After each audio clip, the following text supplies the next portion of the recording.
Arkham City, the critically acclaimed and award-winning game. Most fans consider this the best in the series. Its characters, its story, gameplay are often hailed as the pinnacle of the Arkham franchise. It's widely regarded as the perfect sequel.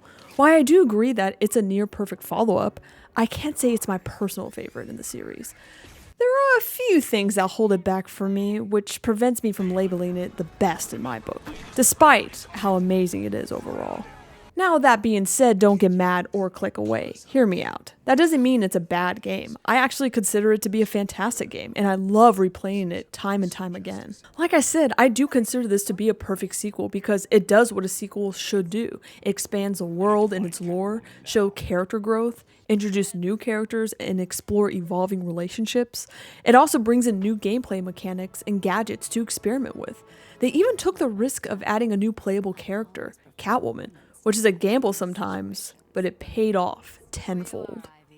Personally, my only nitpicks come from how the main story unfolds and some of the character writing that just doesn't hit the mark for me. It left me a bit disengaged and caused a few moments to feel a bit forced, which is why it's not my favorite. But that doesn't change the fact that it's still an incredible game overall. Of course, I'll highlight these moments when they come up, but to be fair, most of these moments occur around the middle of the story and a bit at the end. So for me, the first half of the game is the strongest. One thing I'm doing differently in this overanalyzing series and for the future games is highlighting some amazing animation moments. Fun fact about me, I have a bachelor's degree in film and animation, so I really get excited when I see incredible animation. I know that most, if not all of these moments are captured using motion capture, but I still want to highlight them because it's part of the process, and I want to give credit where it's due. Now, enough of an intro. Let's finally dive into the long requested Arkham City. I really love the opening on the menu. With every choice you make, you get a different shot of Batman doing something, like throwing a batarang or taking down a henchman. It's such a nice detail right from the beginning, and we haven't even started the game yet. What a great way to open this game's first shot, with foreshadowing that mirrors the final scene of the entire Arkham City story. Genius writing, drawing on the biblical story of Clan carrying his younger brother's lifeless body, hinting at what's to come. This isn't the only biblical reference in the game, or the series. I'll point them out as soon as they come up. Don't touch him, man. He'll kill you. I mean, he's not wrong. Also, does that mean he knows the combo for this safe? Wow. Only the first minute of this game, and already there's a massive improvement of the graphics and design of the henchman. That alone should tell you you're in for an incredible ride. Arkham City. Why would he come here? Some confirmation that we are not in the asylum anymore. What the hell? Is he saying what the hell because of the noise, or is he confused about Batman strolling in with these fine legs? Sorry to disappoint you boys. What a queen. Catwoman is my second favorite character in the entire Arkham series, and do I even have to say why? I've always been a fan of her in the Batman animated TV show, and her comics are some of my favorite. She just shines here.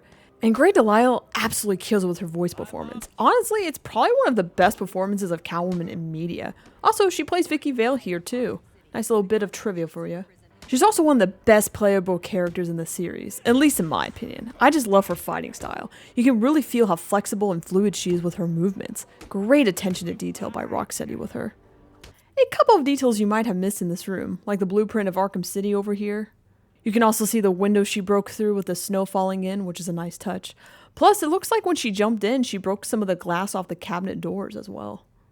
I know they do something similar in the courtroom, but here you can see that the room itself resembles Two-Face as well.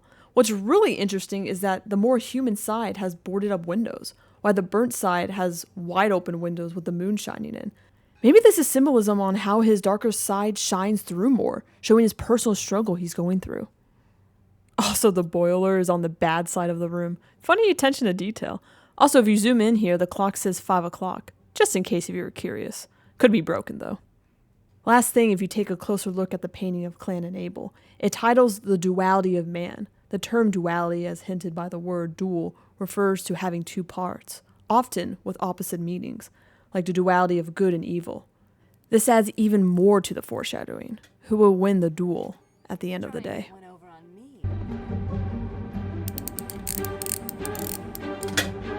Okay, I know she's a pro, but that was way too fast. Maybe it was already open now that I think about it. Come on, that's just lazy. That SD card clearly cannot fit in that little smartphone she has. Get your filthy paws off that now. Really nice attention to detail here. Two-Face is using his big bad Harvey voice and his position on the bad side of the room. Easy to miss on your first playthrough. I really like how she smirks here too. She clearly knows that she's in trouble, but she has everything under control. It almost reminds me of someone. Wake up, Mr. Wayne. We have much to discuss. Uh-oh, it looks like Joker has some competition now for the most seductive voice in Arkham. And now he's brought props. I'm kidding for the record. Strange? You won't get away with this.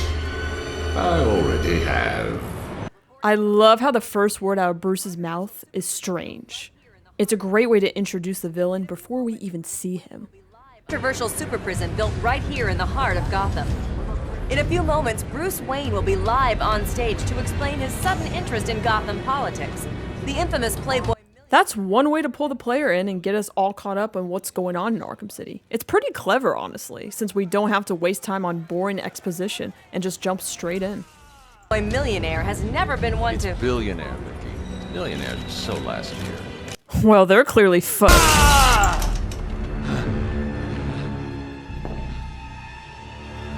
It's a bit hard to hear and the subtitles doesn't show it, but you can hear Bruce take a deep breath, trying to recover after getting tased. And you can hear Hugo Strange walking around him.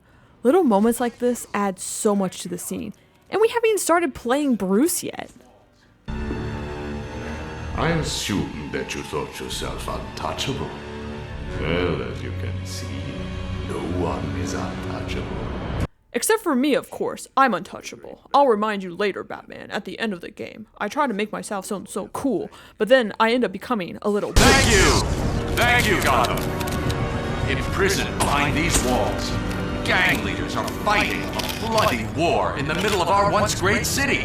I really love this POV shot with the shaky camera. It makes things feel more uneasy and uncomfortable, already adding to the back and forth scene of the brutal pain that Hugo is inflicting on Bruce here.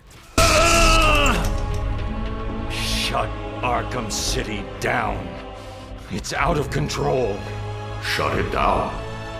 By the end of tonight, I will be a hero, just like you, Batman. Ooh, that line just echoes in your ear for the rest of the game. The fact he says it with such determination too, just chef's kiss, man. I still remember hearing this in the trailer for the game, and it just makes you feel like a teen once again playing it for the first time. I feel I should thank you. Capturing Bruce Wayne is so much easier than Batman.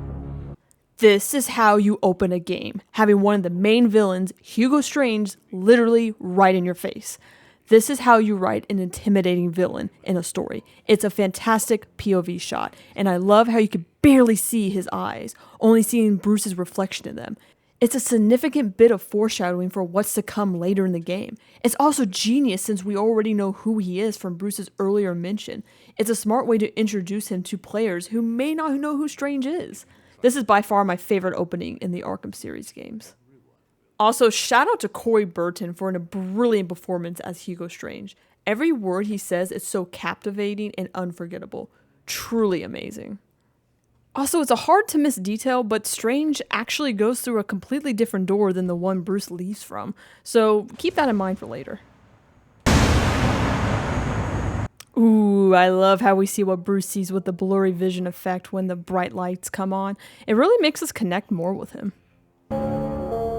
Man, I really wish they added the ding ding ding dong from the asylum. That would have been a really nice touch to bring us back to the first game. But to be fair, this is a completely new game and I need to stop thinking about the asylum. I'm the new inmates. Let me introduce myself. I am Professor Hugo Strange.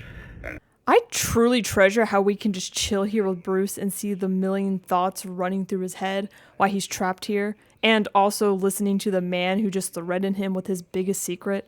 It's kind of a quiet moment that I find myself thinking a lot about. Funny detail, the rope just gently falls off Bruce when he hits the floor. Clearly the guards need more practice.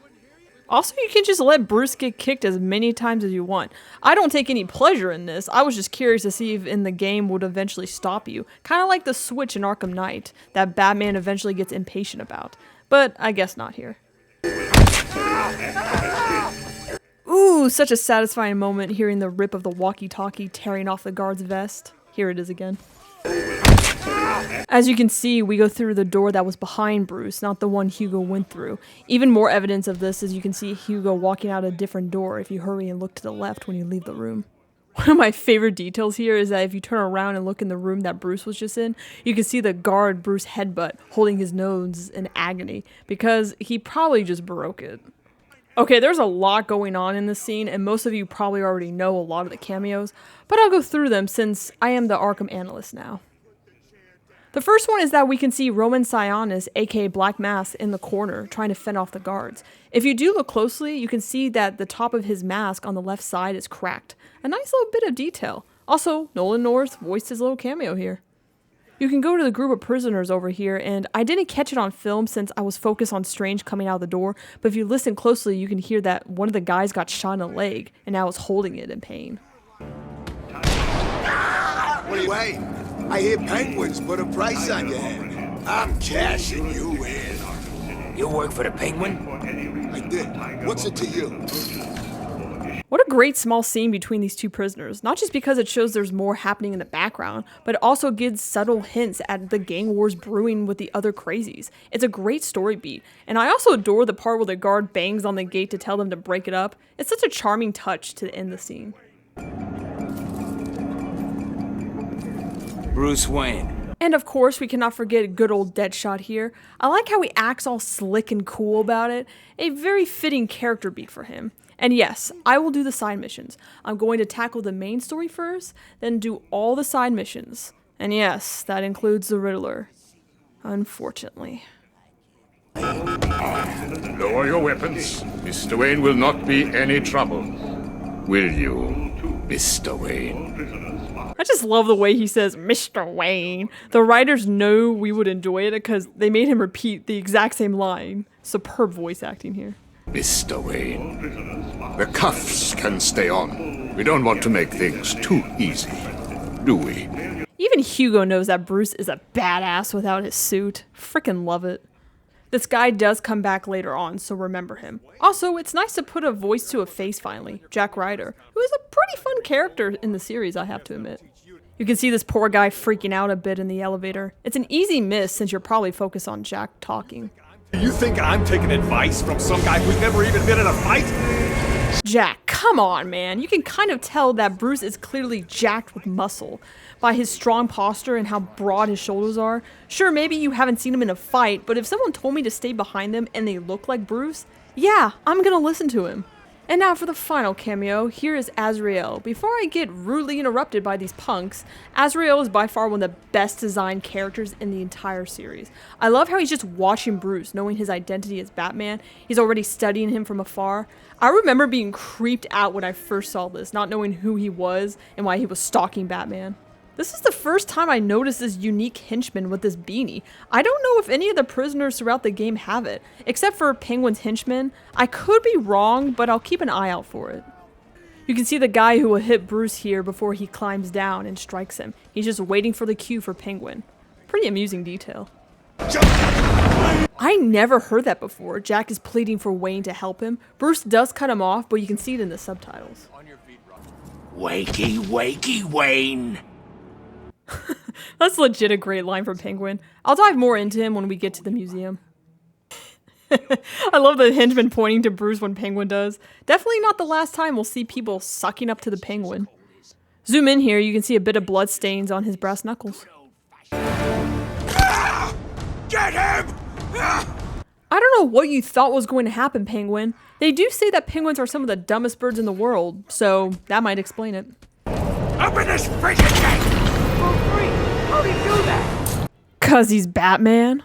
It's kind of surreal to see Bruce Wayne fighting without the cowl. Also, that must be pretty hard to do in a tight suit like that. But, you know, he might be used to it. Some unique animation here with him cleaning off his suit after the fight. I knew you were too chicken to face me, Wayne. Go on, run. Climb like a bloody monkey. It won't do you any good. I own Arkham City. You hear me? That was for Victor. Alfred, have you got my location? Only just, sir. There's more interference than usual. The greatest dad finally enters the game. Alfred is the best. Also, charming detail of him talking into his watch as the comms. An excellent idea for emergencies, just like this. I watched your incarceration on the evening news. Was getting yourself arrested a part of your plan all along? Oh, Alfred already being a concerned parent for his son. Not good. He knows that Bruce Wayne is Batman.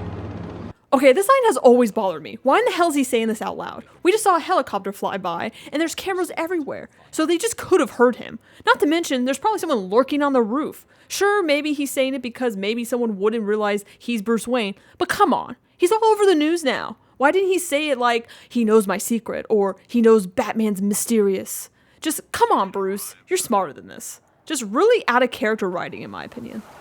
He also told me that something called Protocol 10 will make him famous. I can't leave Arkham City until I find out what it is. Great reminder of Protocol 10 here. Something we heard earlier from Strange, but probably already forgotten with everything that just happened.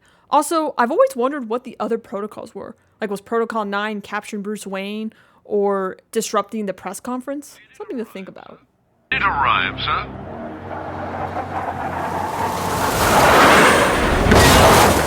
Right on time. I see you, Bruce, with that pun about time, going back to the comms on his watch.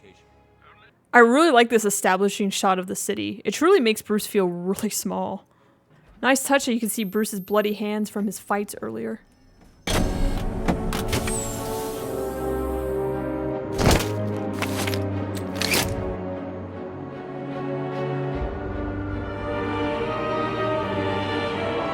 This does bring a smile to my face. Also, blink and you'll miss it, but you can see Bruce's side smirk here for just a brief second. He knows he's awesome. What will happen to Mr. Wayne behind these walls? Known as an international playboy, I know, because I'm clearly one of the many girls he's been with. This is Gordon. To try and stop this situation turning into a damn legal nightmare, I want all GCPD officers to stop taking prisoners to Arkham City. A nice little cameo for Gordon here, especially since he's pretty much not in this game until you see him at the very end. Prisoner 4011 is in the courthouse.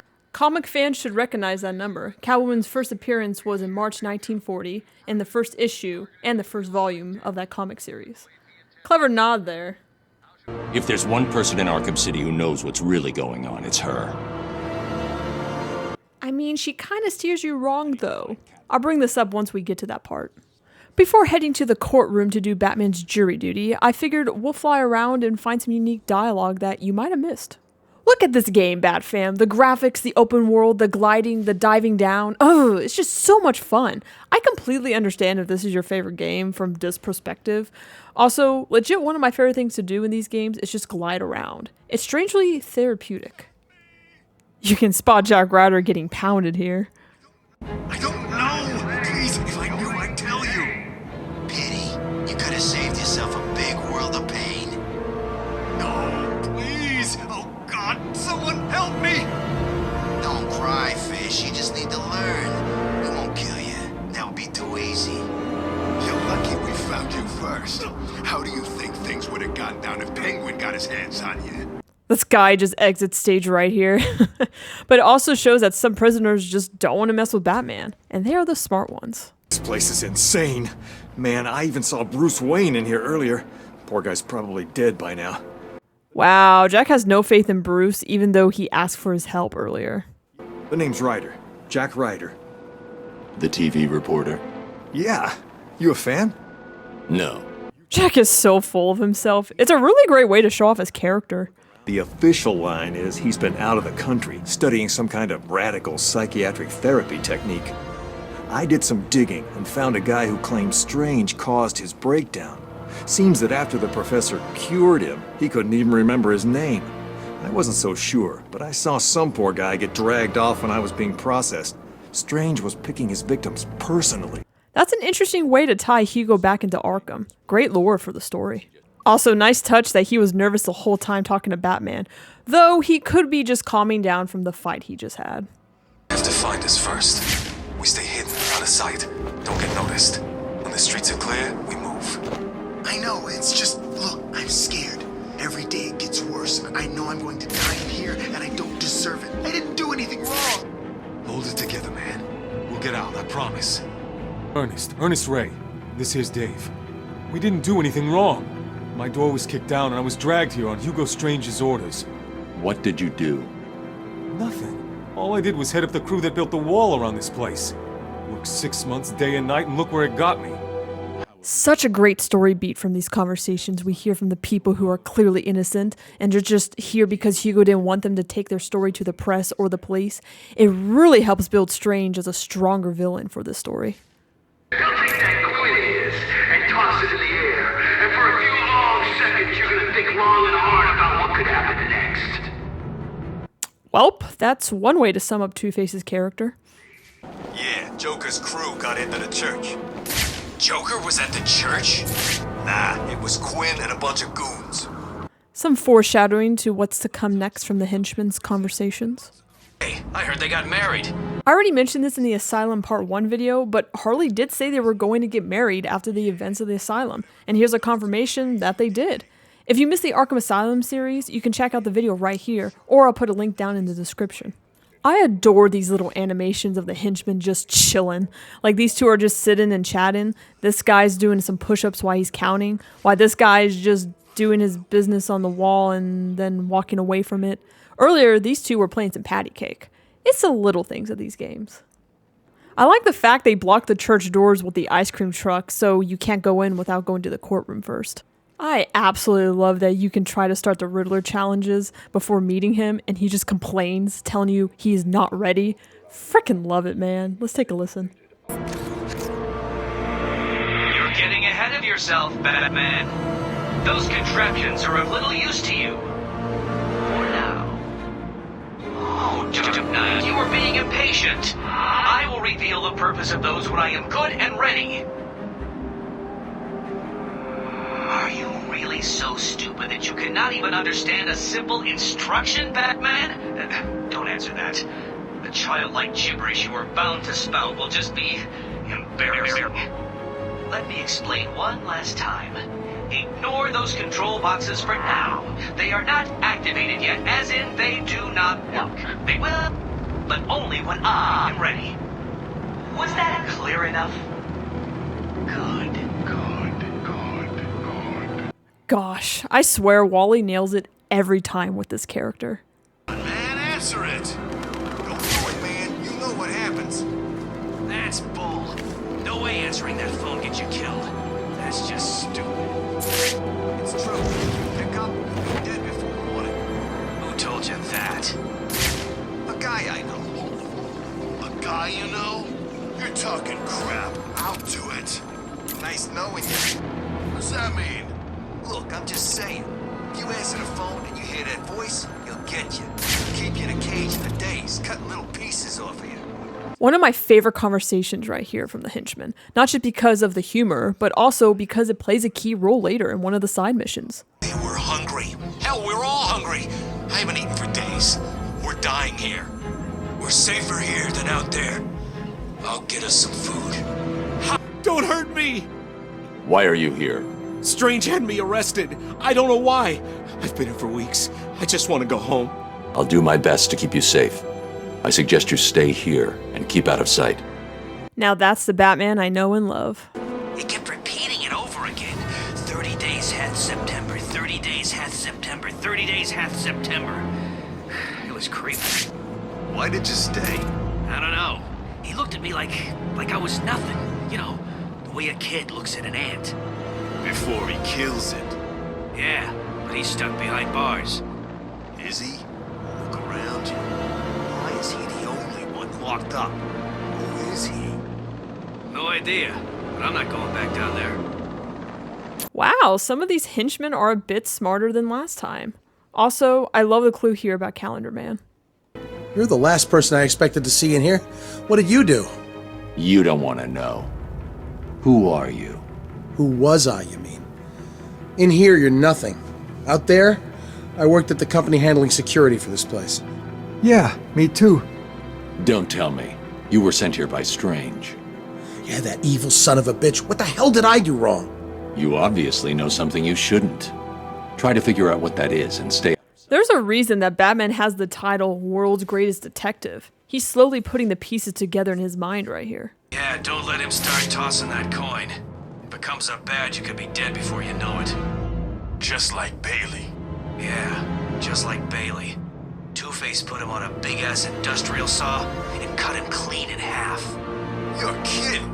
Fantastic line delivery there with the... You're kidding. That's a man questioning his decisions on joining Two-Face's crew.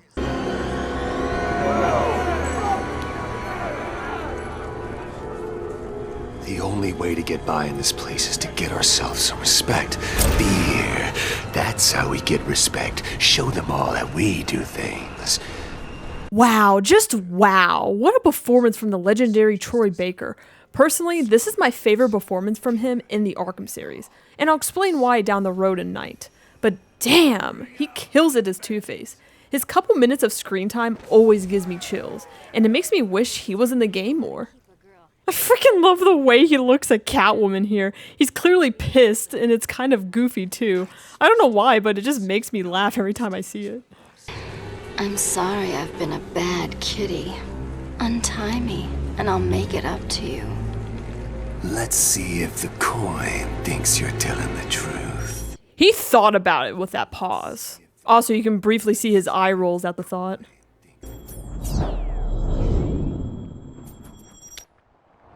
Ooh, such a slick noise in slow-mo. I adore that shot. His bad side always has the gun in his hand, while his other side is trying to consider the fairness of the situation. Welcome, people of Arkham City. It's good to see so many new faces in the crowd. Fresh faces for the gang. Today we present each of you with an exciting new opportunity.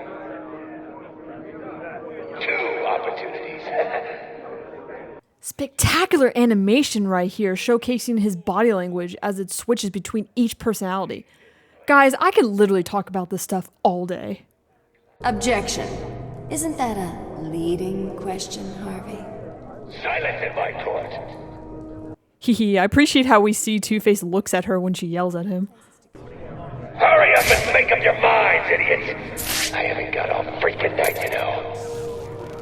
Some unique dialogue if you chill in the courtroom for a bit. Also, many people already know that the room is parallel to Two-Face, just like I mentioned before in the other room. Great game design. Which one lets me out of here alive? Ooh, blink and you'll miss it. Great facial animation with him sneering at her just for a quick second. This is the kind of attention to detail I always look for. I vote for a stay of execution. Gosh, I love Catwoman, always with the great comebacks. How the hell did he do that? Harvey is definitely not looking at Batman right here. Protocol 10. What do you know, Selina? Never heard of it. That's not what I wanted to hear. What about Strange? I don't trust him. He's been missing for years, and then is suddenly put in charge of running Arkham City. Rumor has it he's been working with Joker, planning something very special just for you. Maybe that's Protocol 10. Going back to what I expressed earlier about her steering him wrong, I've always wondered if she said that Strange is maybe working for Joker to keep Batman busy, so she would have time to go steal from Strange. It's only a theory I have, but come on, Catwoman is a pretty clever one. Twinkle, twinkle, little bat. Watch me kill your favorite cat. Very clever that we hear Joker clearly sick right off the bat. It makes you feel like there's more going on than just Protocol 10.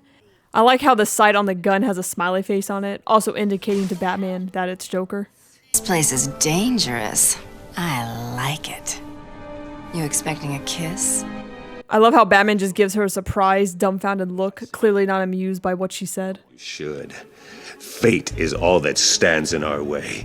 And if the coin says that your time is up, then you'll die. I swear Troy Baker can't do anything wrong in the voice department. There's only one line I can think of that's flat in his whole career. It's a completely different game and performance, but I'm getting ahead of myself. It'll be a while until we cover those games. I like how Two-Face says, 2 guns! And he clearly has 4 guns apparently. I know it's for a riddle, but I've always found that a bit humorous. Also, he has 2 cups of coffee. Do you think one personality prefers cream in his coffee while the other drinks it straight up? Protocol 10 will commence in 10 hours. Going back on how to write an intimidating villain, this is how. A bug in your ear the entire game, constantly reminding you of the Protocol 10 countdown, and you don't know what it is. Just a sense of impending doom in your chest. Fantastic writing here. Do you want for Christmas, Batman? A new toy? A car, maybe? Will you sit with your family and enjoy the season? Or will you stand in front of me? What a creative way to add a lesser-known villain like Calendar Man in the game. By far one of the most underrated villains. It's fantastic that Rocksteady includes him as kind of an Easter egg, where you can go visit him on the most well-known holidays. Maybe I'll do a video about him in the future, analyzing his dialogue in each day. The ones about the Joker dying. No idea, man, but he didn't look too good last time I saw him. When was that? I ain't seen him for months. Me neither. Way I see it, if Big J dies, this place becomes an all-out war zone. Another hint that Joker isn't doing well. It really draws you in the story more since we're hearing it more and more through the henchmen. What a significant step up in design of the henchmen from the asylum. Almost each one looks different and unique. It's a nice touch that you can clearly tell which gangs they belong to. My leg. I honestly can't decide if I like her design here more than the asylum. I mean, it's suitable, but I go back and forth on it. Also, Tara Strong replaces Arlene Sorkin here, and she does a pretty solid job. I also like the details of the Joker tattoos on her body. He's not feeling himself. Well, actually, he was earlier, but that's not what I meant. Ew. TMI, Harley. I like the hand gesture of her putting a gun to her head. Easy to miss. Need to disappear. Pick them off silently, one by one. Y'all know what that means. Alone with Batman. Keep it together, he's ours. What's he gonna do? Good point. I mean, it's not like he has a reputation for breaking free of traps and smashing people's faces. Really nice detail that not only how the henchmen react, not when you just go near them, but also when you move side to side. Seeing them follow your movements adds a layer of realism to the scene. Okay. 1, 2... Are you sure? Won't Harley be pissed? Why should she care? 1, 2... Do we shoot on 3? Yes, on 3! Like 1, 2, 3, shoot! Okay, let's just get it done. This is freaking me out. This is one of my favorite moments. The henchmen have these funny, unique conversations that really amp up the atmosphere. It's a great detail that continues to evolve with each game, making these moments feel fresh and engaging every time. Know where I am. Good. Let's keep it that way. He's gonna get us. Time to survey the room. Plan out my tactics. 4 thugs, all armed, 2 hostages. This is gonna be easy. Gosh, I really love how we hear Batman talk to himself during these moments. It really helps you feel connected to the character. It's also clever since it serves as a subtle tutorial on how to use Predator mode. It's like a friendly reminder for returning players and a great way for new gamers, especially those who haven't played the first game, to get you quick grasp of the mechanics. I also love the light shining through the windows in the church here. It really gives me the Hunchback of Notre Dame vibes. Ironically, that's one of my favorite movies. There's something about the way the light filters in that makes the setting feel so atmospheric and impactful. Almost like you're in a grand ancient cathedral. Perfect for Batman. Batman's here. You should give up. Shut up, shut up! Hee Cash trying to throw them a bone and they're doing their best not to act all scared. I just love how they're trying to play it cool, but you can tell they're entirely on edge. I don't know where he is. I can't see him. You're safe. Stay quiet. I truly treasure how they added the double takedown. Such a great mechanic. And Batman swooping down to reinsure these people that they're already safe before he takes out the other guys. It's moments like these that remind me why he's my favorite hero. Okay, is this even possible? I know it's a video game and he's Batman, but I kind of think this is a bit out there, even for this world. Any martial artists or experts out there, let me know in the comments. Yo, Batman, thanks for the help. Okay, there's a lot going on here, which makes this a great scene in the game, but bear with me.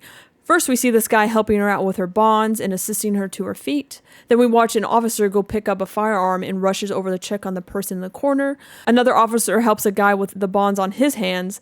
Next, Cash runs off to lock the door and grabs a spare firearm from the floor.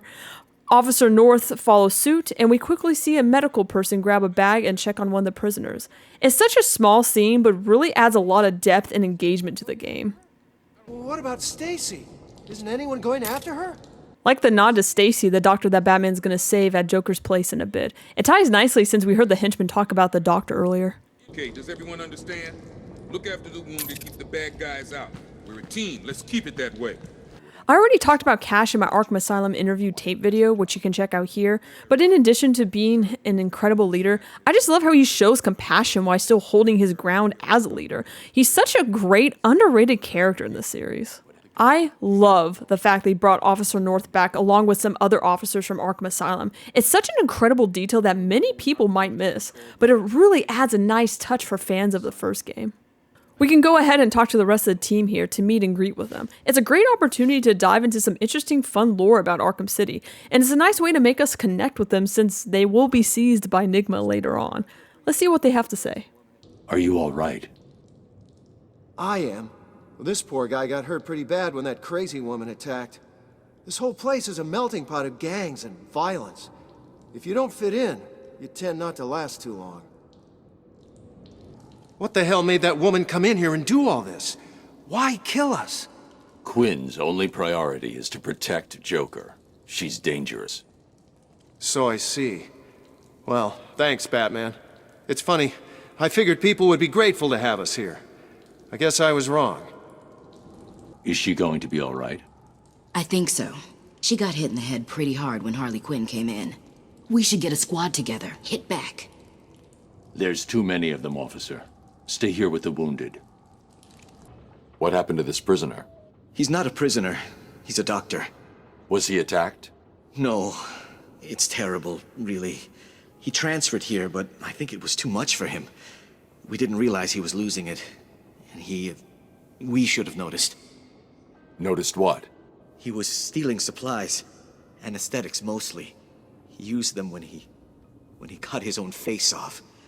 I found him. He was sitting in the corner, laughing. His face was missing. I wrapped him up and sedated him. Who knows what's in that case he's holding on to? We couldn't pry it loose. Ooh, what a great way to introduce the soon-to-be side mission, Hush. It's by far my favorite side mission in the game right after Riddler's, and I know many friends, myself included when I first played this, had no idea who this guy was or if he was going to be important to this game. Such a great way to tie him in. This is just a nitpick, but how is this box pried shut exactly? Did he glue it down or something? But then how would he open it? Maybe with a crowbar, or did he have some secret way of getting it in? I always wondered about that. One last thing in the church, if you look at the desk, you can see Cash has a spare hook for his hand. Does he lose it often? Does it slip off like a ring? I found this little detail to be pretty funny. I need to investigate this crime scene. I should scan this crime scene. I like the detail that Batman will not move further until you scan the gun. They used the candles here like spiking tape. I guess they wanted to keep things in precise position. I love how Joker just shoots through the window when they could have easily opened it with the handle right there. That's such a classic Joker move. Well, look who it is. I haven't seen you for... how long has it been? Let's see. There was an asylum, some monsters, and oh, that's right. You left me to die. It's fun when you replay this game and realize that's Clayface actually impersonating Joker right there. You can tell because he looks fine and isn't coughing at all. Such a great attention to detail. Joker magic. Just like that, the screen repaired itself. What are you waiting for? We both know how this is going to turn out. You're going to come and find me. You can't stop yourself, can you? Sometimes I wonder if all this will just end with one of us looking down at the other's corpse, trying to work out what to do next. The only question is, whose body will it be? Remember the first shot of the game? That painting? The duality of man? Who will win the duel at the end of the day?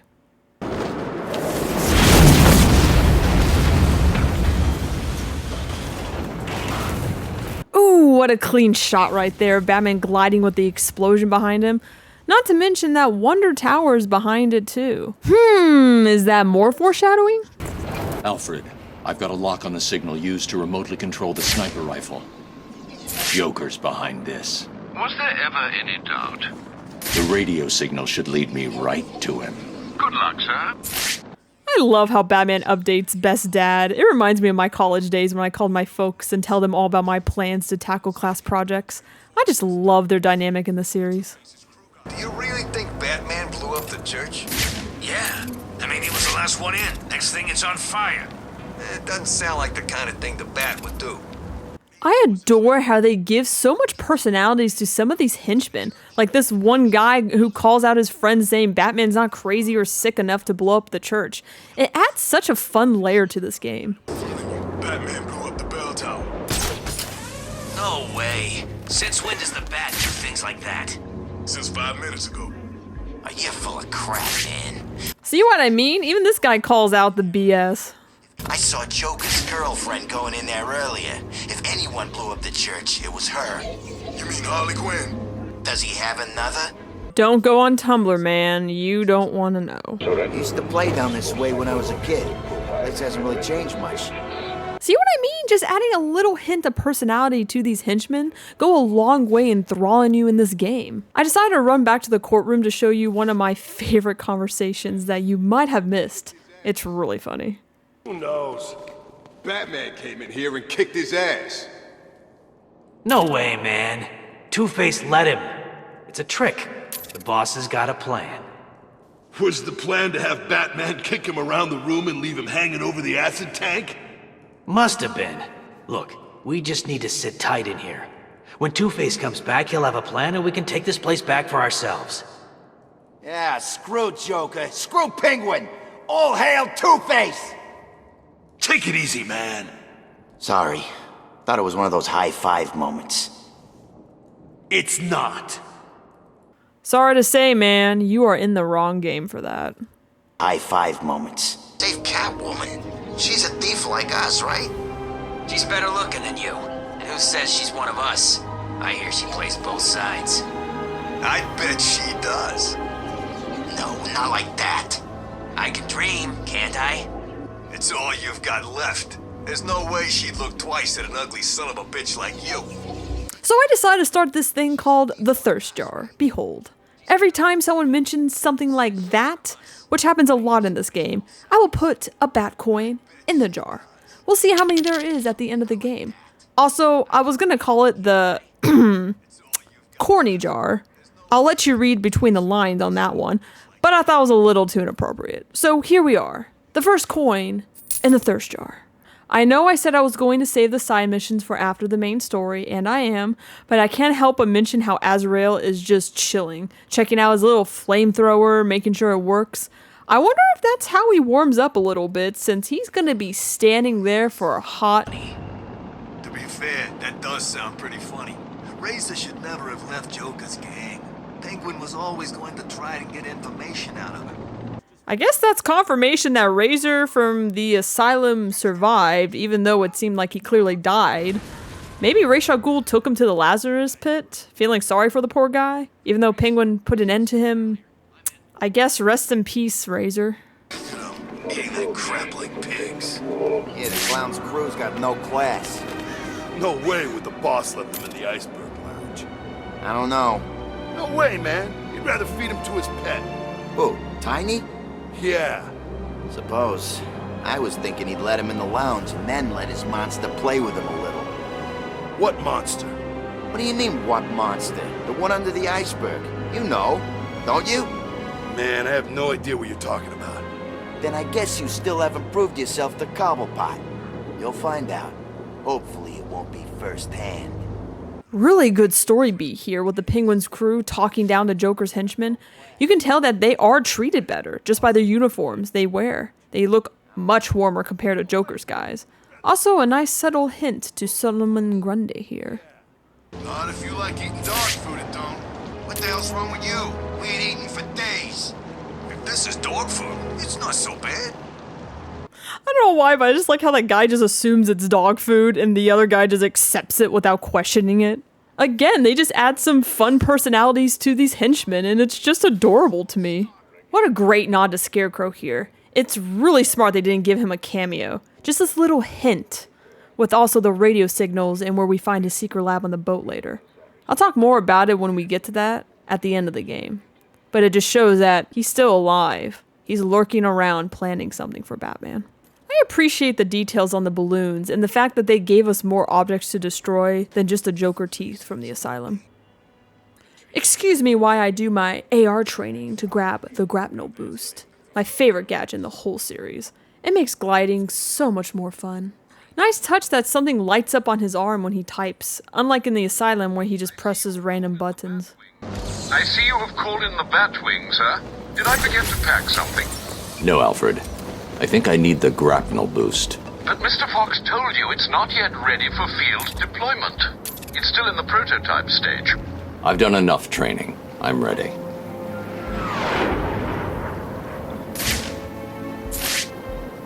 Another nod to Lucius here. I was trying to see if we could spot the Batwing dropping it off, but sadly no. We just hear the noise. The Bat Vault? Adorable. Something you may have not known, you can actually go through this door before the chimney. Always thought that was interesting. That was one of the Titan containers Joker had back at Arkham Asylum. What is it doing here? Many of you probably knew that about finding the Titan containers before meeting Bane triggers this unique dialogue. I thought it was always kind of cool. There's gotta be a way. How would Batman do it? Do I look like Batman? No, I mean, he could get in. How do you think he'd do it? He'd use his grapple thing. I guess he could go in through the main tower. Great. Have you got one? Nah. Okay, let's get this straight. The only way in is through one of the main cooling tunnels? Suppose. The tunnel full of boiling water and poisonous gas? Yeah, we could build a boat. And the gas? Gas masks? So, let's get this straight. You geniuses think that the best way in is to build a boat, sail across a boiling ocean wearing gas masks to stop us getting killed. Yeah, let's do it. You gotta love the enthusiasm these henchmen have. I just can't get enough of it personally. I need to find a route into the Sionis steel mill. Have you tried the front door, sir? Why didn't I think of that? The best dad has the best dad jokes. I love him so much. I don't know why, but I love Batman's way of hanging on the rope. He's a little camera shy and won't show me, but you can see that he's balancing one foot and using the other for a counterbalance. That's just a really slick detail. I just love it. I bet Batman wishes he had his XE suit right now. I can't wait to play that DLC. It's my favorite. Yeah, Joker wants you to think he's sick. Then wham! Gotcha! I don't know, man. He looks pretty sick. You mean worse than usual? Shut up, man. Someone will hear you. Who cares? By the sound of things, he won't be around much longer. When that happens, I'm off to join up with Two-Face. Why would you do that? He's crazier than Joker. At least with the Joker, you know he's got a plan. Two-Face just flips that damn coin. Yeah, but what do you think will happen when Joker dies? You feel like working for Harley Quinn? She's okay. Kinda hot. No, she's freaking insane, and she'll be grieving. Probably kill you for not showing respect. Maybe he'll get better. The docs keep coming in and trying. They could find a cure. It happens, right? Maybe. Maybe not. But whatever happens, it's gonna be time to pick sides. There's a lot to unpack with this scene. It's really interesting to see a glimpse into the POV of these henchmen.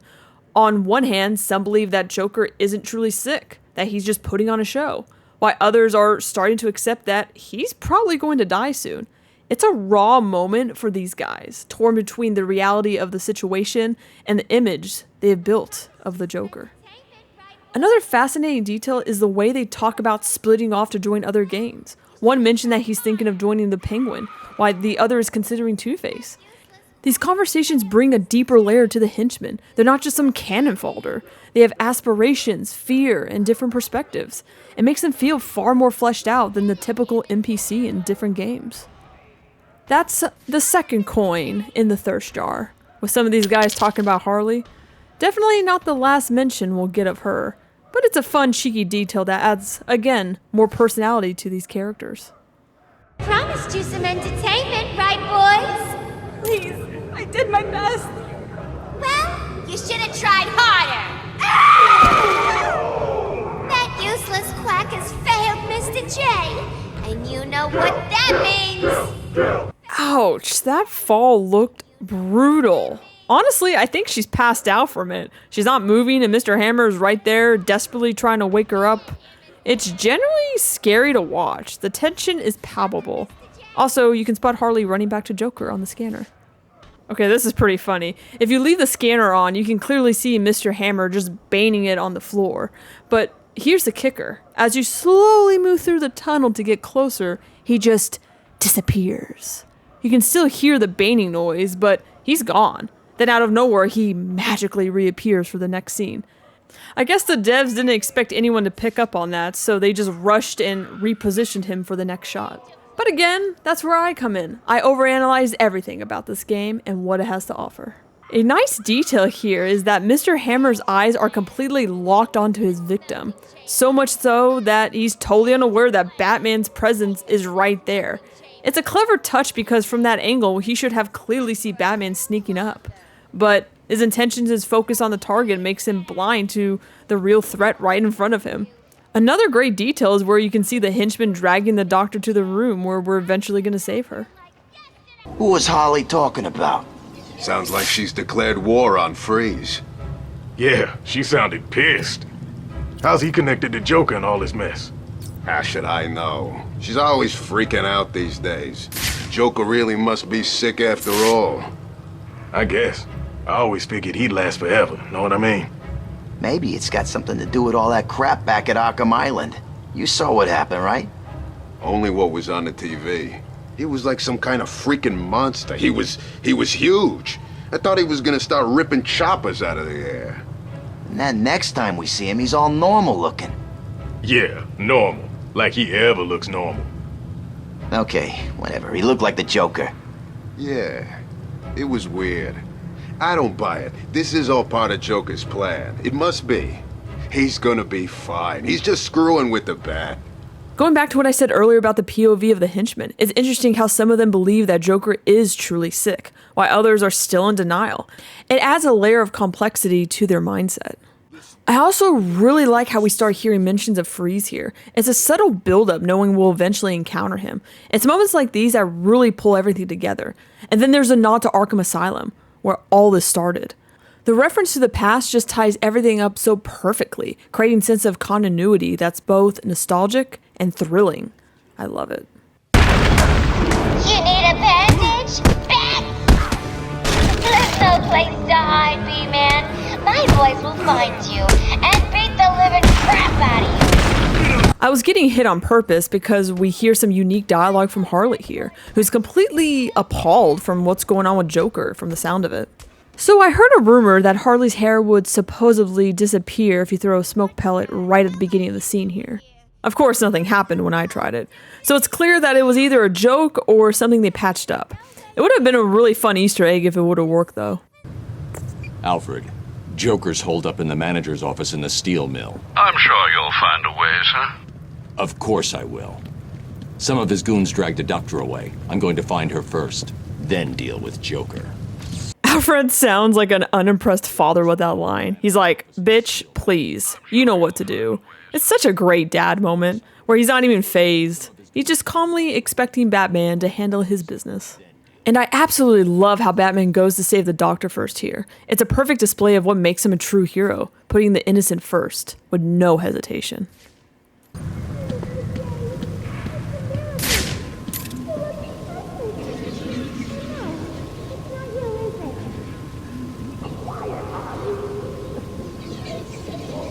This is one of the first nods that some things are not what they seem with Joker. Great foreshadowing and story beat here. It subtly sets the stage for everything that unfolds later. Listen, if anyone asks about Mr. J, tell him he's fine. No, don't tell him anything. Well, tell him that you're not going to talk about it. And then shoot him in the face, okay? Keep this to yourself. But I think Batman may be here. If you see him, kill him. If you don't stop pressing that button, I'll tell my Joker, and he will be so angry. Hello? Is this thing on? I love this. Such a classic Harley Quinn moment right here. It really feels like something straight out of BTAS. Tara Strong absolutely kills us Harley Quinn. Props to her to bring this chaotic energy to life. No one said anything about the Batman. Bruh, that's probably on every job description that requires a henchman in Gotham. When I do, I'm gonna teach him not to mess with me. Harley wants him dead, and I want a piece of Harley. Are you insane? Harley? Have you forgotten about her boyfriend? Way I hear it, the whole world will have forgotten about her boyfriend soon enough. Then I get a ride on the Harley. Or a bullet in the face. Seriously, don't get too cocky. Batman's dangerous. Hell, Harley's dangerous. Gonna put a coin in the third star for this one, since he mentioned he's gonna ride the Harley. Gross. But it also could be a fun nod to the episode Mad Love from BTAS, where Harley says to Joker, "You want to rev up your Harley?" It's a nice throwback, even if the line is a bit cringy in context. Really nice subtle detail here. One of the guys is clearly terrified to witness Batman. You can see that his stance and the way he's shaking a little bit. Meanwhile, the other guy seems more laid back, almost like he's seen it all before. Also, if you look closely at the bumper cars, it has the same design as Joker's painting we see in the Arkham Asylum during the party scene. Nice callback. Did you hear the noise that last doctor was making? I like it when they scream like that. Me too. She was one of the loud ones, though. A real screamer. You know what I mean? If she knew what Abramovich is gonna do to her, she'd do more than scream. Okay, I feel like I need to put a coin in the third star here because honestly, if you listen to that with zero context, it totally sounds like they're making their own version of 50 Shades of Gotham right here. Most of you probably go for the double takedown right here, but if you actually wait and head to the doctor first, you can catch a unique conversation between her and the henchman. Sorry, Doc. Harley wants you to hurt for not fixing up the Joker. She seems pretty upset. There's nothing I can do. He's too far gone. Yeah? His toxin level, it's off the chart. I don't know how he's still alive. Please, just let me go. I'm a volunteer. I'm here to help you people. This was supposed to be your last chance to make things good. Harley says if you can't fix the boss, we gotta hurt you. Bad. Oh God, please, please don't. I'm begging you. Stop crying, Doc. If it makes you feel better, I'm gonna enjoy hurting you. Yeah, me too. Why did he feel the need to whisper like that? No, I'm good. No need for that. Talking, Harley. When Jay's back, he'll trade you in for a new model. I just can't with some of these lines. That was perfect. Can you stand? Give me a second. What's wrong? I guess she really meant to give her a second since he literally pulls her up a second later. What's wrong with him? There's something in his blood. Some kind of toxin. It's killing him. He blames something called Titan. Titan? Yeah. Do you know what he's talking about? He kept going on about his last laugh. I really like how Batman says Titan. He sounds surprised yet intrigued, like he's piecing together the bigger picture. It's a great moment that shows his detective side, realizing how dangerous this new threat really is. Next to the grapnel boost, this is my favorite gadget. I have way too much fun using it on henchmen. If you go the wrong way, Batman actually tells you to get back to the correct path. Slowed me down. I need to get back after Joker. Harley, get back in here. I think I'm dying. I'm pretty sure that's Clayface talking there, since he didn't even cough once. There's some hidden dialogue here from the henchman trapped in the elevator that a lot of people miss. It's really interesting because they talk about the Abramovich twins lore. Take a listen. Did you see that guy with Harley earlier? Oh, Oh, you mean Abramovich? Yeah, he's one mean son of a bitch. The guy is freaking huge. What does he eat, people? Who knows? I don't know if this is true, but I heard that the Joker had him sent over from some Russian freak show. Really? Yeah, but that's not the weird part. I heard he was like a Siamese twin. You know, conjoined, stuck together. They had a big fight. Well, I guess they split up. You're kidding? Oh, that's sick, man. All I know is that they still hate each other. I even heard that the other one went to work for Gotham. That's crazy, right? This place, who knows?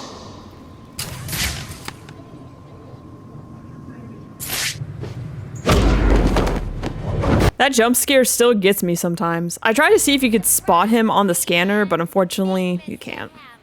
I really like the fun fight with the twins we encounter. It's like a smaller version of the Titan monsters. I honestly wish they had come back in Arkham Knight. Feels like there was some missed potential there, especially how memorable they are in City. I love the Heath Ledger of the Dark Knight Joker tattoo on the twin here. It's a great callback to arguably the best Batman movie ever made. Rest in peace, Heath. You can see Joker now on the scanner with Harley there. Ooh, the sound of the heart monitor flatlining still gives me chills, even though it's fake.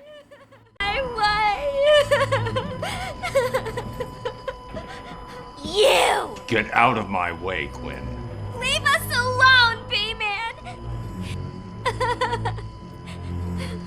Just leave me with him. I said move!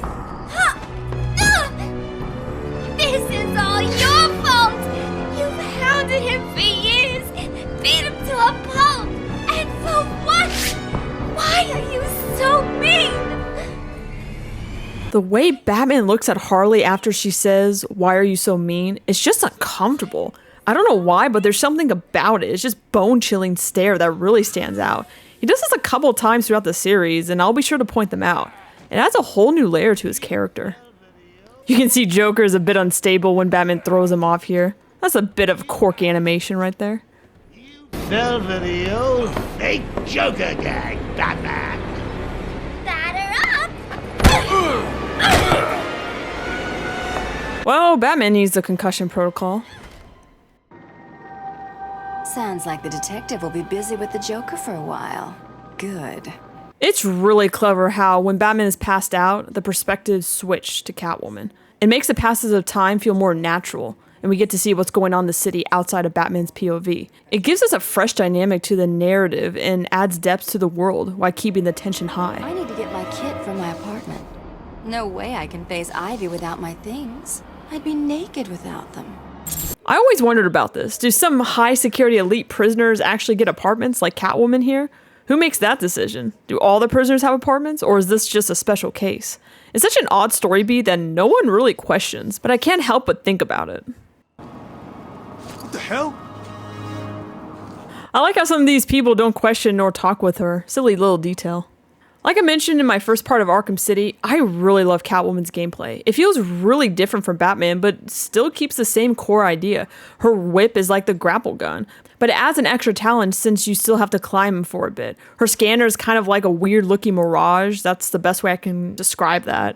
Despite all of that, it's still a lot of fun, and I think they really nailed her gameplay in this game. Well, well, Julian Day. What are you doing here? Catwoman? How very nice to see you here. Don't get too excited. There's no way I'm letting you free. Not after that Falcone mess. How funny that you should mention that illustrious family. And so close to your birthday. Tell me, are you expecting anything specific from your father this year? What do you mean? Oh, nothing, really. I'll be seeing you, kitty cat. This year or next. Ooh, I love this. Such a great callback to the Long Halloween and the whole notion that Selina Kyle is the daughter of Carmine Falcone. It's such a perfect tie into the lore, and Calendar Man is creepier than ever. He really amps up the unsettling vibe in the scene. And yes, I'm putting a coin in the thirst jar from that comment he said. Catwoman? How very nice to see you here. Okay, allow me to go on a bit of a tangent here. But I really think the devs really missed a unique opportunity with the church scene for Riddler and Catwoman to have a unique conversation. This would have been the perfect moment, especially since Riddler just took everyone hostage. Imagine when Catwoman walks in, Riddler could have said, "There you are, Bat. Oh, look what the cat dragged in." Then Catwoman could have replied like, "Nice to see you, Eddie. I see you missed me by leaving those little trophies around the city for little old me." He could have brushed it off, acting like he doesn't care, and tell her to leave since he's waiting for Batman. She could have teased him back, saying, "I guess I'm too good for you." And then he responds with, "Ah, just you wait, my dear." This would have been such an amazing moment. It would have perfectly set up their dynamic so well in Arkham Knight and really showcased their chemistry in between them. Honestly, their dynamic is my favorite in the entire Batman universe. No joke. It's playful and tension-filled, and there's some undeniable attraction between them that I can't get enough of. Say what you will about that in the comments, but I've said my piece. Plus, it could have added a bit to the lore. We never really get an explanation for why Riddler leaves his trophies around, other than he gets pissed when Batman tries to pick them up. Haven't I given you enough problems to deal with?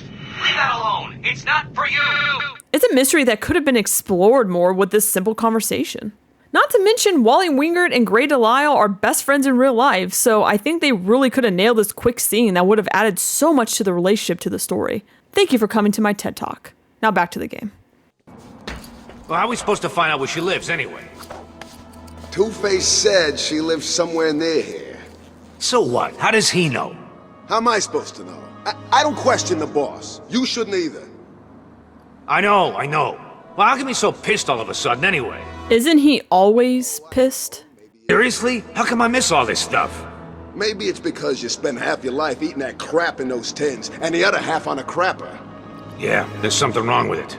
Then here's an idea. Stop eating it and find out where Catwoman's been hiding. Another nod that the food sucks in Arkham City. Selina has a nice looking apartment. I wonder if they charge rent in Arkham City. Like, how does that all work out? It was a really good idea that they gave Catwoman some more gadgets, since it would have felt a bit odd that Batman had a ton of gear and she would have had only her whip. Giving her more tools add to her character, making her feel like she's on a more equal footing with Batman. What do we have here? Weird out-of-place plants, check. Mindless hypnotized henchmen, check. The oh-so-subtle odor of rotting pumpkins, check. Looks like I've found the entrance to Ivy's lair. Welp, that's one way to sum up Poison Ivy's character. This man is yearning to go on that blip one day. I really hope he gets the chance. You can feel the longing in his eyes. There's just something about that blimp that represents a bigger dream for him. It's kind of endearing. Hello? Ivy? You here? What a queen. I love how Catwoman just strolls in like she owns the place.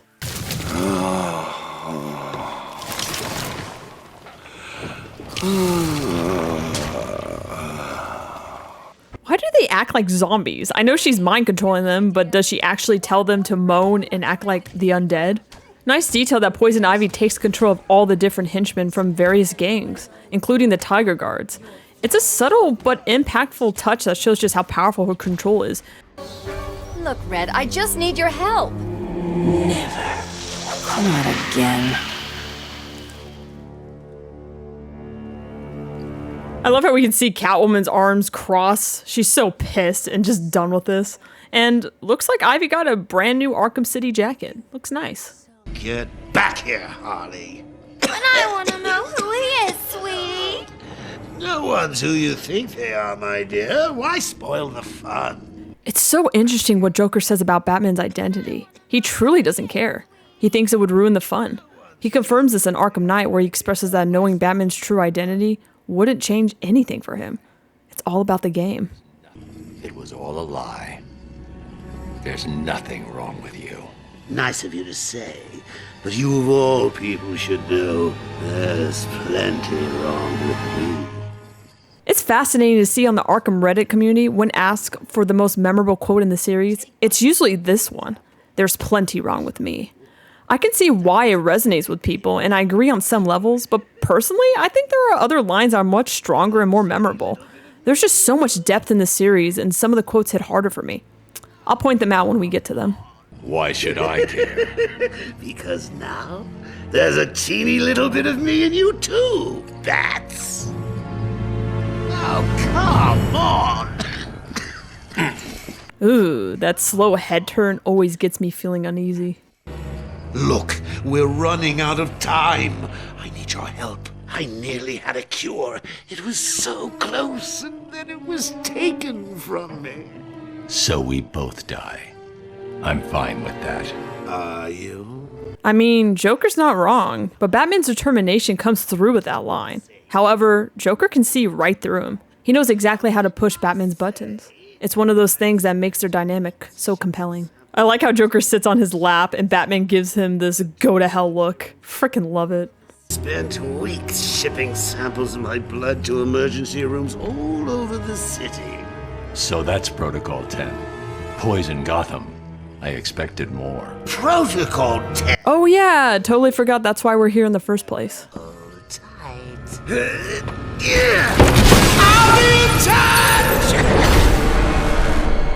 Okay, his back should be broken, right? I know he's Batman, but come on. What do you want? I love how Batman is so done, and he even looks up like, how the hell did they boarded up the windows already? Where is the cure? Who has it? I had our cold-hearted friend Mr. Freeze making it. A really clever way to tie Freeze into this game, to find a cure, since that's his life mission, is to find a cure for his wife. What are you waiting for then? He's in Arkham City. Find him. Right off the bat, I love hearing Alfred already in his concerned parent mode. You can feel the urgency in his voice, but he still managed to keep himself composed. Alfred truly is the best dad figure for Bruce. Somewhere cold. He needs to be kept at sub-zero temperatures to survive. I don't wish to worry you, but it is the middle of winter out there. I noticed. Haha, you can practically hear Batman's eye roll in that pause there. Classic. I also love how they don't spoil what the character looks like in the bio before we meet them. It's such a clever idea. It builds that excitement, making the encounter feel all the more thrilling when we finally get to see them. I can't believe I didn't think of this earlier. A hotline straight to my bestest friend in the world. Just think, I can call you up whenever I get bored. I think our relationship is really maturing here. The next thing you know is we'll be exchanging emails or meeting up for romantic dinners. You can definitely tell Mark Hamill's having the time of his life here, and I'm all for it. And yes, I'm putting a coin in the thirst jar because Joker is clearly putting the riz on Batman. He's all ready for some romantic dinners. If you're new here and you want to know more about the thirst jar, you can check out part 2 right here, where I explain all about it. I've already pointed out how much I love the animations in the background of the henchmen in part 1, but seriously, look how much fun they're having. It adds so much personality and depth to these henchmen that all we only do with them is beat them up. Can't get enough of these little details in the series. Telling you it's all true. The Joker's dying in there. This is our last chance to show all the other freaks in this place who's the real boss of Arkham City. Yeah, I'm ready to go out there and kick some penguin ass. Me too. We do this for the Joker. When we roll out of here, Okay, Transformers. we find anyone who may know where Freeze is and beat the information out of them. And if they don't know nothing? We beat them some more. Yeah. No problem. I can wait. Nice continuity here with earlier when Harley sent them out to look for Freeze. Now the henchmen are talking about it and making plans on how to do it. It's those little touches that really tie everything together really nicely. Old GCPD building. Freeze must be using one of the old forensic labs. I've got to get in there. Immediately from that line, we already know that Freeze is a freaking genius. He's using an old forensic lab and probably got it to work again, something we see him use later. It's a detail that could easily go unnoticed, but it really hit me how clever it is when you think about it. I was really hoping that if I open the block door for the henchmen, they'll have some unique dialogue like, "Oh, we're doing something right, it's opening a little bit." But sadly, no luck. Can you hear me? What's going on? Now for the love of... If any of you idiots at the GCPD are still capable of breathing, switch to channel Puffin 0. Do you understand? Puffin 0 now. Puffin 0? That's such a good name for a channel. It could totally be a nod to Freeze with the whole Sub-Zero temperature theme. Oh, also, apparently puffins are called sea clowns because of their colorful beaks. Maybe a nod to Joker, too. That's correct, Don. The inmates are running wild, and there are reports that the turf war on the ground has escalated. As regular viewers will no doubt remember, when I spoke to the mayor earlier tonight, he said that all measures were being taken to restrict the flow of illegal weaponry into Arkham City. The mayor was very clear in his response. He said that all weapons are illegal within the quarantine zone. He promised every measure possible was being taken to control these anarchic outbursts. So Gotham, let me ask you, does this look like an anarchic outburst? In my opinion, and I stress, it is just my opinion, the entire site is in chaos. I like how there's a lot happening outside of Arkham City, with Vicky Vale stressing to us about the conversation she had with the mayor. It really adds an extra layer of intrigue, and it makes the whole world feel more connected. Listen up. The boss wants this place held tight. No one in or out. You see one of Joker's crew, waste them. What about Batman? Kill him too. Just like that? Just like that. Love that line delivery. Just like that. It makes the Penguin henchman sound more serious and direct compared to Joker's henchman. Keeping track of his crew using heartbeat monitors. He'll know each time I take someone out. I need to move quickly. I'm running out of patience. You're running out of people. Let's see what runs out first. Once again, we see the difference between the gangs. Unlike the steel mill, where Harley couldn't keep track of her men, Penguin can because he can afford heart monitors. Such a great detail to show the variety of the gangs in Arkham City. Lovely one-armed mercenary up here just waiting to come down and teach you lot what it means to fail me. Shall I let him off his cage? Ooh, some great continuity with the thugs from earlier at the steel mill, mentioning that the other twin is working for Penguin now, and he just confirmed it here. It's a great reminder, knowing we'll face the other one very soon. There's Freeze. He's in the museum. Penguin's got him. I'll have to cut that tongue out of your head, boy. I don't know people telling tales on me. No. I'm sorry, Mr. Cobblepot. He made me tell him. I like how Batman lets this man plead with the Penguin before knocking him out. Also, you can see the earpiece blinking here, and Batman even drops his angry face when the man tells him. Such a fun detail. That doesn't sound good. There is a reason he's the world's greatest detective. Alfred. Hello, sir. Have you retrieved the cure from Mr. Freeze? There were complications. Penguin has got his hands on Freeze and trapped me in the GCPD building. You do realize that you will actually die if you don't get this cure soon. Thanks for reminding me, Alfred. Batman is so done with Alfred. His pause between just speaks volumes. I'm in a police building. Cobblepot's obviously bribed some official into giving him the lock codes for the municipal structures. I'm downloading the unlock codes right now. I've always wondered if it was Warden Sharp, since he's pretty much a scumbag. But Mr. Cobblepot, we're stuck too! So, we can't get back. And your point is? Well, it's just, you've left us over here with the Joker's crew. Try and take some of them down before you die, son. You bastard. That man is now questioning his decision on joining Penguin's crew. Then we can do what they did on that plane crash in the mountains. If one of us dies, the rest of us can eat him. Are you insane? Maybe I am, but give it time. When we've not eaten for a few days, and you maggots are shivering, we'll all be feeling a little crazy, you know? I know I'll be looking at you like you're a side of pork chops. And you know what? What? I love pork chops. I keep telling myself that this guy is just trying to be funny, but I honestly don't think he is. Good, is it? Nope. It sounds like Joker's people are looking for Mr. Freeze. Really? I didn't even know he was in here. Me neither. I read once that he just does what he does because of his wife. Something bad happened to her. Well, boo-hoo. I used to be an accountant. Now I'm rotting to death in a maximum security prison. The pittiness of that boo-hoo gets me every time. Here's that guy in the beginning with Jack Ryder, and it won't be the last time we see him either. Please, don't shoot us! Don't shoot! Don't shoot! Great attention to detail with the henchmen yelling out not to let the Tiger helicopter shoot at them. At least, not yet. Some great foreshadowing there. Is it me, or does these posters of Bruce Wayne look more like Hush than Bruce himself?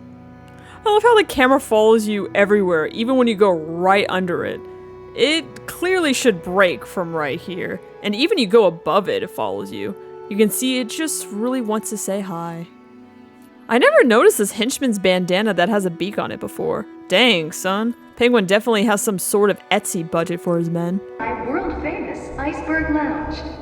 I don't know why, but I like the detail they show the iceberg lounge when the narrator said it on the TV.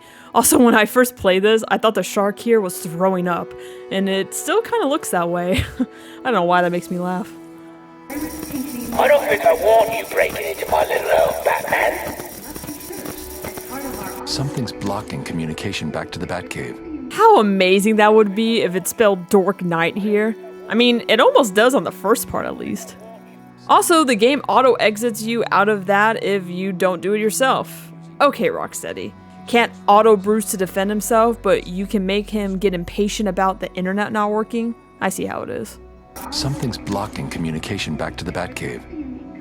Penguin must be using military-grade communication disruptors. The only way to crack this security is to destroy them. I've always found it odd how Batman just jumps the gun with, oh, Penguin is clearly using this. I feel like there should have been a bit more detective work involved, like maybe overhearing a henchman or something. The logic just seems off. I know he's the world's greatest detective, but I think that was a little cop-out if you ask me. I was trying to see if I could be fast enough with the remote control batarang to beat the bars here, but there is an invisible wall there regardless. How does this thing work anyway? All you need to know is Penguin wants this thing powered up. While it's working, no one in this hellhole can use anything that broadcasts out into Gotham. So that's why my cell phone stopped working. Oh, yours too? Yes, dumbass, that's why your cell stopped working. Did you even listen at the briefing? Damn, no? You're gonna... Oh, it's you. Sorry, man. Stop pointing that thing at me! I love these henchman conversations so much. I'm pissed. Batman's been screwing with his plans. Do those things even work underground? I read the manual. It never said anything about working underground. Yeah, they work. If you say so. Since when have you been all about reading anyway? I read. Horn don't count. Screw you. Okay, where, when, why, and how did Penguin give this guy the manual? I'm telling you, it's him. It can't be. It is. Look again. He looks big, right? He's gray. This poster's gotta be over 100 years old. How can it be the same guy? And even if it was, how did Penguin get him? I don't know, but I'm sure it is. It's even got a name. Solomon Grundy? Stupidest name I ever heard. That's the thing you can hear in the museum. You know, Solomon Grundy, born on a Monday. You may be right. Great build up to Solomon here. We heard him once before when heading to the steel mill, and now here again, right before we face him. Also, dang, if this poster is over 100 years old, that must have been some amazing paint they had back then. I don't know why, but love the head turn towards this guy over here like, what the hell do you want? Batman's on the way. Good. I always wanted a chance to go up against that freak. But I thought he wanted us to drag this thing over to the Joker. He did. I guess Batman's made him change his plans. That's an interesting story beat there. Clearly Penguin's plan was to try to cut off Joker's communications until Batman intervened. Peekaboo! Hey boys! I'm gonna be honest, I have no idea why they're not firing at me. You know what? I prefer the good old cavity search. That I like trains guy would go nuts here. One of the things I remember most about the museum is the T-Rex right here. So clean. Blink and you'll miss it, but the cop actually spits at the guy and he gets super pissed. Great way to show that this guy does not give a crap, even with a knife to his throat. I'm not scared of you. Do your worst. Penguin will kill you too when he's done. Don't talk crap. Why would he do that? He's got a record as long as my arm. He's responsible for 63 missing people, and he likes hurting people too much to stop. What's he talking about? Don't listen to him. He's desperate. He knows he's gonna die. Ooh, I like this guy. Trying to play some mind games to the henchman. Very clever. Not a big fan of the body armor on the henchman. It's pretty annoying in some fights, but that's kind of it. Nothing more than the satisfying hit when you finally take him down. I don't know, I feel like they could have added more to that. Man, this officer has nerves of steel if he's calm from all that. You're safe for now. Thank God. You may want to hold off on thanking him until after you've answered my question. Who are you? Sorry, man. I'm a cop. Gordon sent us in here. I'm from the 13th Precinct, part of the strike team. Been in here since the beginning. If Gordon sent you, you'll know the code. Oh, yeah. He said, oh, man, what was it? The code. Now. It's Sarah. He said to tell you the code is Sarah. Fun nod there. Comic book fans might recognize that name, Sarah Essen, who was a former lover of James Gordon in year 1. Even though she doesn't make an appearance in the Arkham series, she does get mentioned again in the Arkham Origins in some of the tapes, where Commissioner Loeb at the time was going to expose their relationship, and Harley Bullock was going to spy on both of them. Love this kind of deep lore in these games. I really love the face and eye animation going on with Jones here. You can tell he's nervous talking with Batman since he won't hold any eye contact. Or maybe he's just shaken by what's going on. Either way, kudos to this actor who did the motion capture for him. I told Gordon it was too dangerous to send you in. Stay here. If the rest of your team is alive, I'll find them. I would have liked to hear that conversation Batman had with Gordon. It would have been a great story beat since we barely see or hear from Gordon in this game. Damn, Gordon needs to hit the Lazarus pit or something. He's looking rough in this picture. They really did him dirty. I guess he's Benjamin Button or something, because he looks great in Arkham Knight. Most of you probably know this, but I really like the showcase Penguin has for his museum. It really shows how twisted he truly is. Now this little mix is a real puzzle. Where did she come from? How did she kill 8 of my men before we managed to hold her down and beat her into unconsciousness? All I know is, I like her pajamas. Well, that's a coin in the thirst jar for that comment. Also, I like how she's having like a staring contest with Batman and Jones right here. Take a good look into the eyes of the monster. Deeply disturbed killer, a man responsible for the murder and subsequent mutilation of over 100 men, women, and children. You're looking at Zaz. That's such a scary thought, that Penguin somehow captured Zaz here and he escaped. Very chilling environmental storytelling with the blood and the broken cages.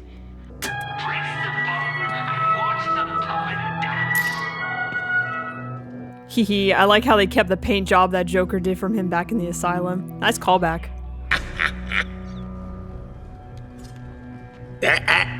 I wouldn't do that if I was you. Show them what we got. So I turned off the in-game music now since YouTube gave me kind of a finger wag about it in my last part, but I have to say, it kind of makes the scene feel awkward. It's not flat or anything, but you could tell it's definitely missing something. You down too. Ooh, aren't you scary? You're about to find out. Am I really? I have to say, Penguin has really grown on me over the past couple of years. He wasn't really my favorite back then, whether in BTAS or even when this game came out. But Matt Reeves, the Batman, and now the new Penguin show really made me realize that he's a power-hungry man you should not mess with. Also, Nolan North is amazing in this role. His voice matches this despicable and gross nature of this character perfectly. You just gotta love the suck-up henchman for him. Here's the thing. Back there, I've got a cabinet with your name on it, just waiting to be filled. And, as luck would have it, here you are, standing just where I want you. The thought of Penguin actually hoping Batman would surrender and become part of his collection is just a funny idea. Also, does he just let them die of starvation or dehydration eventually? That museum would get pretty smelly if that's the case. Come on out, lads. It's initiation. That's legit one of my favorite moments in the game. Just a hard swing to that poor man's junk. He would not be having kids anytime soon.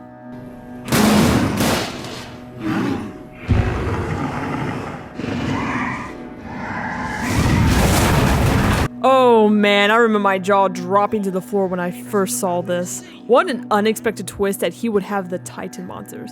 But it makes sense. Penguin has this power and money, he probably could recreate it or find the remnants of it. Great story beat and callback to the Asylum. Just what a sequel game should do. This is just a nitpick, but I kind of hate how they made it so you can just stun him now instead of throwing a batarang. It takes a lot of the fun and danger out of it, personally. I found Penguin. And Mr. Freeze, have you located the cure yet? Not yet. The situation is worse than I thought. Penguin has a supply of the Titan formula. He's got what? How do you get Titan off Arkham Island? What's going on here?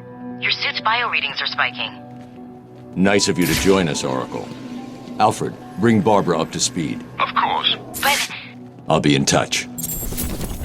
Honestly, this was a really good idea to have Oracle come later in the game. It helps establish Alfred as a character, since Oracle was already established in the Asylum. Great writing choice here. A bit of foreshadowing to Wonder City here, like how they start planting little seeds with these pictures in your brain, only for it to come back later. Couldn't believe the fight the old snowman put up. Still, I got what I wanted. I kind of wanted to see that fight, honestly. When Bay brings out the freeze gun. Are you from the 13th precinct? Where's the rest of your team? I like how Batman makes sure he's part of the crew, even though you could tell by their matching little tank tops they're wearing. Some good old Killer Croc flashbacks right here from the ice. Sorry, Batman. Did I forget to mention my little friend down there? Me, Tiny. Who'd have thought a big fish could be so useful? Not me, that's for sure. I feel like Penguin called his shark that because he's compensating for something, but I just can't figure it out. Another show don't tell in this game. You have to figure out what to do here. Really like that. They're using thermal imaging headsets. Anyone wearing them will be able to spot me hiding up in the darkness. Yeah, really cool, challenging idea that doesn't really go anywhere. Wish they made it that could be easier to spot you more, adding more of a challenge to Predator mode. But it's pretty much useless most of the time because they warn you before they're gonna use it. Freeze's suit is in the case. I'm looking at it now. You better, son. Batman's on the way, and the last time I saw him, he didn't look very happy. He's not getting past me and the boys, sir. The suit is safe. Tell the boys there's an extra 100 grand in it for whoever brings him in alive. Very generous, sir. Nice touch that Penguin's henchmen call him sir to be more respectful. A lot of henchmen do this before this interaction if you keep an ear out for it. Listen up. Penguin wants the bat brought in alive. There's 50 grand in it for the one who doesn't. Okay, this has always bothered me. Penguin said 100 grand, and this guy just said 50 grand. Why is that? Was his henchman not telling the rest of the boys so he could keep half of it for himself? Or was that just a typo in the script? I don't know why, but that has always bothered me. Is this what Batman's coming for? Who knows? If it is, he ain't getting it. Maybe one of us should put the suit on. What? Yeah, think about it. Freeze, Batman. I am a man in a refrigerator. Do you want ice with that? I just can't. Again, some of these easy to miss animations just add so much to the game and the personalities to these henchmen. I frickin' love it. How do you get in it? Does it come with instructions? How hard can it be? We're both smart. You should get the guy who knows how to read manuals. I read the manual. I saw you clear the room. It's awesome work, man. The name's Tom Miller. You're part of Gordon's strike team. I've seen your file. You have? I mean, yes, sir. Listen up. In case you didn't notice, Batman just saved our asses. From this point on, we own this room. No one in or out. Well, what about the little bastard that did this to us? I want payback. You'll get it. We grab guns, hole up here till Batman finds the rest of the squad, and then we get our payback on Mr. Cobblepot. Michaels, grab a firearm and start a patrol. No problem. Sanchez, cover the main entrance. Let's make it out of here in one piece, okay? I really like the squad of cops. They have some unique personalities that are really memorable. It's odd that they didn't bring these characters back into Night. It would have added a lot and been cool to see them again, since we already know who they are. Again, some missed potential in Arkham Knight they had here. Gosh, it's so weird to see Freeze like this. I'll talk more about him in just a second. Also, apparently, he's remaining calm. That's really smart, actually, because that keeps his heart rate and the coolant probably down. Also, if you look closely, his fingers have frostbite on all of them. Nice detail. I shall slice you into pieces, American. Something I've noticed in this playthrough is that this twin, I'm just gonna call him Lefty, talks to Batman, while the other one, Righty from the steel mill, doesn't. It shows their different personalities. Lefty's maybe more outgoing and talkative, while Righty seems shy and doesn't speak as much.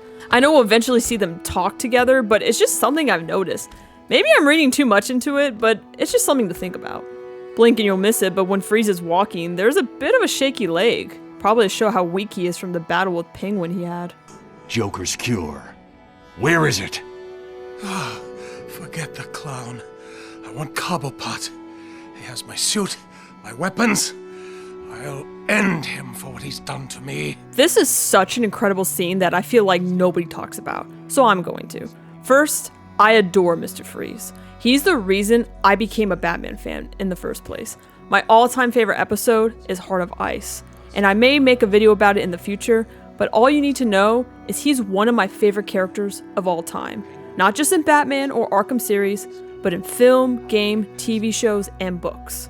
With that said, it really shocks me to see Freeze in this almost naked state.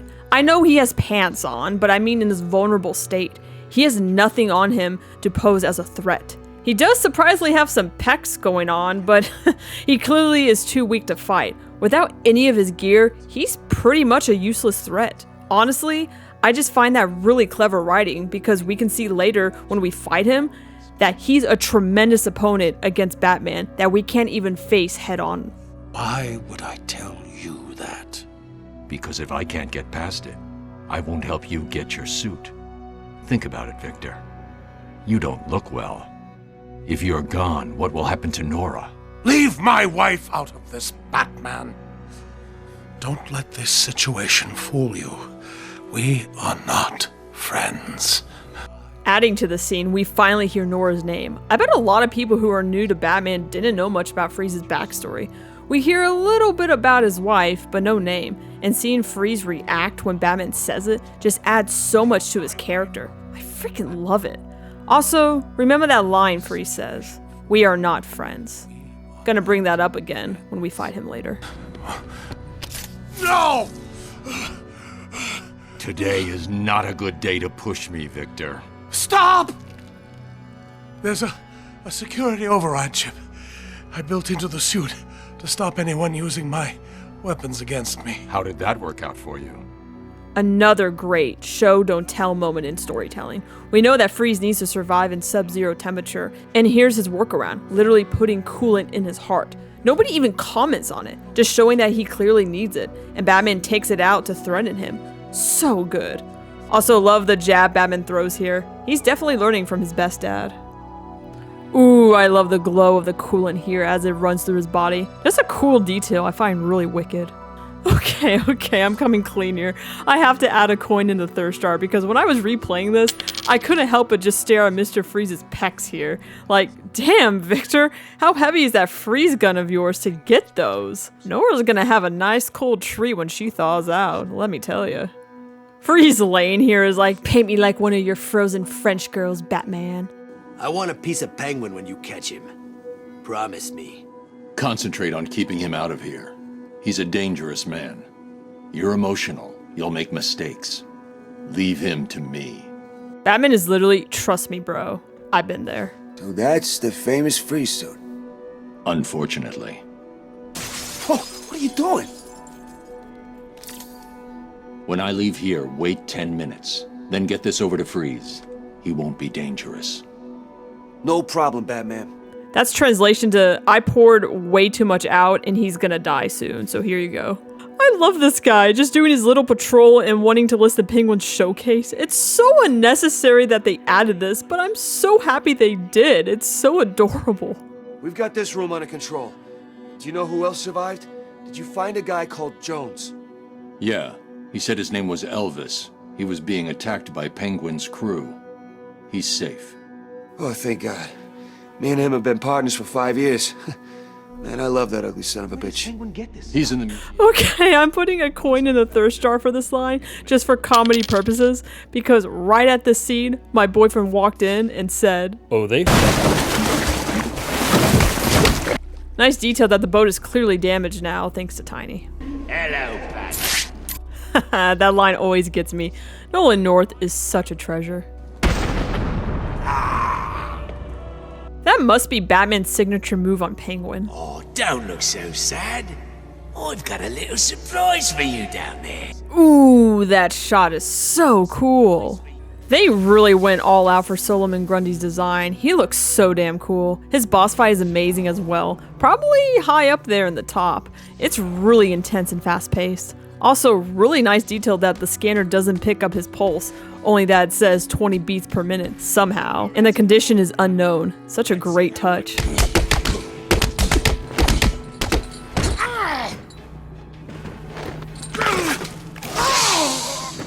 Ooh, that's so gross. Also, that noise you hear for a quick second, it's the same one that poison ivy plants make when they hit you in the asylum. I only got it for a second, but now the pulse reads 0 after he's defeated. You can see the ninja react when she sees Batman just for a quick second here. Look who it is, Mr.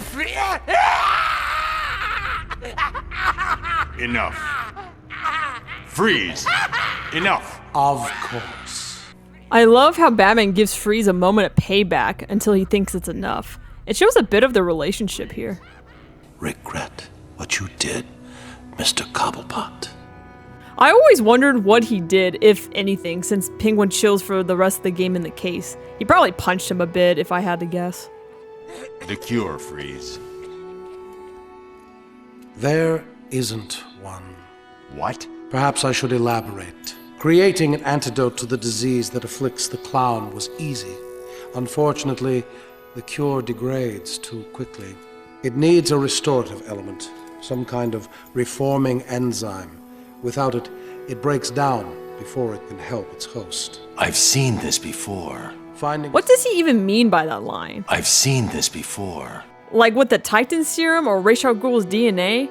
Just found this a really weird line and they don't even go into it, so just some weird clunky writing if you ask me. What if I told you I know a man who's been exposed to that enzyme for centuries?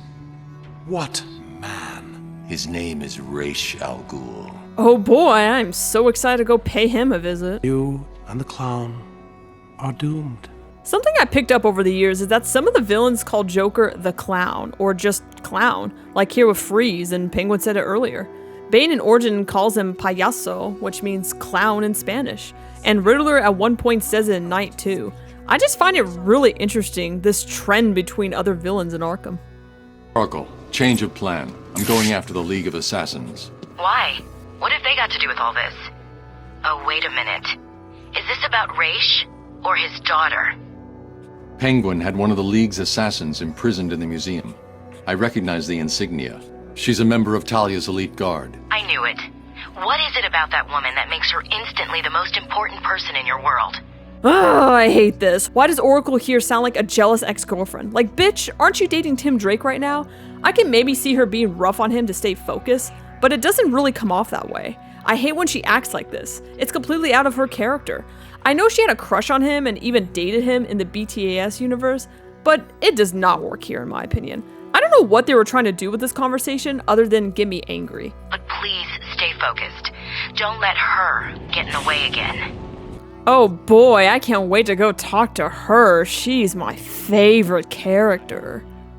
I just realized that Freeze looks really goofy on the scanner with only his skeleton head. Really nice detail here. Condensation can indicate how cold the surface is relative to the surrounding air, and I love how it's used on Freeze's suit. It adds that extra layer of realism, showing how much he relies on the cold to survive. That bitch was badass, Batman. She took him down and kept moving. Nice little detail that says on the scanner that he got injured from the ninja. I see you have sent a data request on the League of Assassins to the Bat computer. Oh, and another equipment request. I like how Alfred says that since we got the grapnel boost earlier. Great continuity there. Something I've been dying to say is that I absolutely love the story synopsis in this game. It's such a great reminder for people who might only get to play it once a week because of school, work, or life. Plus, these shots they include here are awesome. There's some perspectives you really can't see in the game itself. I just find that a really wicked detail they added. Can anyone hear me? Over.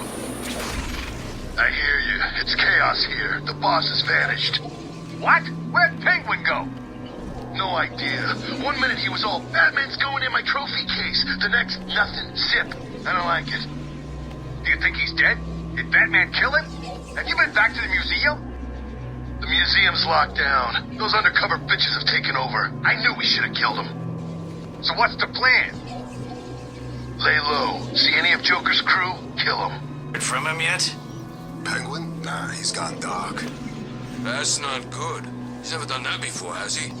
Nope. To be honest, I like it. I hate it when I'm trying to kill some clown and all I can hear is his squawking voice in my ear. Puts me off. Yeah, I know what you mean. I really like how the henchmen are kind of clueless without their leader, Penguin. They're just waiting to see what happens, since that's all they can do. Like they said, the cops took over the museum and Penguin is, well, captured. Did I tell you about the time he sent me to kill Joker? No. True story. I was sitting up on one of those buildings, the tall ones near Sionis, with a gun aimed through the window. I could see the Joker. I could see the things he got Quinn to do to him. Huh. Like what? You don't want to know. Anyway, he kept talking to me for 2 whole days. What's he doing now? Who's he with? You know, stupid stuff. And all the time I was thinking, just shut the hell up, bird boy. I'm gonna turn this gun around and put a bullet in you too. Be quiet, man. If he heard you speaking like that, he could... He could what? What's he gonna do? I heard Batman was heading his way. Now either Batman stopped him or he's killed Batman. Either way, he's not listening to us anymore. Well, a coin and thirst jar for that comment. Plus, interesting that some henchmen went on scouting missions and I guess nothing came out of it since he didn't say anything more about it. And, well, he's still there, so... Well, they will. Soon as we get the order, we take all of them out. I want blood. I want Two-Face to regret the day he even thought of coming in here. A bipolar freak. Yeah. Then we move on his territory. See how he likes it. I'm ready. Me too. Good. It's really amazing how the gang wars are really brewing in the background in this game. You usually forget about them because you're so focused on the missions. I just find it really interesting and a great story beat for this game. It's pretty realistic, to be honest. Crazy.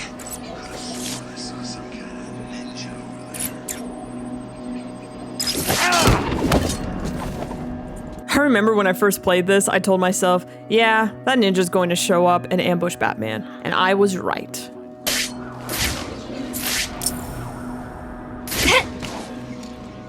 You only continue to live because the great Ra's al Ghul allows it.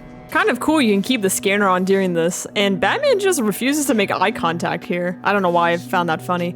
Also, shouldn't her ninja friends notice the flashing tracker on her back? Call him off. I can take her. Stand down.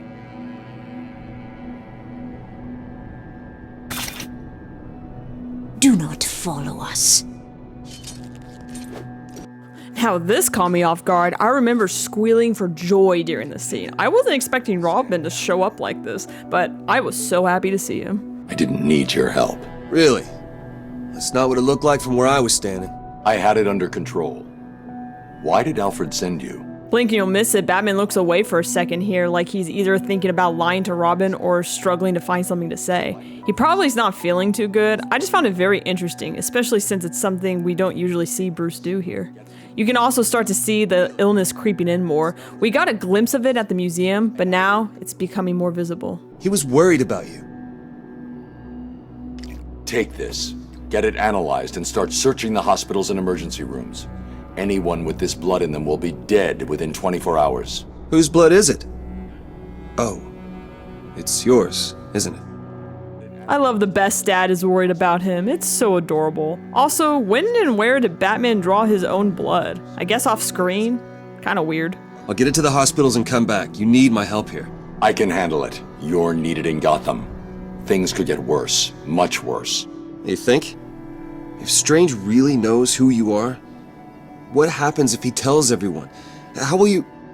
Trust me, I'll find a way.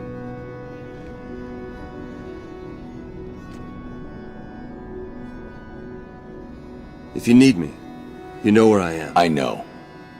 Now go. Great scene here. It really shows a dynamic between Batman and Robin, where Batman essentially sends Robin off to handle the paperwork while he takes care of the most demanding and difficult part of the job. It's more apparent in Arkham Knight, but this is where the seeds are really planted. I also love how Batman calms Robin down here, holding him and helping him regain his composure. He's basically telling him that it's his problem to handle and he needs to stay calm. Batman does this in every game with his sidekicks, and I love how it highlights his leadership skills. I'll talk more about Robin in the Harley Quinn Revenge DLC since we get to play him and see him a lot more, but I generally love this Tim Drake. His design and voice is awesome in this game. Troy Baker voices him here while Matthew Mercer voices him in Arkham Knight. Some fun trivia for you. Starting, Batman took down Penguin, so now the museum's up for grabs. Joker won't want Two-Face grabbing it. He'll send us out to stop him.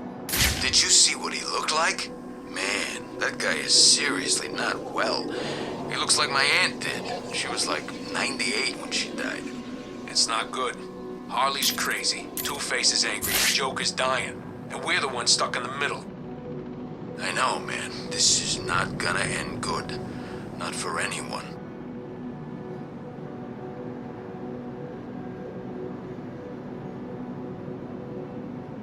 I think we just witnessed either a breakup or caught these two in a secret rendezvous.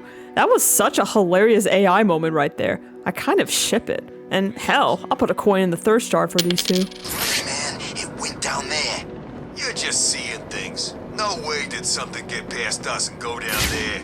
No way. It did. I told you, it looked like a ninja. You know, all sneaky and swords and... Look around you. There are no secret ninja assassins in Arkham City. That would be insane. We'd have seen them. I saw it. It went down there. Look, you don't need to believe me, but when some freaky-deaky ninja cuts you up one night, don't say I didn't warn you, okay? I like this guy. He's just telling his boys how it is. The return of the good old Joker teeth. I low-key missed these, and I'm really happy they brought him back in this game. You are not welcome here. I'm not here to fight you, Croc. Let me pass. Your scent is different. I smell death on you. I don't need to fight you, Batman. I just need to wait, and then I will feed on your corpse. Technically, you can only see Croc after fighting Raish, but I decided to put it here since we're already in this area. It's pretty cool to see Croc again, and I love how he won't attack you because Batman smells of death. Such a wicked cameo, especially since we left things on bad terms last time. Out here, I'm not just cold, I'm wet, and I smell like I've been standing in something Croc left behind. Do you ever stop complaining? Shut up, the both of you. We got a job to do. Penguin's crew are on the run. Joker wants us to off any of them we find. I thought he was offering them jobs. He said it's up to us. Personally, I don't like those jerks, so I say we put a bullet in their heads. Fine with me. Interesting story beat here, how Joker is now off killing Penguin's men, probably for revenge after they killed his men before the museum. I also love the nice touch where one of the thugs mentions offering jobs to them, and we see that play out later. Also, I just love that line delivery. Fine with me. Ooh, did you hear that? I'll play it again. Such an incredible detail. The sound of the alarm gets slower and more disoriented because Batman got hit on the head with something. I had no idea about this detail until this recent playthrough. Protocol 10 will commence in 5 hours. Gosh, that impending countdown still gives me anxiety after all these years. Are you alright? Did something happen? All the readings from your system just went red. Just give me a minute. I'll be all right. No, you won't. Hurry. You're running out of time. When I first played this game, I found it really odd how Batman suddenly starts acting weak because of the illness. But as I've gotten older, I've realized that's the point. Sickness often comes out of nowhere, and it can hit you like a wall. Man, what's in these things? Guns, explosives, thermal trackers, everything an army needs. To kick Penguin's ass. But how come we've got them? Ain't this place supposed to be a prison? You ask a lot of questions, boy. You sure you're on the right side? What are you saying? Joker's my man, you know that. Been in his crew for years. So stop asking questions. You know Jay don't like questions. Okay, sorry. Seems weird, that's all. You guys know what this place is? I never heard of no old Gotham before. I guess you never went to school, did you? What happened? Too busy wetting your bed to learn something? If you bothered learning something, you would know that what we call Gotham is actually built on top of the old city. What old city? Old Gotham. There was some kind of fair, hundreds of years ago, maybe more. Something happened and bits were demolished. A new city was built on top of it. You learn something every day, don't you? So this old Gotham, what happened to it? Don't you listen? I told you. There was some kind of accident and it got built over. Yeah, I heard everyone died. And that's your explanation? Some kind of accident? That's what I heard. Whatever. Can't believe I'm doing this, but do any of you know what killed Johnny K? I heard they found him all sliced up. Oh, that's easy. What was it? Croc? Nah, ninjas. What? You heard. This place got everything. Just be glad we're heading this way. Know what I mean? Wow, there's a lot of interesting story beats here, especially talking about Old Gotham, aka Wonder City, which we'll learn about soon when we're looking for the ninjas. I just love these tiny builds up in these games. Also, these henchmen could easily see me. I'm just saying.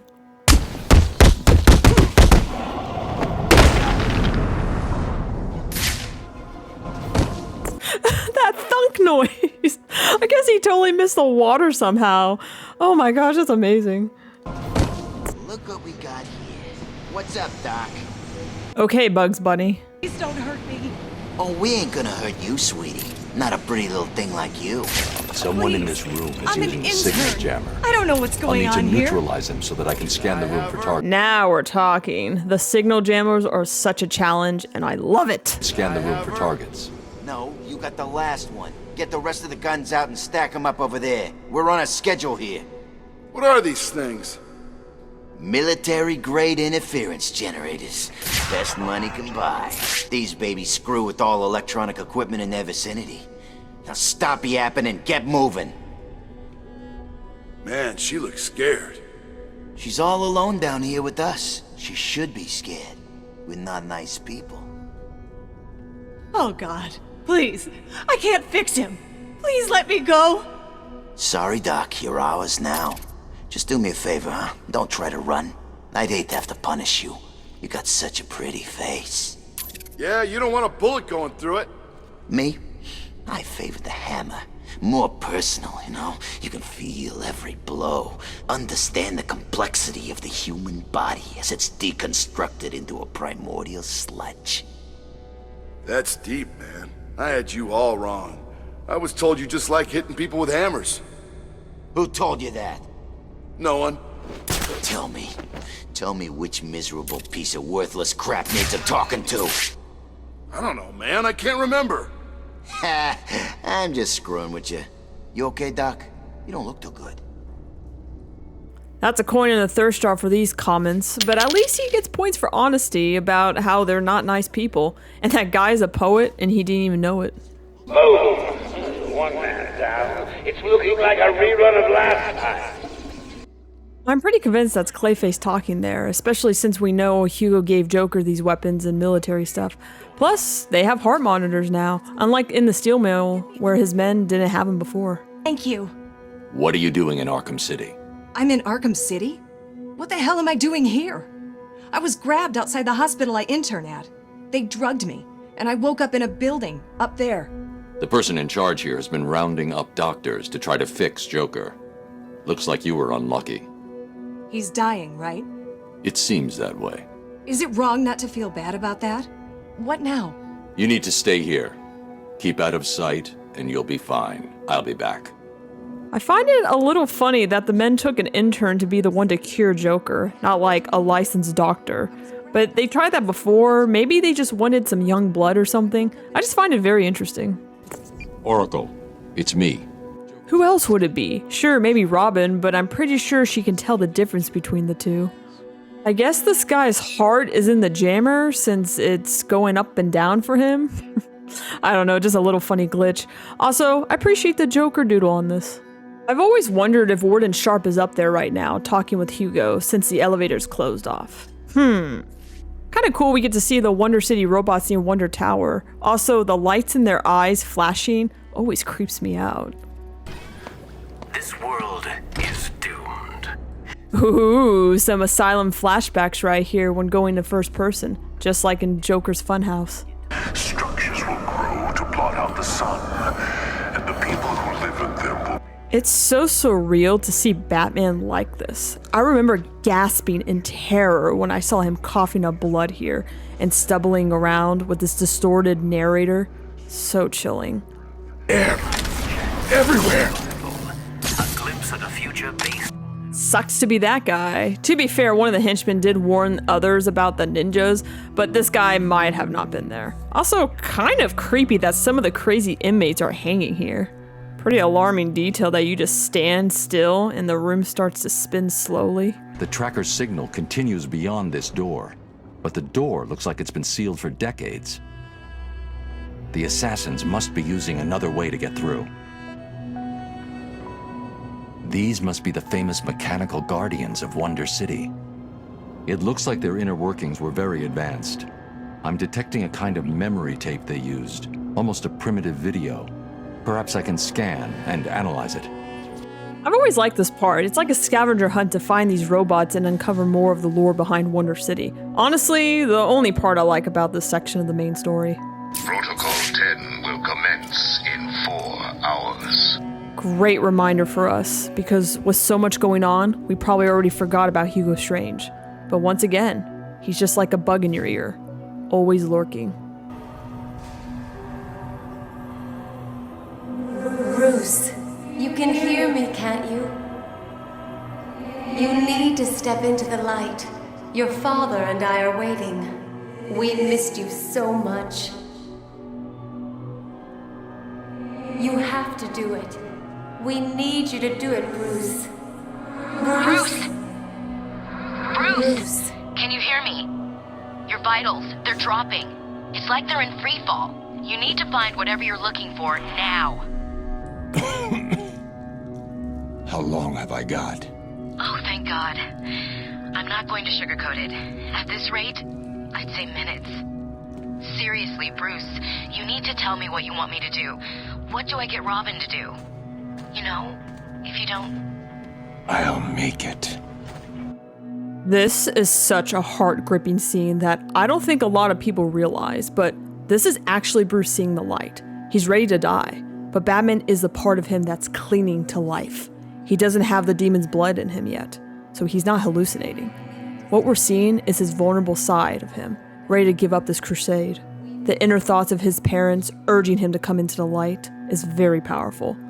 But then Barbara comes back into the comms to remind him who he is, and that he still has a family to fight for, his Bat family. That's how he finds the strength to keep going. One of the best scenes in the game and probably the entire series.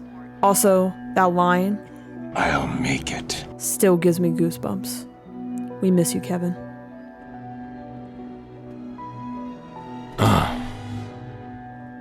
Hello, Talia. There's legit no sound effects there since I turned off the music. That's interesting that some of the sound effects are with the music. I guess I'll add my own. A better world.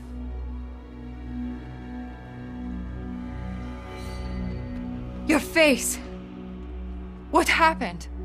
Once again, some great eye animation here. We see Bruce trying to quickly figure out a cover story, just like he did with Robin earlier. After that night we spent in Metropolis, you could have just called. Okay, let's get this rant over with. Talia is the worst character in the Arkham series. Her design is boring, her voice is dull, and the writing for her is embarrassingly bad.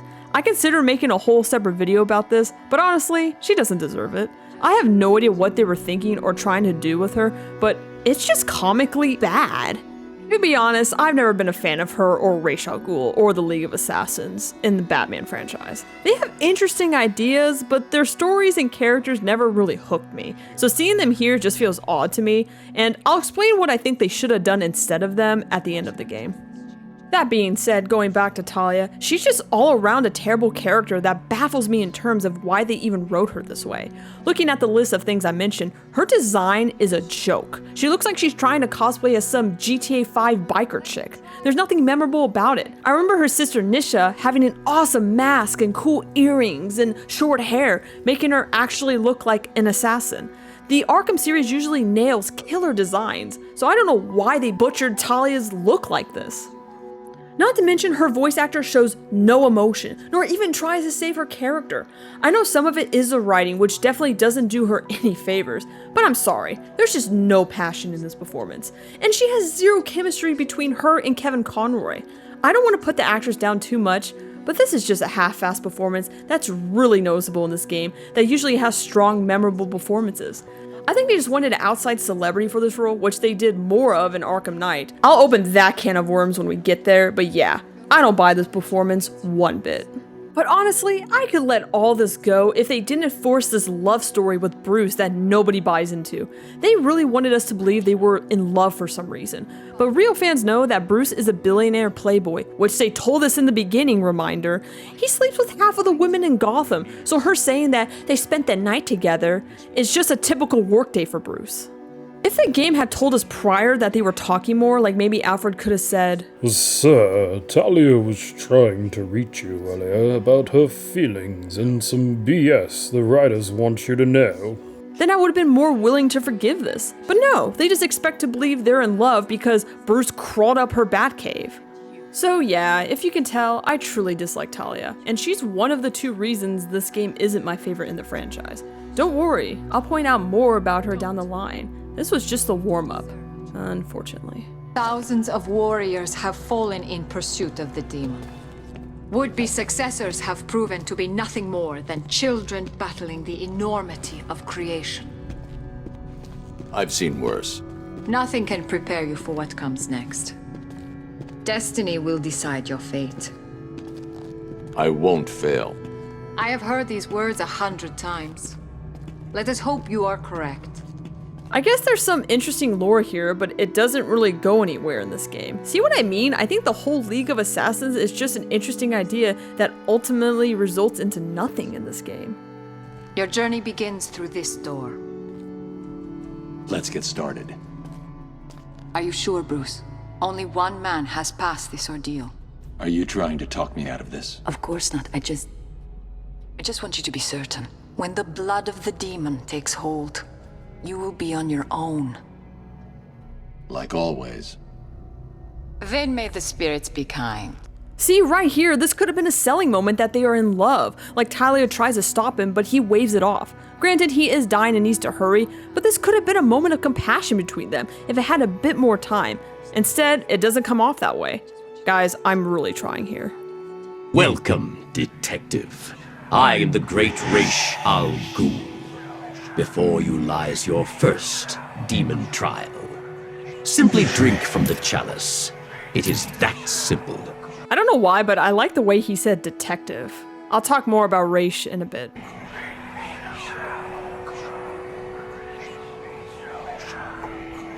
Ooh, love the creepy whispers that are saying Ra's al Ghul. Gives me Scarecrow vibes during our first encounter with him in the asylum. A nice little detail with your health bar going back up when you're drinking the blood. Hard to tell, but Ra's head does follow you here. I do like the game design here, especially how it pulls from Arkham City, like the Ferris wheel we saw at the steel mill and some of the other buildings. But honestly, I think this is one of the more boring parts of the game. It feels like AR training, and nothing else. Sure, we fight the Sand Guardians of the Sand, but it's no different than the ninjas we fought earlier. It feels like a bit of a chore going through this. I don't have much more to say about this, honestly. You did it! You sound surprised. I'm surprised too. That's the only emotion we'll get out of her in this game. Ra's al Ghul, Father. Welcome, Detective. It is time for your final challenge.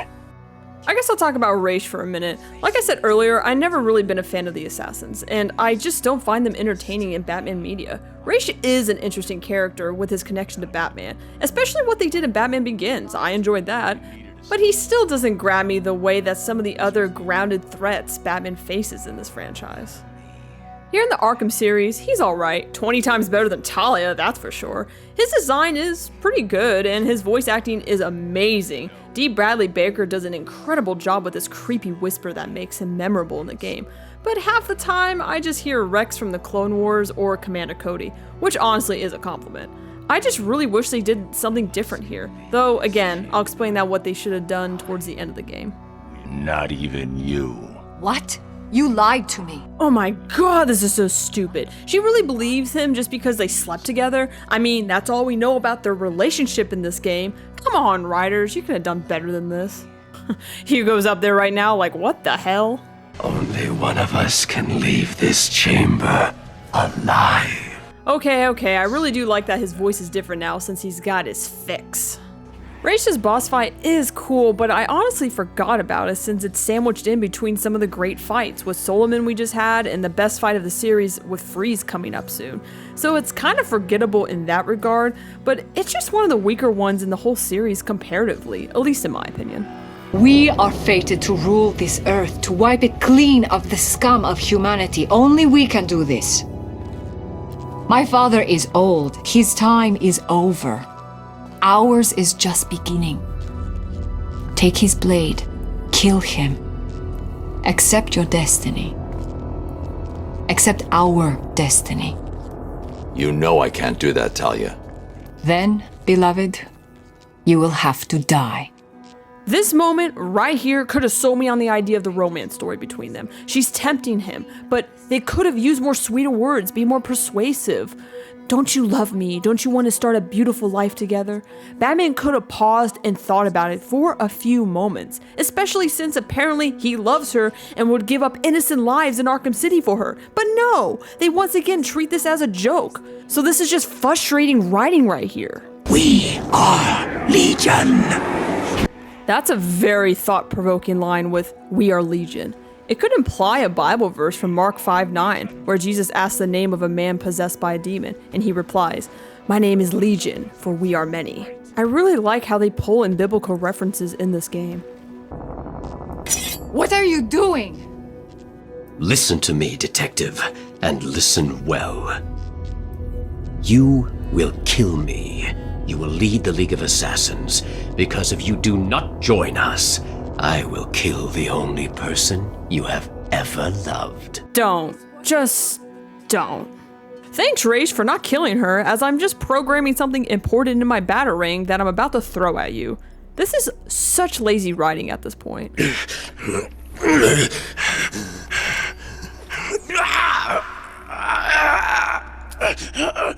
Once again, no sound effects, so makes the scene 10 times more awkward. You should have killed me. Yes, he should have. What kind of a man sacrifices his own daughter? And you lied to me. I thought you loved me, Bruce. I thought you were ready to join our crusade. Talia, Don't! You two deserve each other. I'm sorry. The fact that he doesn't chase after her really sells on me the idea that he's truly in love with her. He has Raish's blood. He could have gone after her. But no, we have to have her get all mad and storm off so she can come back at the end and save the day. This is literally a Hallmark movie. The Dark Knight of my dreams. Smack that on a title poster and call it a day. You're looking old, Raish. What's really going on here? I have used the Lazarus Pit too many times. I've lived 600 years. My mind and body cannot take much more. Each time I enter the pit, I am frightened of what will come out. This is why we don't do drugs, kids. This pit has corrupted your mind. This whole part is corrupting my mind. Thank God we have the freeze fight after this because this was a slog to get through. I'm not gonna lie. Bruce, have you been? I thought you were dead. Sorry to disappoint you. Okay, that line is getting me to lighten up a bit. Thank you. Did Robin get you that blood sample? Yeah, he's down at Gotham General. It's going crazy there. I'll patch through. Hey, Bud. I'm glad to hear from you. Aw, low-key, that was cute how he said that. I know this is a very underrated opinion, but I really like Barbara and Tim as a couple in this series. I'll talk more about it tonight. It's me. What's happening there? Bruce, it's not good.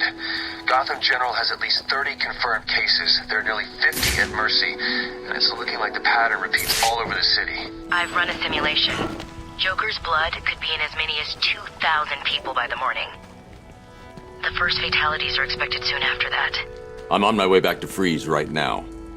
Hopefully the blood sample I extracted from Raish will complete the formula. I hope you're right.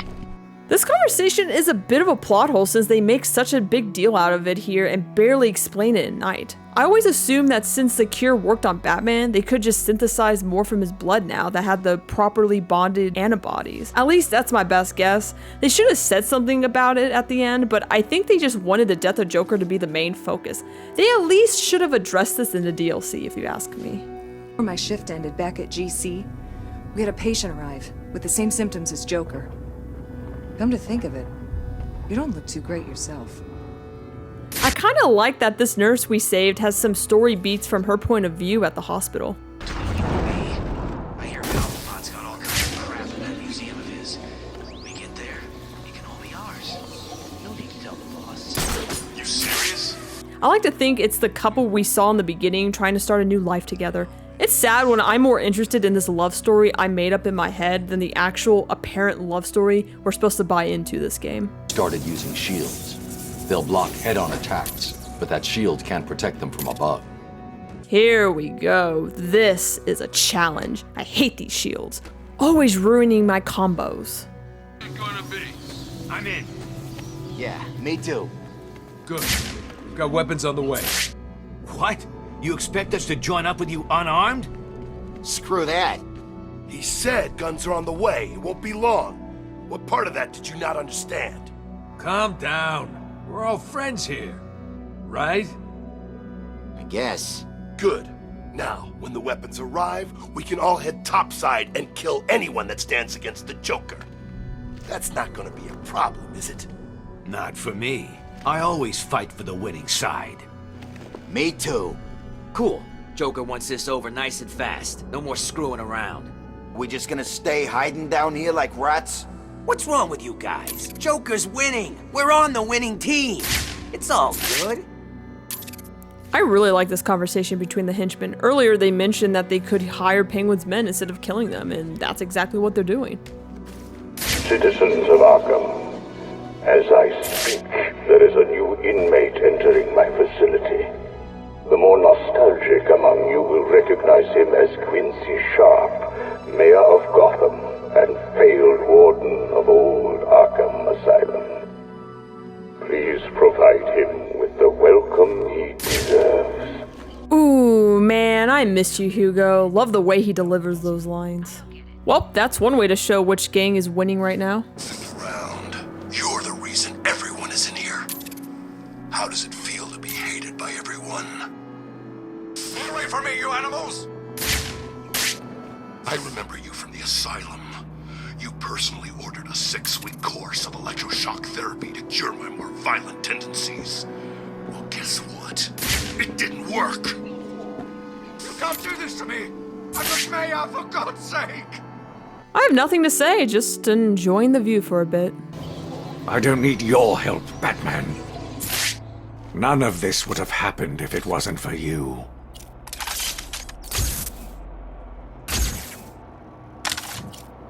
This is all your fault. Notice how he's blaming Batman until... No! Please, no! I want to know all about Strange, and how you're tied into all this.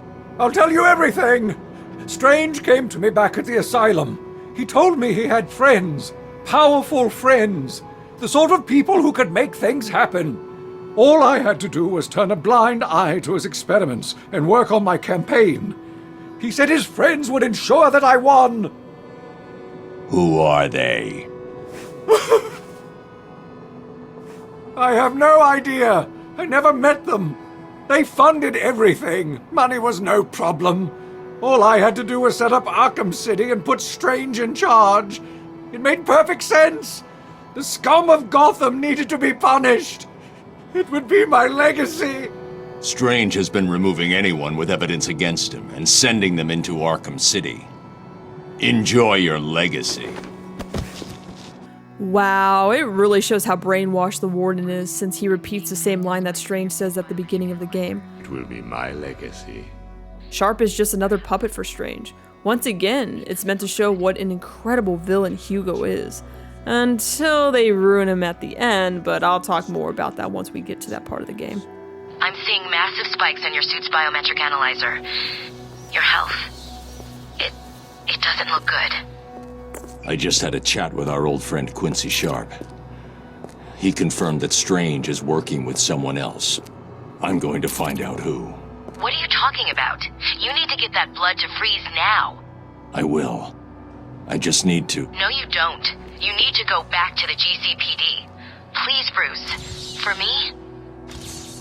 Another odd part of the story is how literally 5 minutes ago Barbara said his suit was back to normal. Your suit's readings are back to normal. And he's worse again. I just find it really clunky writing. They should have said it after the freeze fight, since that would have made more sense in my opinion. Not just after that part. I know it's just Barbara reminding him since Batman is focused on Hugo, but I don't know, it just feels really off to me. I'm sorry. I'm so sorry. Strange made me do it. I wanted to stop, but his drugs made me so confused. Strange is a madman. You need to stop him. Oh, now he's apologizing to him. So, kind of a creepy thought. Considering this is kind of the last time we'll see him before he goes crazy and ends it all for himself. Granted, that's revisited in Night, but it's still a chilling thought when you think about it. Stopping it. I don't know. It keeps freezing back up. It's Freeze. He's doing something. You got a backup plan? How are we gonna get in? We're not. I'll tell Harley you said that. What? You heard. Quinn's on her way over. She sounded real pissed. I don't think Joker's holding up too well. She's coming over to try to hurry us up. And when she asks what's stopping Joker getting his cure, I'm pointing at you. But it's not my fault. You can tell her that. You're kidding, right? Do I look like I'm kidding? No way I'm taking the fall for you not being able to defrost an ice cube. Okay, look, just stall her. I'll get this thing open. Somehow. Come on, Harley's on her way. We need to get in there. I can't do this with you yapping at me. Just shut up already. Teamwork makes the dream work, as they say in any job. I love how they're using the same method they relied on when they tried to seal up the door at the steel mill. Only this time they're doing it for the opposite reason. Harley must have a lot of faith in these guys if they think they can stop Freeze. Why do you keep doing this to me? It's like you idiots spend every single day thinking up ways to leave me bitterly disappointed. Harley, when you get to the GCPD, kill a couple of them for me, will you, dear? No problem, sweetie. If any of you are still conscious, get back to base now. Even Joker is sick of their BS, or maybe it's Clayface just saying how it is now. Most of you might already know this, but if you take your time, you can actually hear Freeze talking to himself. I love this because it builds his character more. It's a unique quirk we don't often see in other characters within the series. Take a listen. How can this Ra's al Ghul hold the secret to the clown's cure? That man must have lost his mind. I will not fail more. This is futile. When this is over, the clown will suffer. There he goes again, calling Joker the Clown. I swear it must be some kind of joke or trend among the other villains in the game. I'll keep an ear out for him more in the entire series. Impressive, Batman. I doubted you would actually return. I'm a man of my word, Victor. You should know that by now. Ooh, I love that line. I'll dive deeper into Freeze's and Batman's relationship after the fight, but damn, that dig Batman throws at him really hits hard. It's the truth, and we'll see it build throughout the rest of the series. The formula is complete. The bonding process appears to have been successful. How are you feeling? You look unwell. Ah, now Freeze is expertly returning the digs. A clever callback to Batman's earlier remark at the museum. This level of writing is simply brilliant. It's not just a back and forth, it's a masterful evolution of their dynamic. Give it to me. I'm afraid I cannot do that, Batman. You have given me your last order. This is not a time for negotiation. I think it is. The clown has my wife. Bring her back to me. On one hand, it's almost absurd for Freeze to act like this, but on the other, it makes perfect sense. He's desperate, clearly still not fully recovered from what Penguin did to him earlier, so seeing him lash out and now threaten Batman with the only cure, it mirrors Batman's own earlier, calculated threat at the museum, with him pouring out the coolant. It's a brilliant parallel, once again showcasing the evolution of their dynamic throughout the series. You don't want to do this, Freeze. Oh, I believe I do. You will bring me Nora, or you will die. Man, I can't even express how amazing this is. Freeze transforms into this chilling, intimidating figure with these glowing red eyes, like he's the frickin' Terminator. The way his character design shifts, turning him into a legitimate threat like this, it's so wicked. I still get chills every time I play this part. You are in my world. Oracle, Freeze is attacking me. Get me the telemetry feed from his suit, now. No problem. Bruce, remember what happened last time. Don't try to take him on in a straight-up fight. He's too powerful. Okay, data's ready. Coming through now.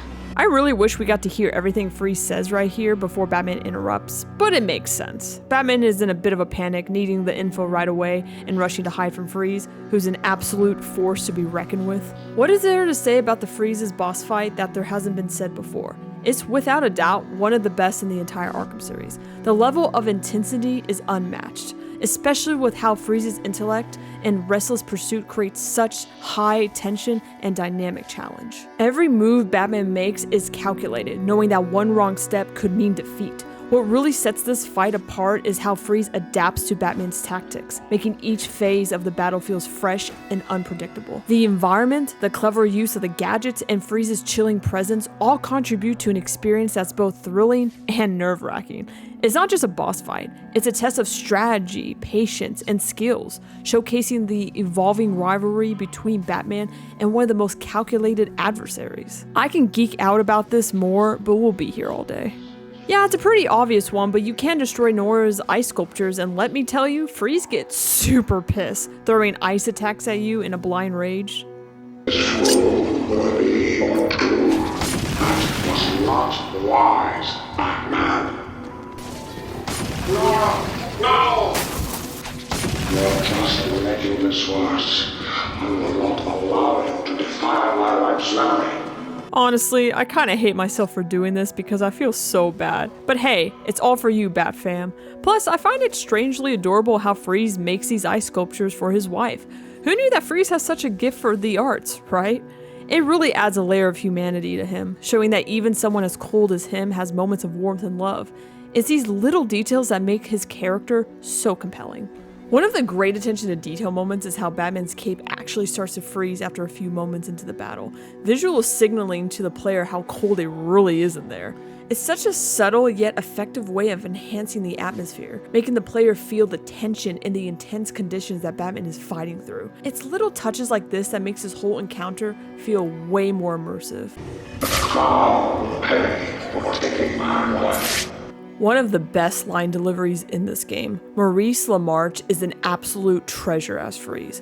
He has the incredible balance of zero emotion and the subtle humanity that really defines this character in a way that we see throughout the game. I'm so glad he comes back in the rest of the series. He's definitely my favorite voice actor right after Wally in this franchise. And let's not forget, he's also Calendar Man, another role he absolutely kills. His vocal range is just amazing. Beat his ass, Batman.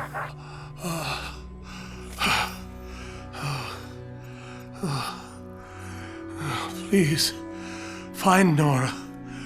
She's all I have left.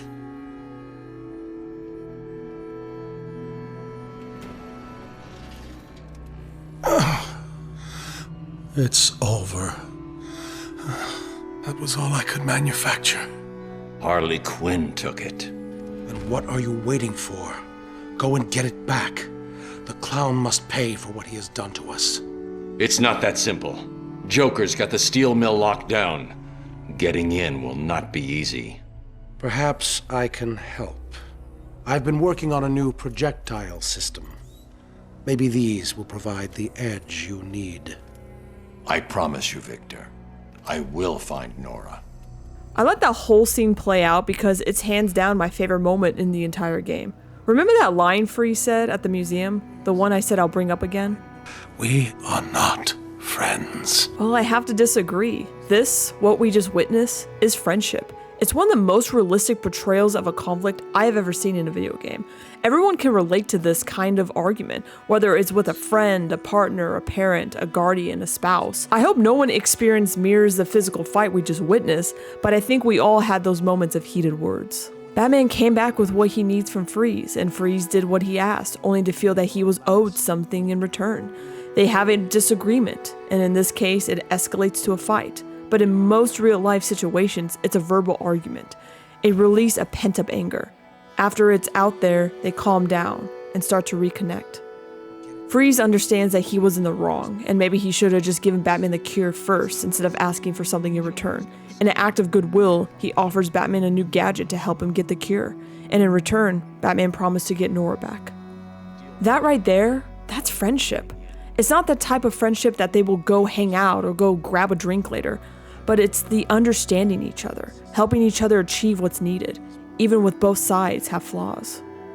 This dynamic is what makes their relationship so incredible in this series. Batman doesn't really have this kind of bond with any other villain. Sure, he feels sympathy for some of the other Arkham crazies, but with Freeze, there's this underlying trust and respect that builds through the games. We see it introduced in the DLC Cold Heart in Arkham Origins. Then we see it develop here, and it continues and evolves in Arkham Knight. This scene, this moment, is truly chef's kiss. It's brilliant writing and character development, and this is why it makes it my favorite in the game. Thank you for coming to my TED Talk. Real quick too, I just want to point out the amazing animation Batman has here when he opens the safe and then he realizes the cure's gone and then he just drops his head. That's fantastic, subtle animation that I love. My God, our mystery caller was correct. It looks like Batman himself is exiting the building. Is he really? Hello, Gotham, it's me. I'm afraid Miss Vale will soon be leaving the airwaves. We apologize for this interruption. We've been hit. We're going down. Mayday! Mayday! It's always nice to see Miss Vale again, and honestly, it's pretty funny how Joker just blasts her out of the sky. Gotham, I don't know if you can hear me. My news copter has been shot down. We've crashed down somewhere in Arkham City. We need help. I'm now stuck on part of the old Gotham freeway in what looks like a turf war between... What the hell was that? Oh God, there are snipers. They're all around my position. I can see what looks like inmates moving in on us. Please, if anyone can hear me, send help. It's interesting she said they need saving, but in the end, she's the only one who survives. Granted, she might not know yet that the pilot is gone, or maybe the snipers just took him out, but it's an interesting detail to think about. I can't see you. Look harder. Joker wants the reporter dead.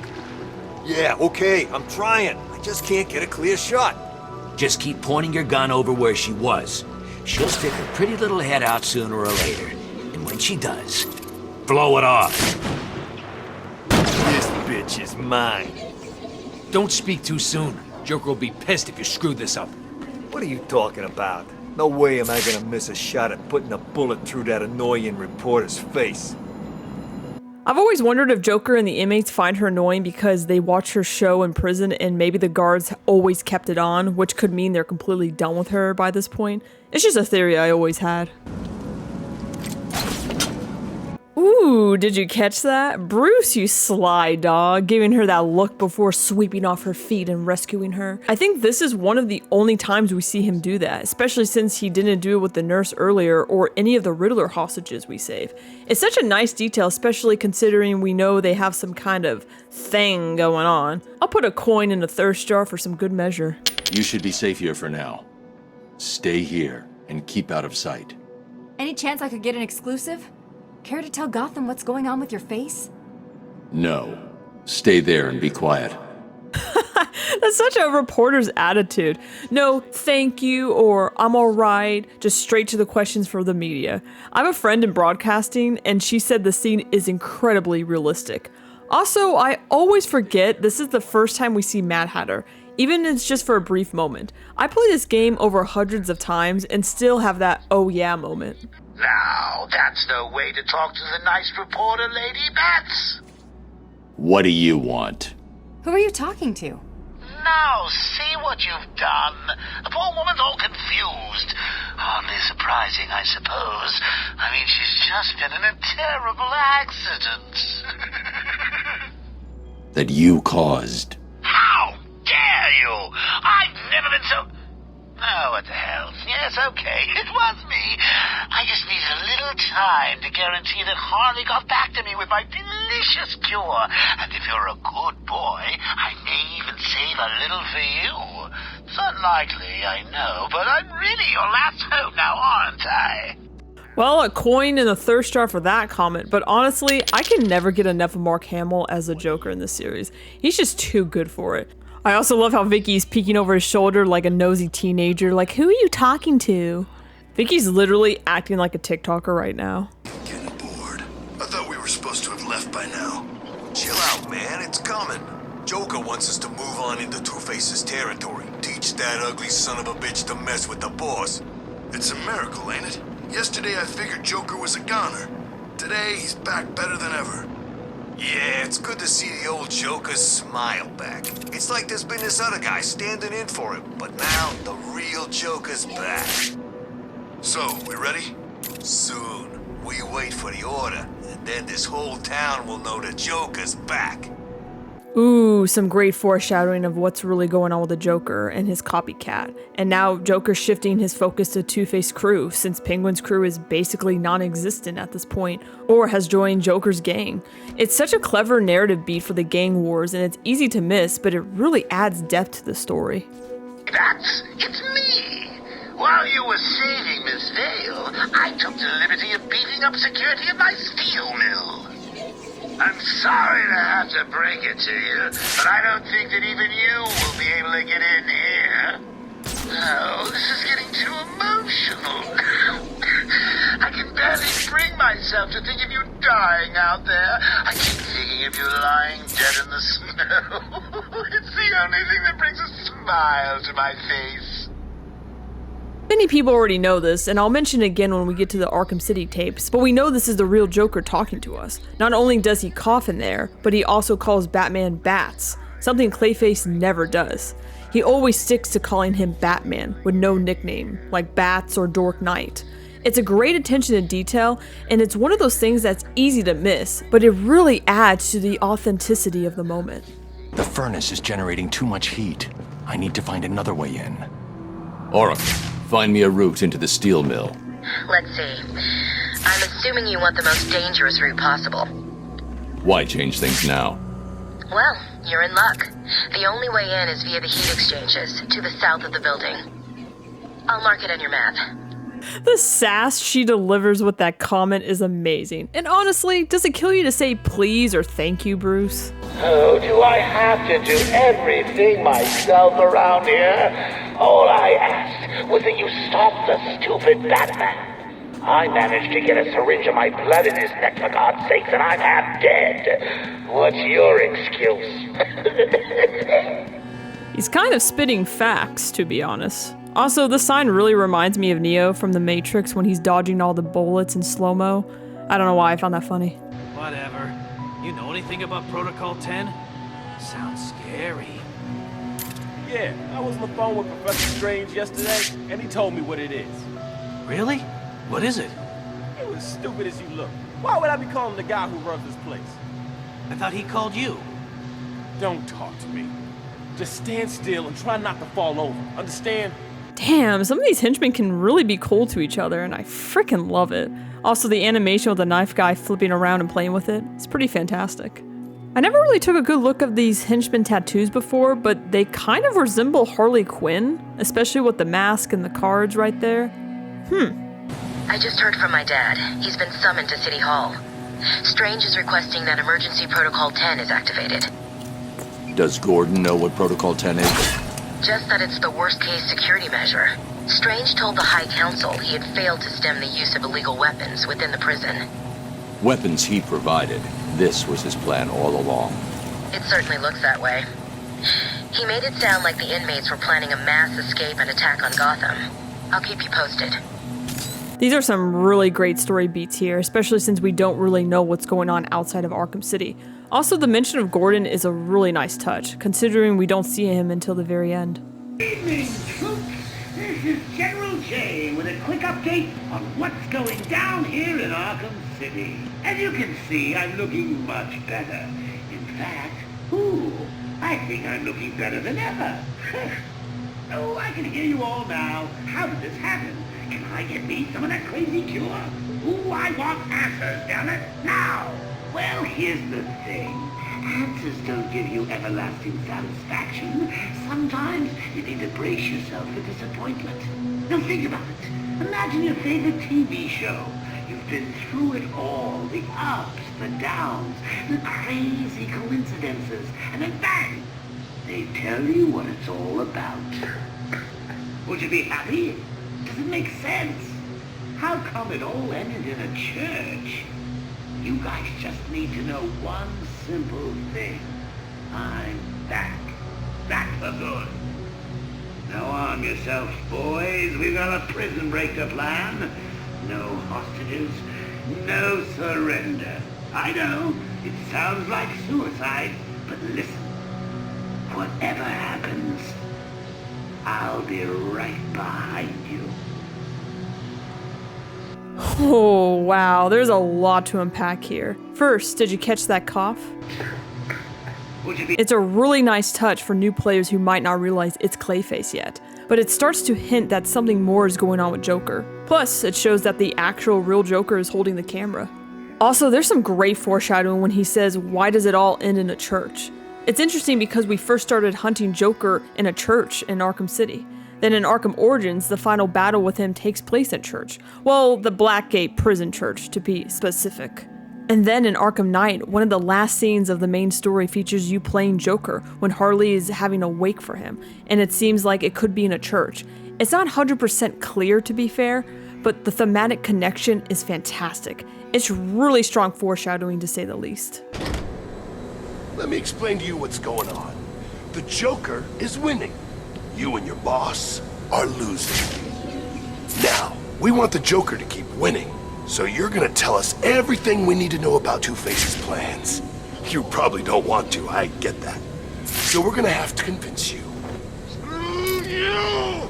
This one's still got some fight in him. I'm saying nothing! Man, Two-Face must be worse than this since he won't say anything. Kind of insane when you think about it. Like, what's worse than Joker? Apparently Two-Face. Also, I love how he cheers you on for a bit.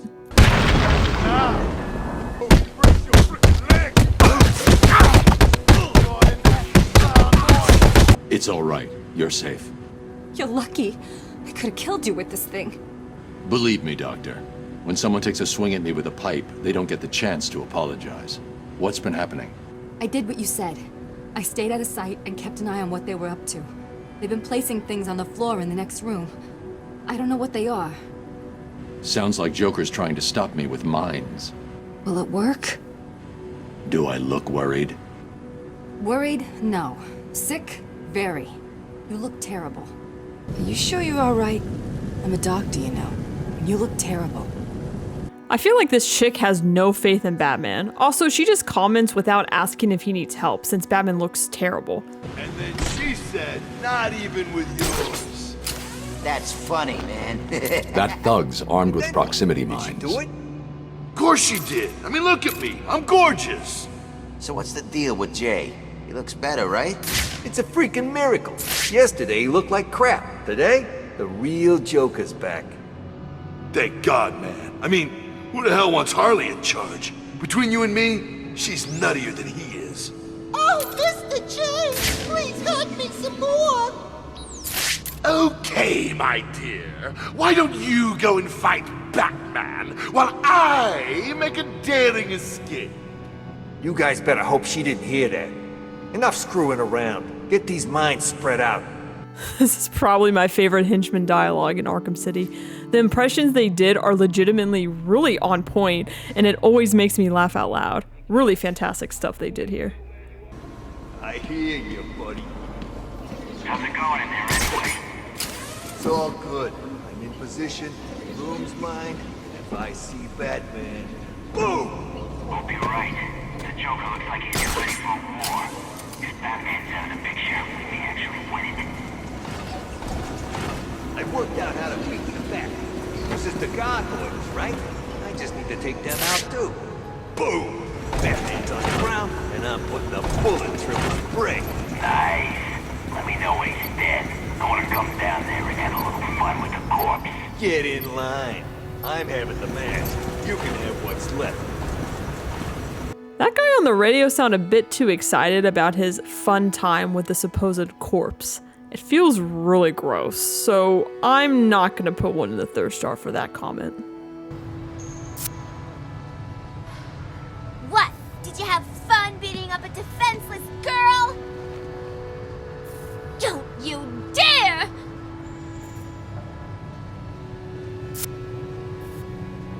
Stop that! What are you?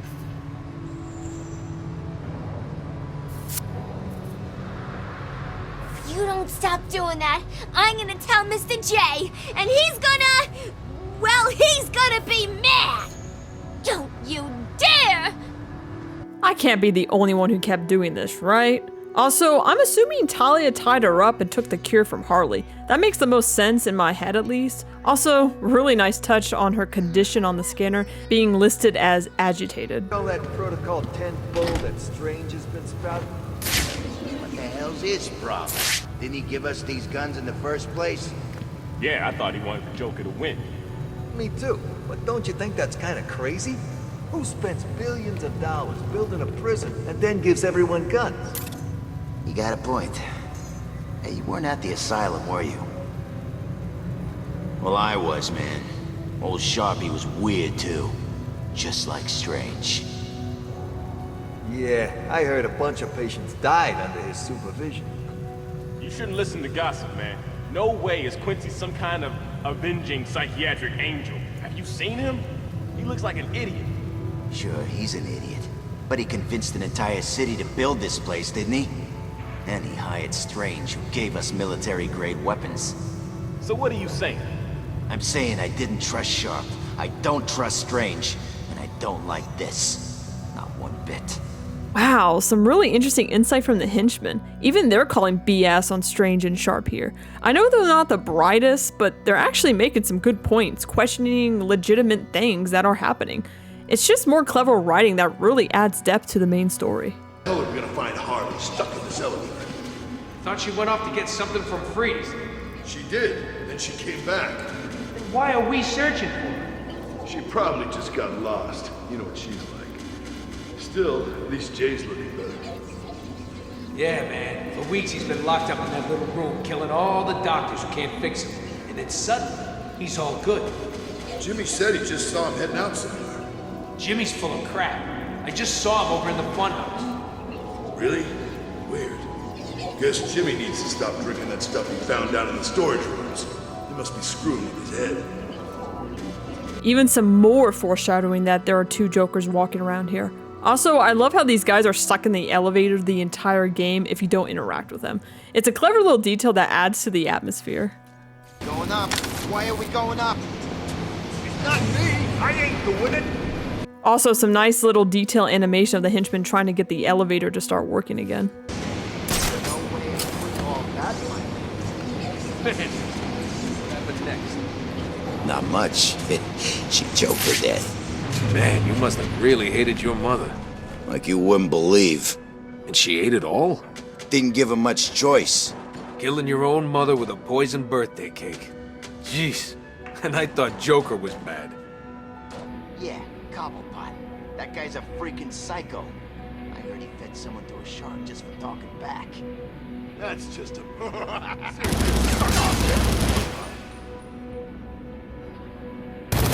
I love how this feels like the henchman break room and they're just having fun. It's a nice, unexpected layer of personality to them. There are a lot of fun Easter eggs in this room, like the big rubber ducky, which is probably a nod to Batman Returns with the giant duck penguin rides. There's also a box of goodies with the fish that could be a reference to the BTA episode The Laughing Fish, and Joker's famous bang gun, which might be Tim's one day. The spiral-looking glasses might just be an added prop, but it does remind me a bit of Clock King, to be honest. Also, love the detail that they painted the prop penguins to look like Joker. Nice fun detail that could be easy to miss.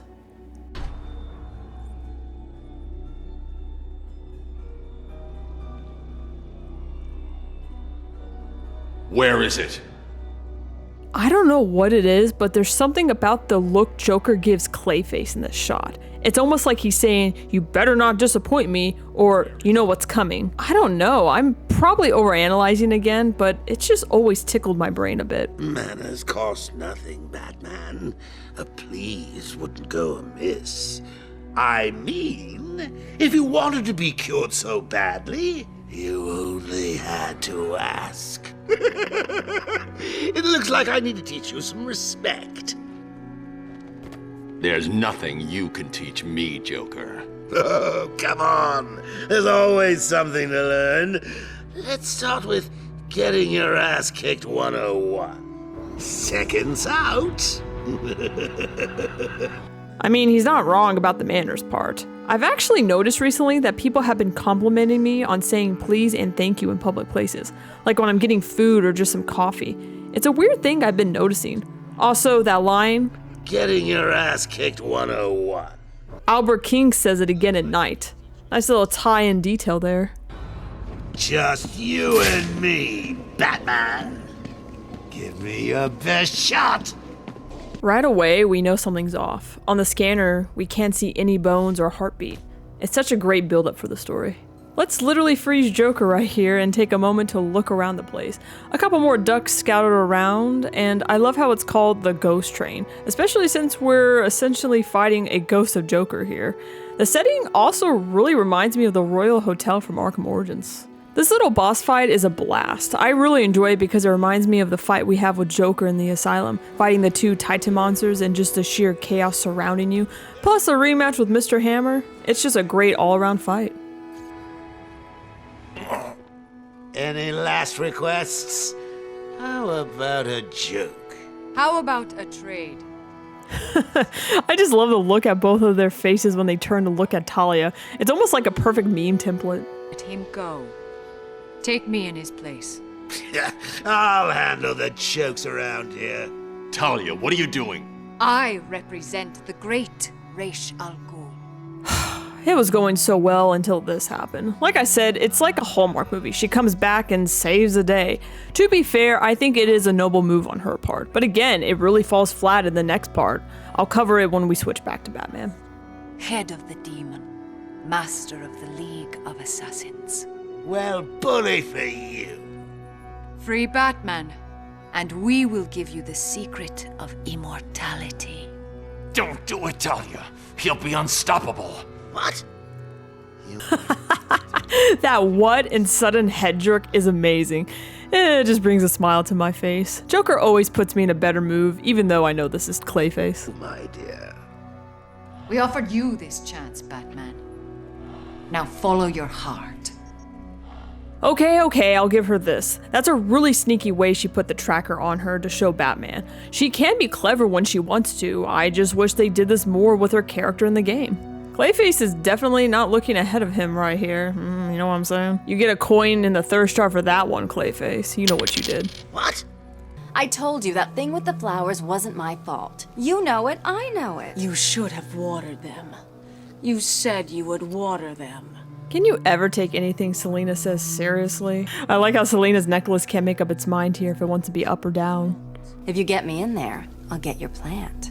Deal? See what I mean? We all know what Catwoman's intentions are, and I freaking love it. You can actually go back in there, and they actually have some unique dialogue. I told you to go.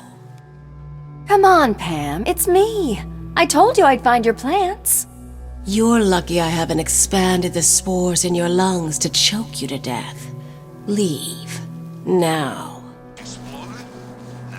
Someone fired a rocket at it. You know who was in it? I think it was Vicky Vale, you know, the reporter. Cool. Never liked the bitch. Well, you're in luck then.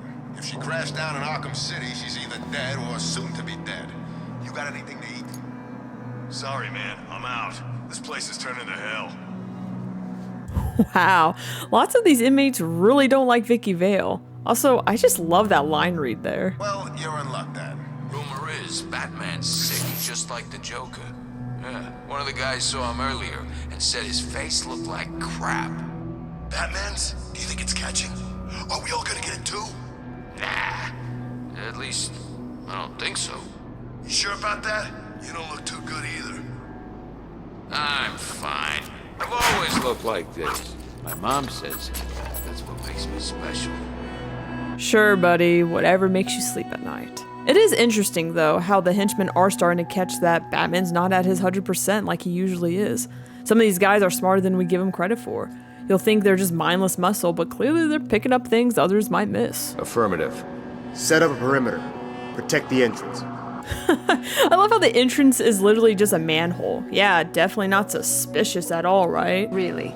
You'd think these people would have learned by now. Hopefully the keys are down there, deep in the pockets of those tiger guards. Why did she say it like that? Coin in the third star for that comment. Protocol 10 will commence in 10 minutes. I could totally just picture Hugo just chilling at his desk, eyes glued to the clock, just casually tapping his finger, counting down the seconds like it's the microwave timer ticking down like he's waiting for his Hot Pocket to be done. I really love how Catwoman pickpockets the guards. It feels so much different than usual Predator mode. In this scenario, one wrong move and you have to start all over. It creates such a tense atmosphere, building up perfectly for what's to come with the Tiger Guards.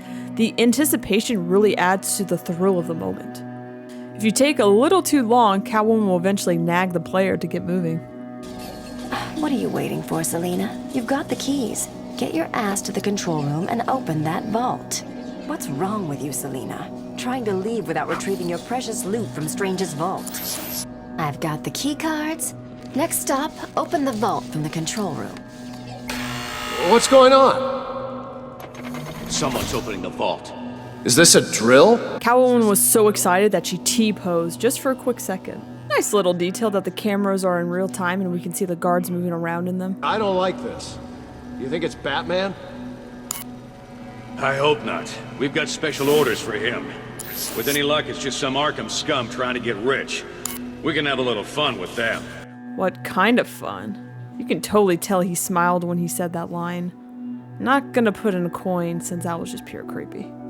This is Tiger 5-4. We have confirmation that target is in the steel mill. I repeat, Batman is in the steel mill. Good. Make it our first target. Protocol 10 will wipe both the Batman and the Joker from this Earth. Target is set. Then let Protocol 10 commence. Understood. Commencing in 3, 2, 1. Dang, Hugo doesn't do the rest of the countdown? That's interesting. I guess this Tiger Guard 54 is special. That's what makes me special. I guess the food is valuable in Arkham City since some of it is in the vault. I know, that's Ivy's plant right there and you can get some unique dialogue of Catwoman smashing and stepping on it, but I want to pay Ivy another visit later, and you'll see why when I do the side mission. It appears we have caught our intruder. Teach her a lesson. Oh, tonight just keeps getting better. Batman will soon be dead, and now I have you too, Kyle. Strange is a little excited about Catwoman being there, so I'm gonna put a coin in the thirst jar. He does look like more of a cat person, if you know what I mean. All units, we have visual confirmation. The steel mill is hit. Batman is down. I repeat, Batman is down. Good. Wait until Protocol 10 has completed and send out a squad to retrieve the Batman's body. Gosh, Strange is such a creepy villain in this franchise. We all know he wants to see what's inside Batman's body. He seriously needs to be one of the main antagonists in a film. Matt Reeves, get on this, please. We have seen enough of the Joker. Do some underrated baddies, please. You can do it. Just walk right out of here and leave him. It's easy. You'll never forgive yourself, Selina. Save Batman, then get out of here. It's not like he'll die. It's Batman, right? Really nice small character moment for Catwoman. We all know she's a great kind of hero, and the fact that we get to make the decision for her is a great touch. Also, really nice touch on the floor. It indicates red is the wrong way to go and green is the right way. Easy to miss. And right here, it kind of shows you what the city will become if you continue down this path you choose. It's almost as the same atmosphere as the night that Bruce's parents died. Great game design here.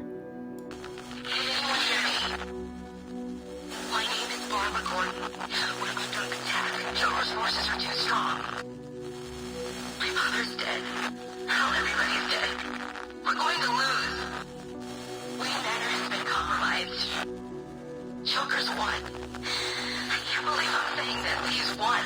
There's nothing we can do. Bruce is dead. He's gone. They're all gone. If you can hear this, send help, please. That's really interesting that's Oracle talking here and not Alfred or Robin. I really like how we get a sneak peek of what will happen if Joker does win at the end of the day. And we'll see more of this nightmare in Arkham Knight. Great story beat. You can briefly see the sun is out when the rewind happens, maybe indicating that there are brighter days ahead if you choose the correct path this time. When I was little playing this always made me mad.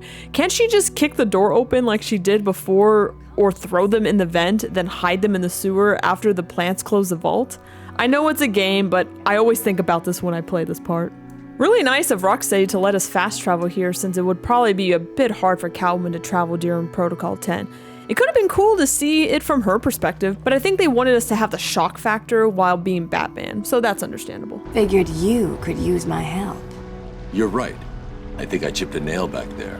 You stick with the brooding, I'll handle the wisecracks. I guess we both know what Protocol 10 is now, right?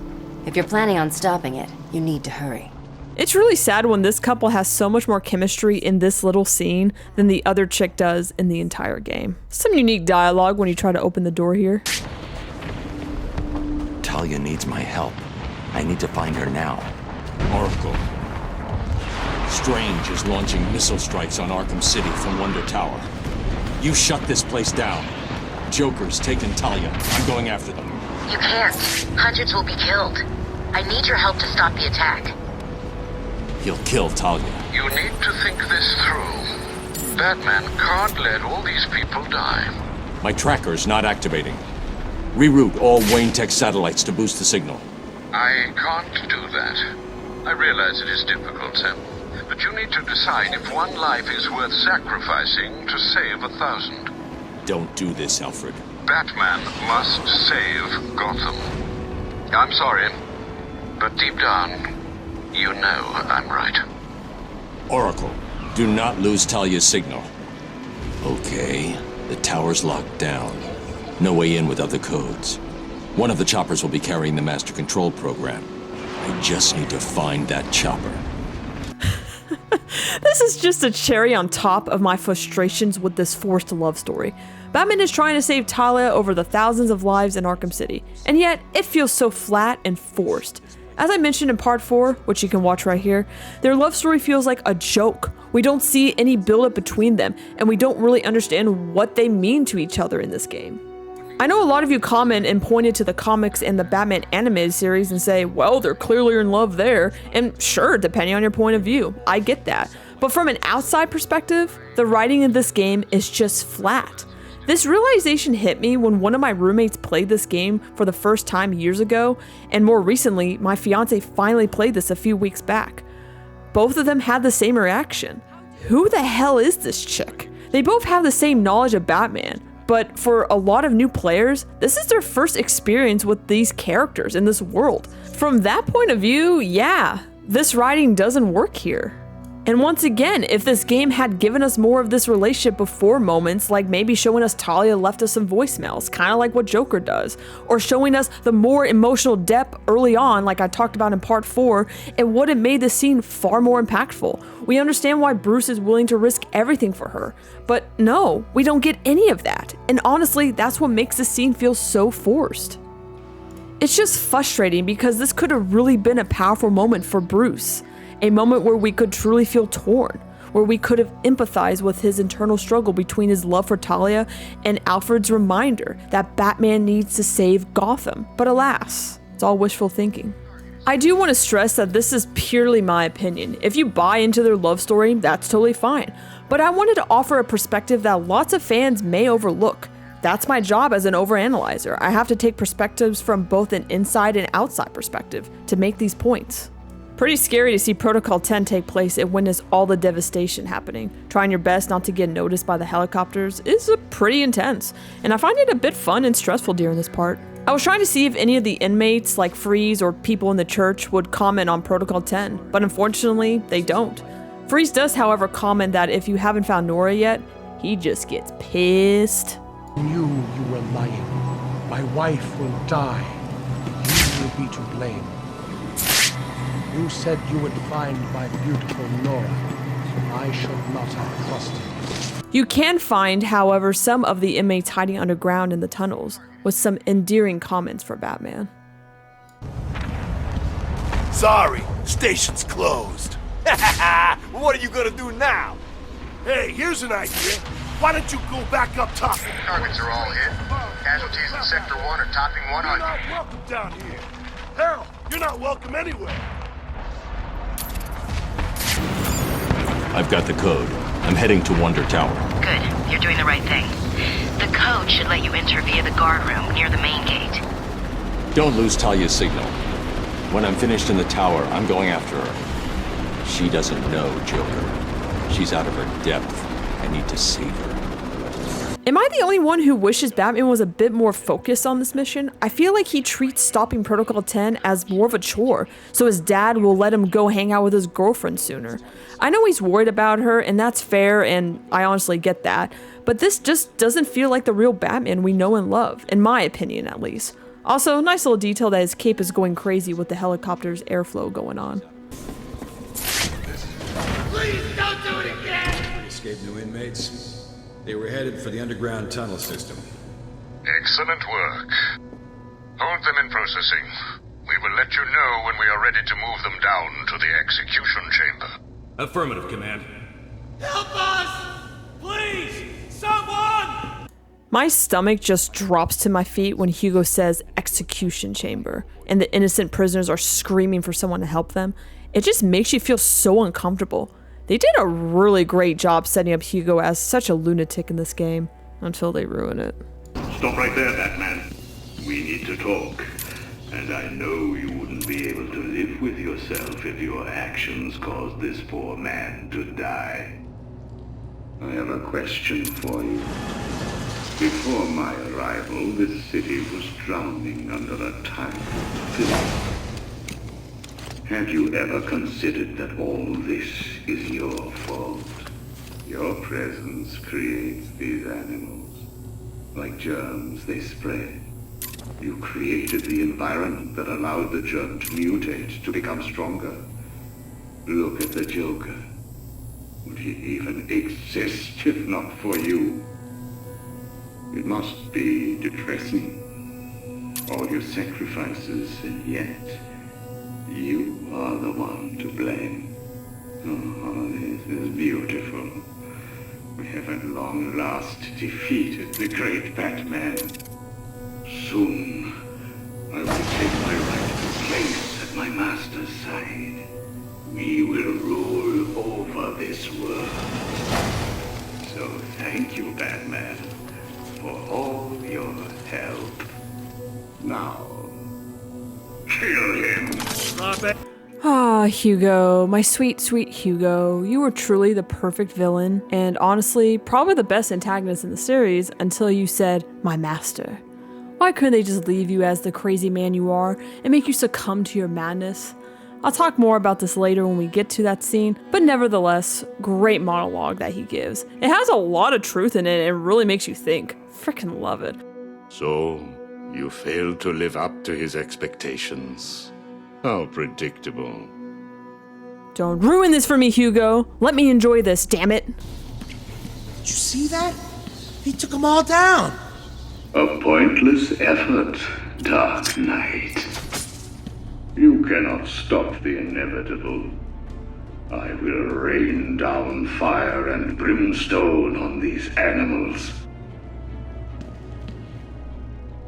Sorry, I know we shouldn't have, but it's chaos in there. Strange is killing everyone he sent in here. He calls it Protocol 10. What do you want us to do? Wait here. I'm going after Strange. You will follow the rules of Arkham. I like how these guys are amazed at first and completely become scared of him after witnessing all that. It's you. I told you I'd be back. Well, you took your time. It's crazy back there. First Joker's men came down here and started setting up camp. I did what you said and hid, but... What happened? There were guards. You know, the ones that work for Strange. They came down and started killing everyone. It was a bloodbath. It sounds like Strange is trying to cover his tracks. You seem to be good at hiding, Doctor. Stay here and do it again. I'll deal with the guards in that room. I have a little feeling that this poor intern is gonna give her 2 weeks' notice here soon. We move into the final stage of Protocol 10. I would like to congratulate all Tiger forces on this wonderful achievement. As I look at the screens in front of me, I can see that we are rapidly approaching fatalities of 22%. My projections show that within 3 hours, every single inmate of Arkham City will be dead, and Protocol 10 will move into Stage 2. By the end of the month, new camps in Keystone and Metropolis will open, each modeled after Arkham City. You should all be proud of your part in this. We are the solution this world needs. We are the future. Where have we heard that line before? Witness the future of Gotham City. It's not the exact line, but it feels familiar to the announcer we heard earlier for Wonder City. Even though I really despise the reveal for who the Master is, at least there's a bit of foreshadowing to it. Months of training and still you fail to beat the Batman. This is unacceptable. He's writing a letter to HR right now, making sure they get on a training plan or something. Little nice detail that Batman's shoe prints leave a trail in the elevator. You are doing, Wayne. You cannot stop me. I have won. Within the hour, every single piece of criminal scum will burn. And then I will turn my attention to your allies. I will march to Wayne Manor. I will drag your faithful butler through the streets of Gotham, and I will make him tell the world how you have failed. My Arkham City experiment is a success, and you will kneel before me, begging for your life. When I heard him say he'll bring the best dad into this, ooh, Hugo, you just made this personal. Also, what is with the villains making Batman beg for his life? Is this some weird kink they all have in common? Like, Scarecrow kinda mentions this in Night, Riddler does too, he probably dreams about it, and Hugo just mentioned it here. I know it's to show power, maybe, but I guess it's something for them to think about later when they get their alone time. The door opens. Kill anyone in the elevator. What if it's one of us? It's not. Control says that it's Batman. Nice. Locked and loaded. Open the doors. Fire!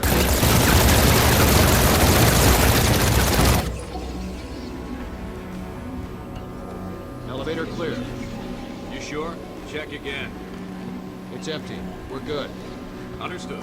Hold this position. Cover all access routes. Months of training really paid off, huh, Hugo? Kind of a cool detail we get to see inside the walls from here. Nice little thinking spot. Talk to me. Like lovers do? Refocus your attacks on the museum. I want Cobblepot's fortress leveled. Affirmative, Professor Strange. I find it interesting that he said Professor Strange and not Sir. Just caught me off guard a bit. I really enjoy climbing Wonder Tower. It's a bit of a parallel to the beginning where we were climbing up the Ace Chemical building to get our suit, and now it's to get the bad guy. Target is not destroyed. Oh, very disappointing. Prepare to fire again. I want that museum gone, Captain. You're running out of time. Strange is killing everyone in that place. I'm nearly at the top. I'll stop him. I know. How did he ever manage all this? He's killed hundreds of people, and he's got full authorization from the city. It's insane. He's working with someone. I intend to find out who the moment I stop Protocol 10. Oh, now you care what's going on. Probably since Hugo got personal earlier. I'm joking, for the record. I guess Oracle can read his mind too, since Batman isn't moving his mouth when he's talking. Work together. Do not allow him to defeat you. Love this detail. In the beginning here, we can see that Strange is walking slowly with confidence and cockiness. But after Batman takes out the majority of his men, he starts to panic and walk faster, clearly becoming worried that Batman may stop him. Also, I don't know why, I just love that you can see his beard on the scanner. Batman's over there. I know you are there. Really now? There's a reason they call you Professor, huh? To prove that he's nervous, it says it on the scanner as well. Also, I'm not sure if he's shaking his head at Batman or if it's a nervous tick he has. But either way, it's a nice touch to the scene. You have not won. You cannot win. I, Hugo Strange, am your successor. I have saved Gotham.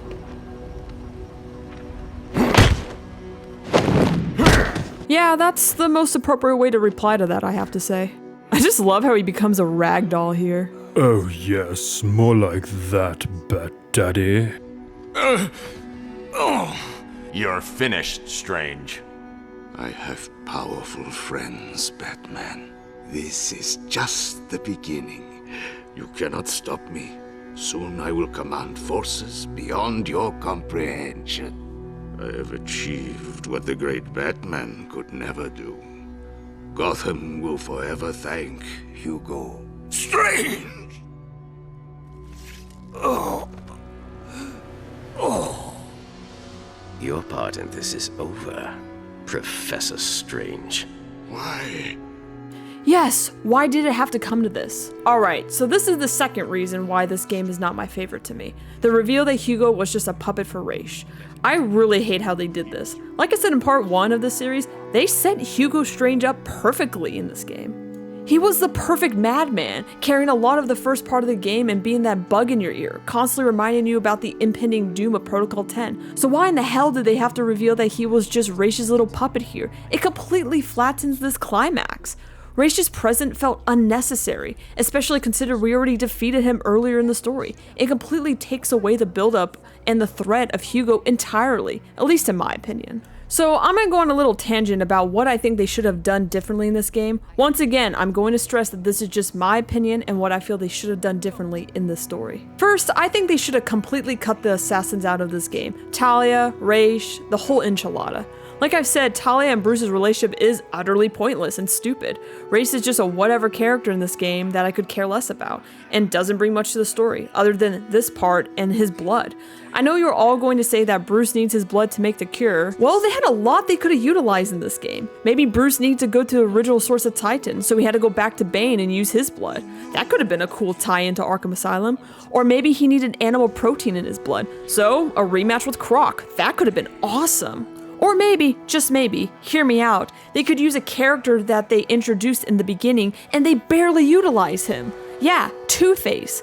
Maybe he knew about the illness from Joker and already had the cure made. That could have been an amazing story beat to tie in the gang wars brewing in the background in City. Also, that would expand the relationship of Batman and Two-Face more as well, since apparently they have a great story in Arkham Shadows that I'm excited to see. And I know a lot of you might say that doesn't make any sense, and I'm like, who cares? It's a comic book style video game. A lot of things in this game doesn't make sense in the first place, and they can BS a lot of it, like they did with Ra's blood. They could have done that with pretty much anybody, honestly, other than the age, and just change it somehow. So going back to Hugo's scene, if we cut Ra's out of here, we could have had seen Hugo just succumb to his madness. He might realize that he's probably going to jail for the rest of his life, or even get executed, so he slowly begins to lose it in front of Batman. I love it when villains become their own worst enemies and end up being the downfall of their own plans. That would have fit Hugo perfectly in this story, as he spirals out of control. He then tells Computer to execute Protocol 11, which we know destroys all the evidence and, of course, himself. Personally, I think that would have fit the narrative much better than Ra's coming from behind the curtain like the wizard all along. It really falls flat at the finish line for me, and thank God we get the Clayface reveal after this to save this game, honestly. Okay, I just wanted to get that off my chest. Where were we? He's going to die, Ra's. Oh, right. You said I could replace you. This was our vision. Probably one of the best things in the scene is the reflection in Hugo's glasses, now showing Raish's. Remember in the beginning, Hugo was looking down at Bruce with his reflection, but now he's looking up at Raish, since he wants to be by his side. The Arkham series really knows how to write good symbolism in their games. When you came to me with Batman's identity... I will also admit that I really like how they don't tell us how Hugo found out about Batman's identity. I know he slightly mentions it in the Riddler tapes on how he found out, but there are still a lot of unanswered questions about how he did that exactly. They leave it up to the player and the audience, keeping us guessing on how he might have figured it out. I love when movies, shows, and of course video games do this. It keeps us engaged and makes us come up with our own theories. I'll dive more into this point when we get to the Telltale games, because one of my favorite scenes does this perfectly. It's just chef's kiss, man. He needs medical attention. Now! Do as you wish, Detective. He's already dead to me. You can barely see it, but Raish does smirk for just a quick second when he said that line. Stone cold killer right here.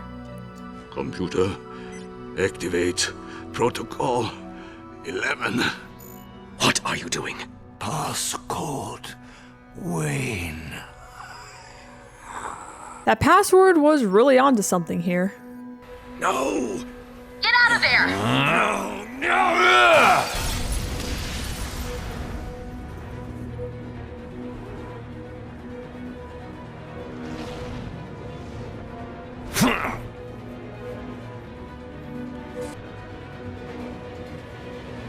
I'm not going to show that full clip because I'm scared I'm going to get a finger wag from YouTube, but lots of people I've seen online ask why Raish does that, and it's pretty simple in my opinion. He wanted to kill Batman.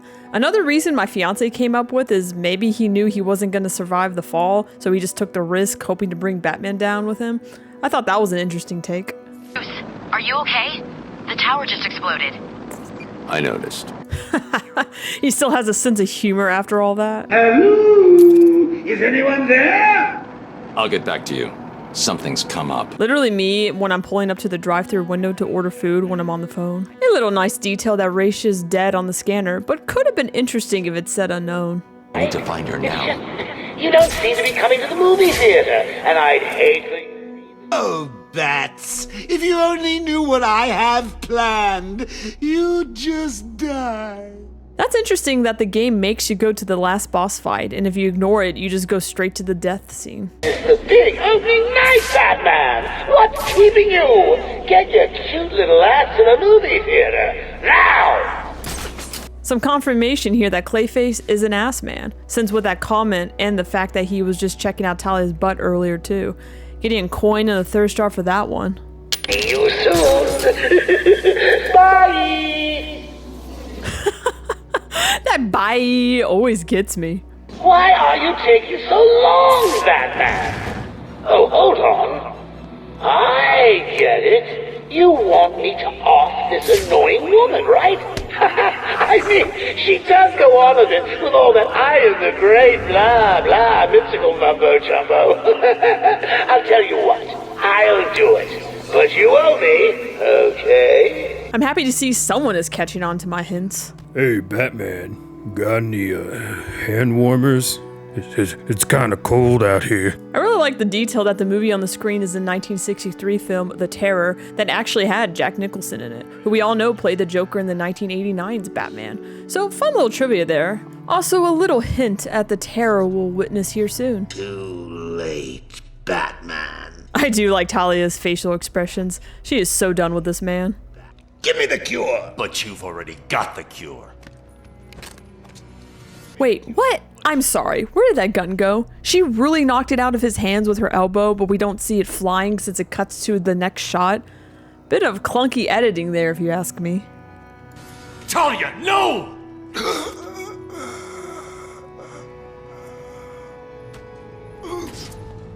Carlo is quite the actor with the impressive display of pretending to die. It's also easy to miss, but there is no blood when she stabs him. Compare that to when we saw Hugo got stabbed. He's wearing white, so it is more noticeable.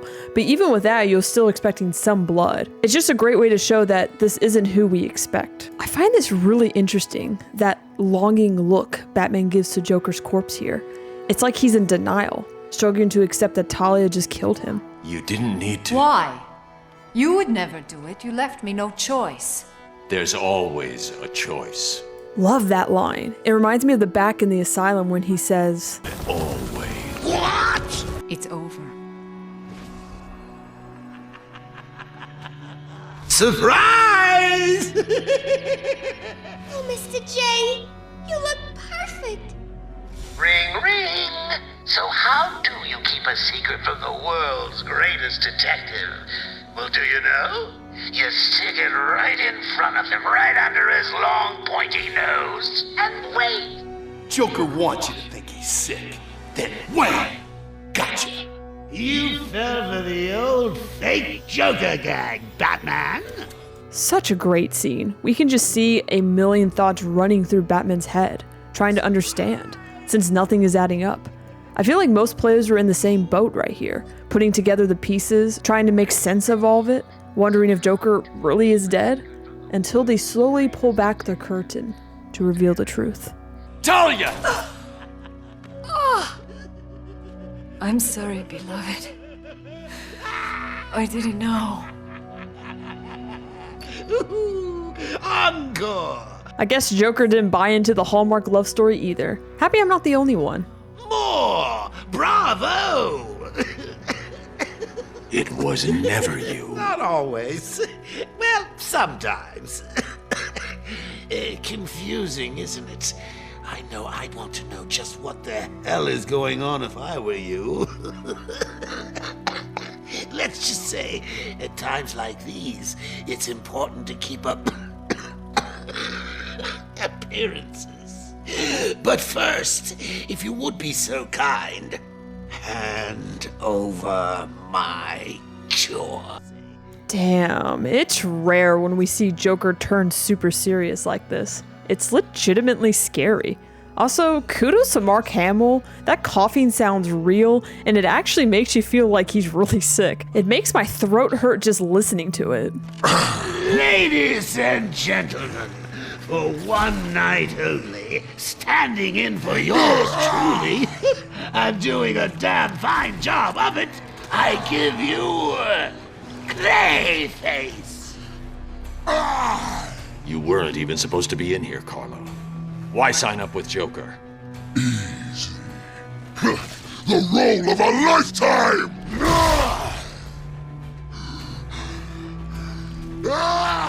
One last chance. Oh, lighten up, Bats. The final act's just starting.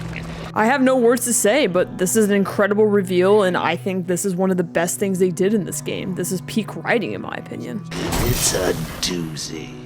I don't know why, but I love how Clayface looks down when Batman throws the freeze blast at him, like he got caught with his fly down. It's really hard to catch, but when you throw the freeze blast, you can see Joker ducking down so he won't get hit. Some quirky animation that I love. I really forgot how much I enjoy the Clayface boss fight. It may be my favorite right after Freeze, but it might change again since we still have a couple more games to go through. It's just so fast-paced and creative. Throwing the freeze blast, making him roll into the explosions, just all around fun. But it gets so much better when he becomes like a slime monster at the bottom floor. Then Batman steals a sword from his back and goes ham on his little creepy clay minions. So awesome. Just a great boss fight to end this game on. You can actually see the cure in his mouth when the scanner's on. Really nice detail. Also, he has no heartbeat apparently, and it says unknown. Another great detail that's easy to miss during this fight. I don't think oral medication works that fast, but at least it looks like it tastes good judging by that smile. Also, the mark on his face instantly vanished too. Get out of my way, Bats! I've got a date with immortality! It's kind of cool that the Lazarus pit was right under the movie theater. Also, I love how Joker was just gonna dive into the pit from that height. Guess desperate times call for desperate measures. I love how Batman checks to make sure he's still holding it and shows a bit of relief when he realizes it. Quick! The cure! What are you waiting for? Come on! I killed your girlfriend, poisoned Gotham and hell. It's not even breakfast. But so what? We all know you'll save me. Every decision you've ever made ends with death and misery. People die.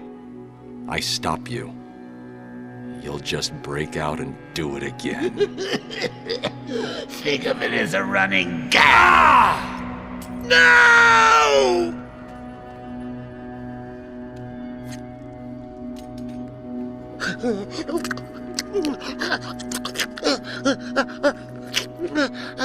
Are you happy now? Do you want to know something funny? Even after everything you've done, I would have saved you.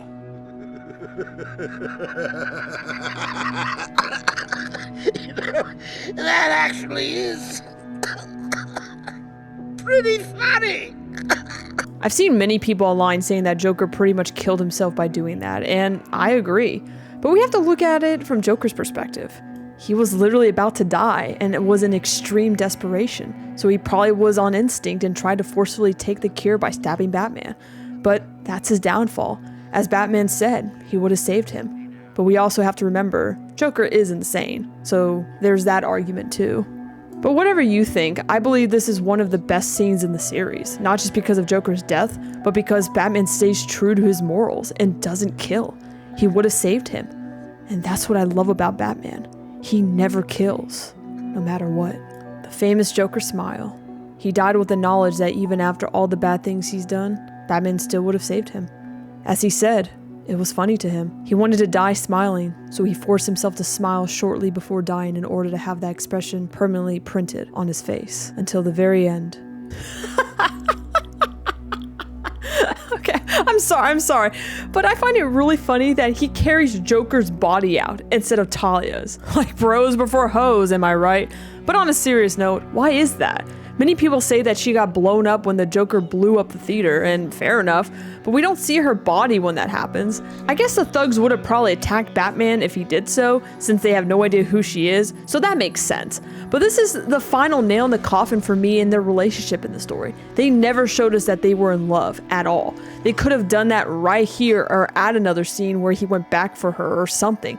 I know they wanted to focus on the importance of the scene, and I'm probably reading way too much into it, but I just wanted to express that because I honestly find this funny now. Regardless, I love this ending, and going back to the parallel of the biblical story of Cain and Abel, carrying his lifeless body mirrors the first scene of the entire Arkham City story. The painting, if you remember, the duality of man. Who will win the duel at the end of the day? We now have our answer.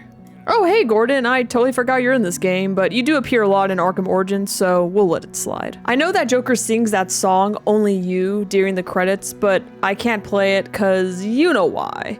They play it again in Arkham Knight, so that's a nice tie-in detail to the sequel. Side missions in Arkham City. What a brilliant way to not just make the game open world, but to truly immerse you in an open world experience. It seamlessly weaves more villains into the story without disturbing the main plot, and as you know, I'm gonna overanalyze all of them.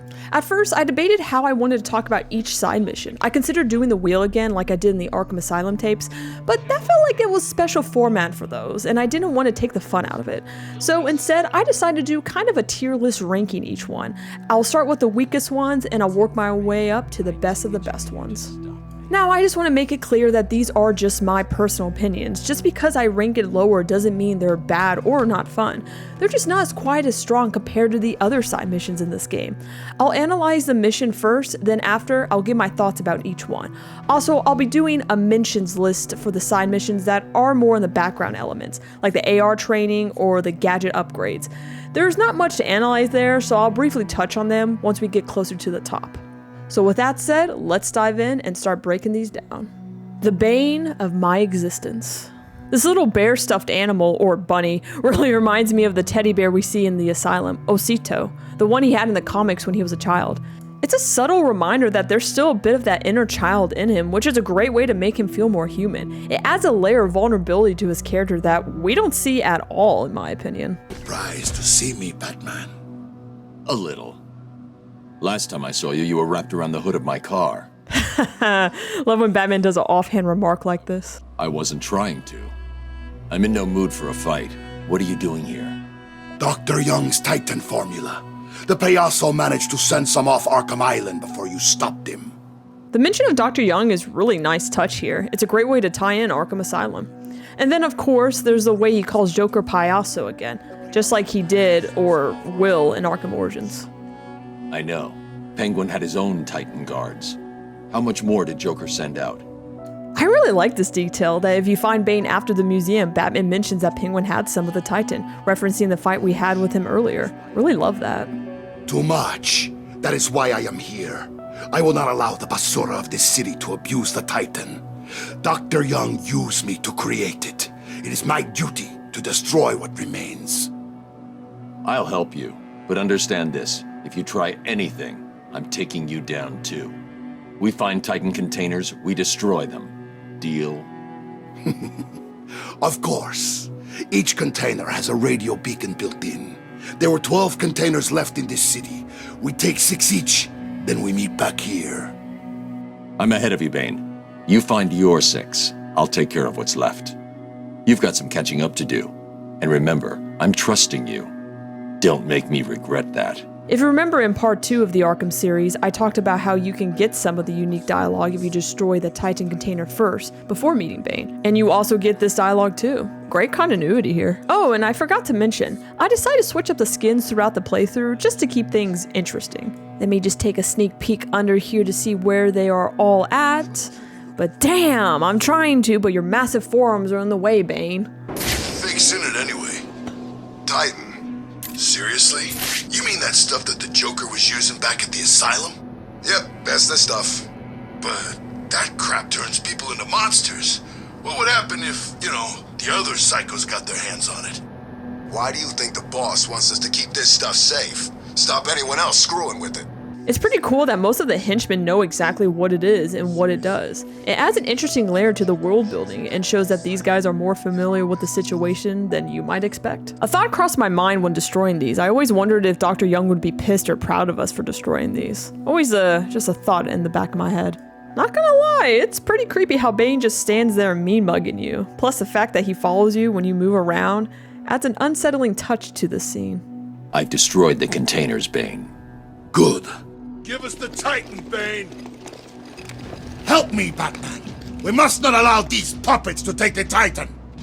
So fun fact here, if you tackle this mission before Protocol 10 in the story, it's the Tiger Guards who are after the Titan. It's probably because Hugo wants to experiment on the patients with, which is a very horrifying thought, but since I'm doing this after the main story, it's just a Joker henchman instead. Damn, I guess confirmation that this is Bane's new home. It is pretty cool to fight alongside Bane here, probably the highlight of the mission honestly, but I was getting hit on purpose because I was trying to get Bane to say my favorite line. Sorry. There we go. Bane's fighting style is really funny with his hands on his side, acting like he's waiting for a hug. I was saying, I've destroyed mine. I take it you've done the same? In a manner of speaking, yes. Translation is that I'm lying and about to betray you. Titan is too powerful to be used against me. I needed it all for myself. Now, do me a favor and die! Welp, saw that coming. No! I knew I couldn't trust you, Bane, so I used you instead. What? Simple. You rounded up the remaining Titan. Now, I can destroy it. Stop! Stop! Please! Am I the only one who feels like I'm edging Bane here? I warned you, Bane. Free me! No. You'll get out. Eventually. I'm too busy to keep fighting you.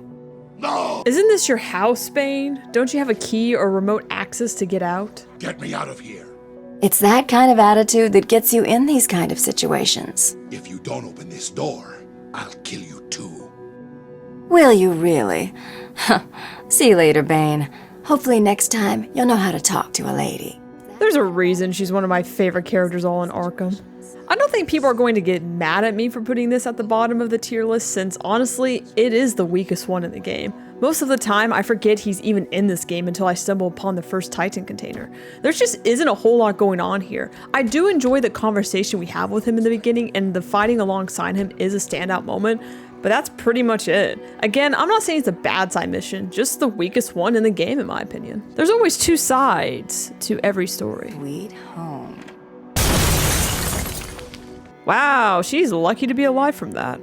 I decided to include this one even though it's not technically a side mission, but I wanted to share some thoughts on it, so I figured I'll put it here.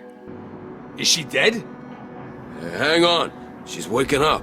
Damn it, what are we gonna do? Kill her again. I don't think this henchman knows how death works. Where are my things? Tell me, or I'll slice you apart, piece by piece. Joke's on you, I'm into this.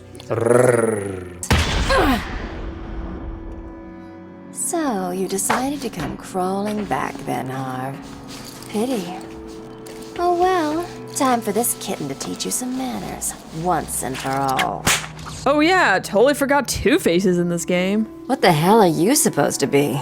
Piss off! Really?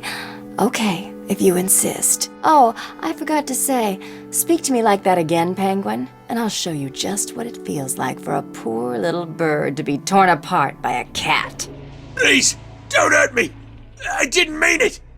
That's much nicer. See? You can be nice, Oswald. See you around. I love how Selena teaches most of the men some manners in this game. She is such a queen. Pretty pleased with himself, didn't he? Yeah, don't think I've ever seen the boss so happy. Huh. Maybe it's true. Maybe he really did kill Catwoman. Bitch deserves it. You saw what she did to him in the court. It was only a matter of time before he got a little payback. And all her money. Yeah, that too. I really have to say, it's odd how they wrote Two-Face in the story only to write him out and then essentially rewrite his role for this part.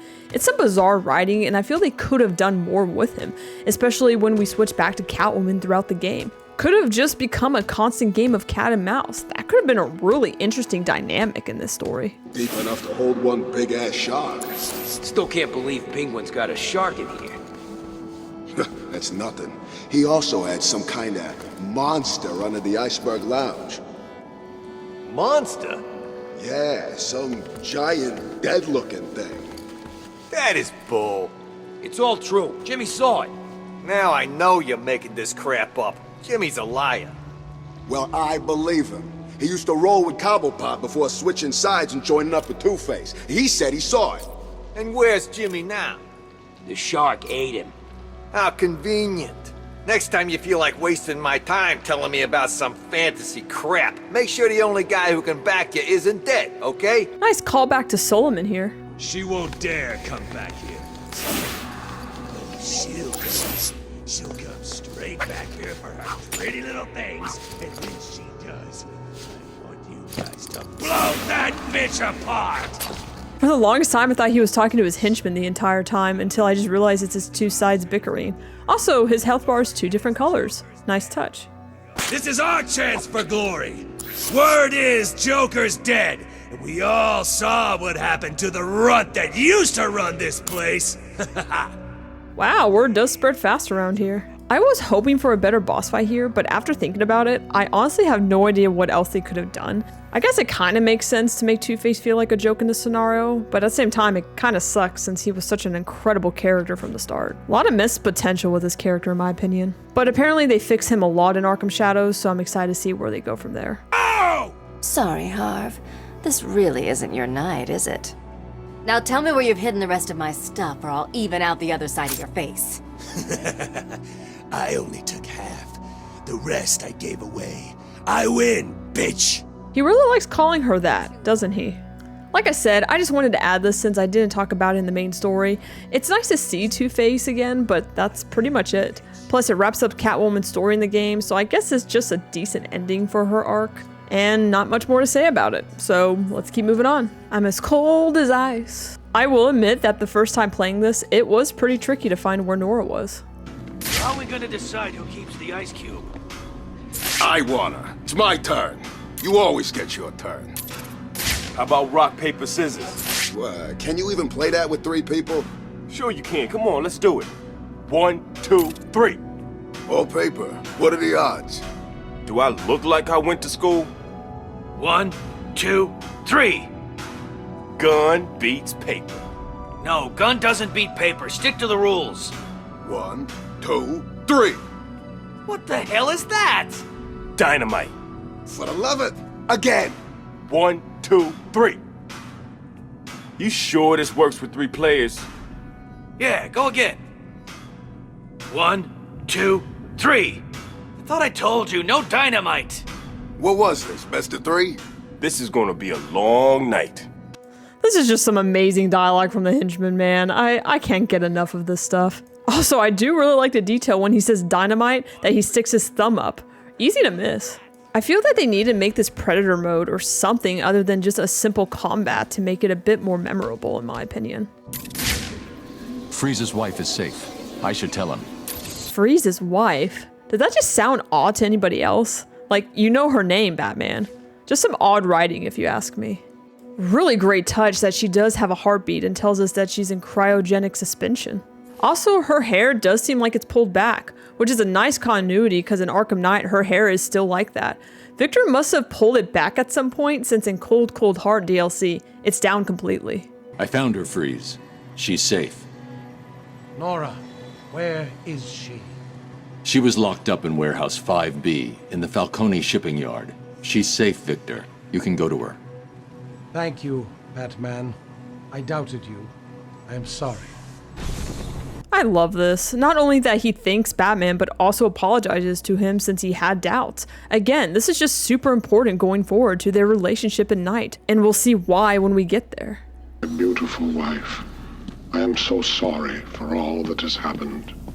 When I first saw this scene right here, I legit had tears in my eyes. This is just so beautiful and heartwarming to see him talk to her and rub the ice. This is truly love, if you ask me. I told you I would find her. Thank you, Batman. I am sorry I doubted you. Just fix her and quit this life. You're better than this. I freaking love it, man. One of the best lines and scenes in the game, in my opinion. Also, it's a cute detail that he's actually calm when he's with her. Well, isn't this nice? I guess Batman found your wife after all. Yes, my beautiful Nora is now safe. So, is now a good time to talk to you about an idea I had to steal the Pharaoh's diamond from the Egyptian Museum? It's really hot there, and, well, all this latex really makes a girl sweat. Leave me with my wife, Catwoman.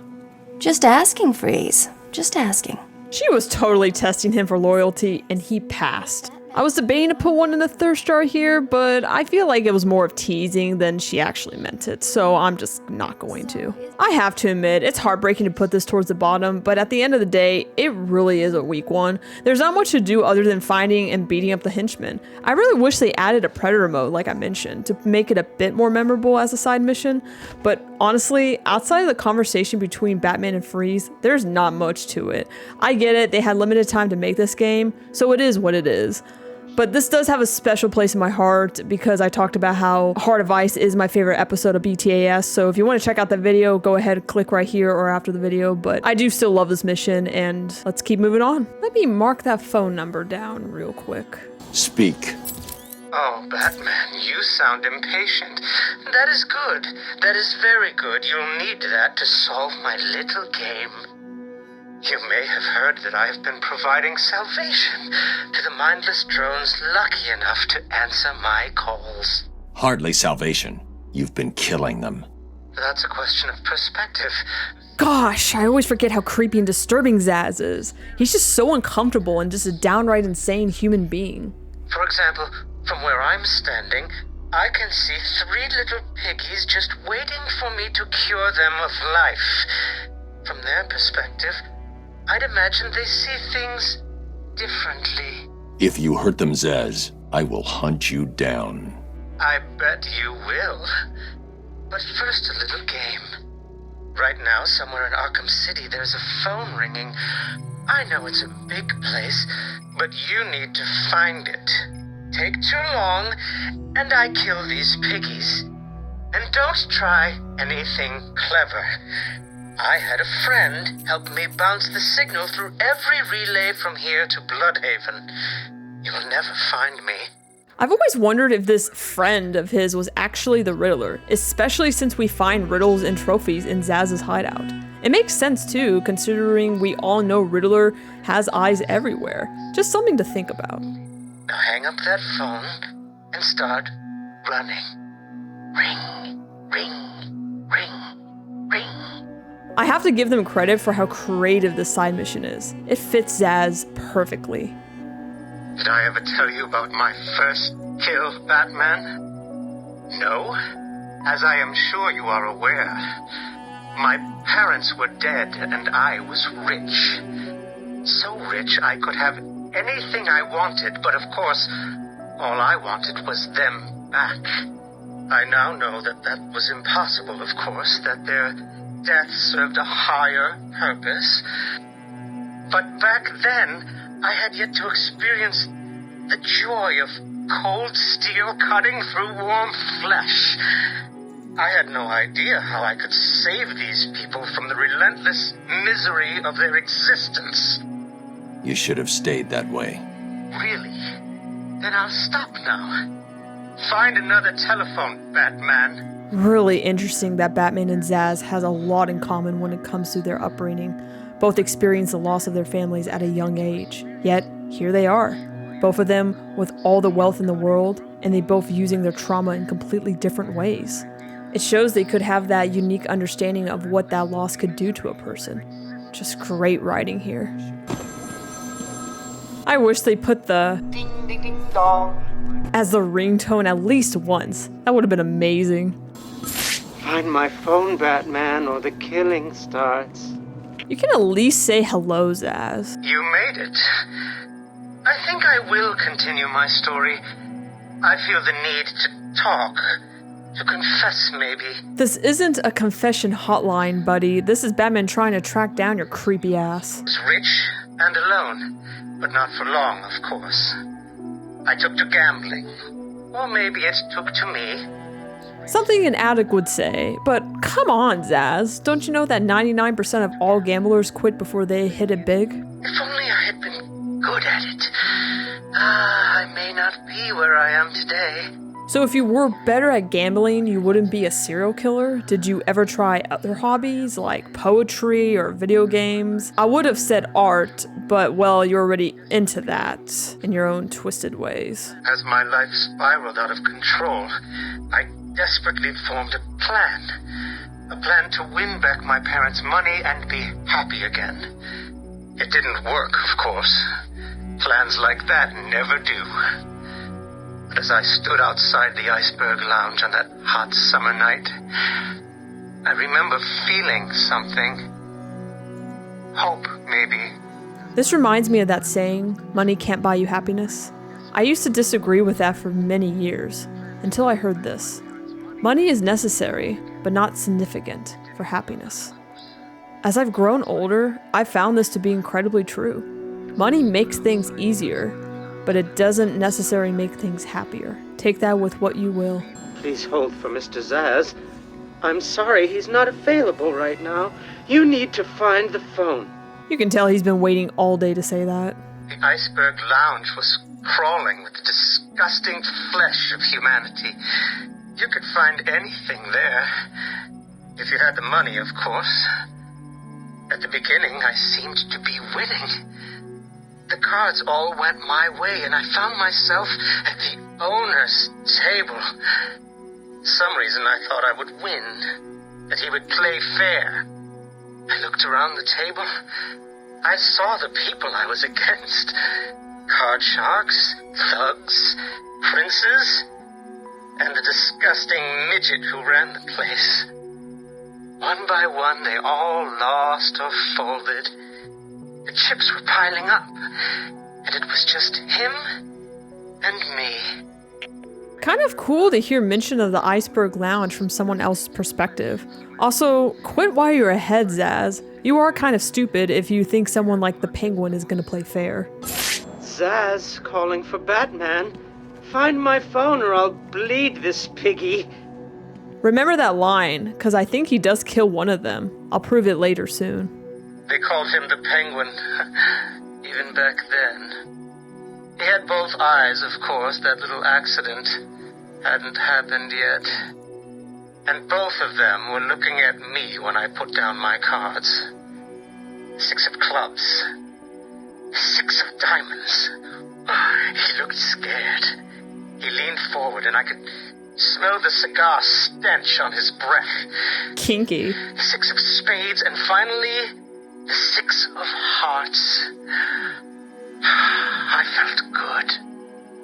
And then he started laughing. He belched out smoke and he put his cards down on the table. Card by card, my heart sank. A 3, a 4, a 5, a 6, a damn 7! A straight flush ended me there. I was lost and thrown out into the city to die. Penniless. Man, that vulnerability here is so real. Danny Jacobs is too good for this role. Can you imagine what it was like, Batman? I was numb. I'd lost everything and I was alone.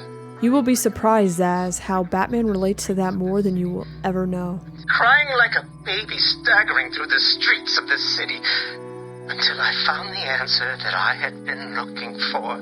I stood there on the Sprang Bridge, looking out at the sea. I felt the warm breeze on my skin, and it felt right.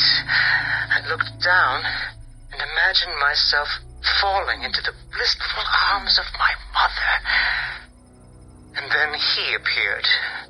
He held out the knife and demanded my money. My money! Can you believe it? I looked into his cold, desperate eyes, and I saw something familiar. Something inevitable. I saw oblivion. I saw that we are all the same, stuck on a miserable loop that demands salvation.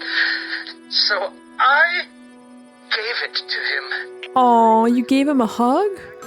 Find my phone, Batman, or the killing starts. It sounds a little bit like he's singing here. Am I crazy? Can you imagine the vagrant surprise when I grabbed his knife from his hands? It was instinctive. It was beautiful. In one movement, I sliced out his throat and gave him the gift of salvation. It happened so fast, but I felt every joyous sensation. The blood sprayed over my face, and I saw what little life was left in his eyes leave. But then it was over. I felt lost. Like it had been meaningless. That no one would acknowledge my sacrifice. And then it happened. Without realizing what I was doing, I plunged the knife into my forearm and cut deep. It was incredible. I felt my body elevate to a higher place. It had become a temple. Gosh, he sounds way too excited here. Also, I always wondered if that knife he uses is the same one he stole from this guy. Oh, this is a glorious day for you to die on. Mwah. That's legit disturbing. Soon, I will carve your life on my arm.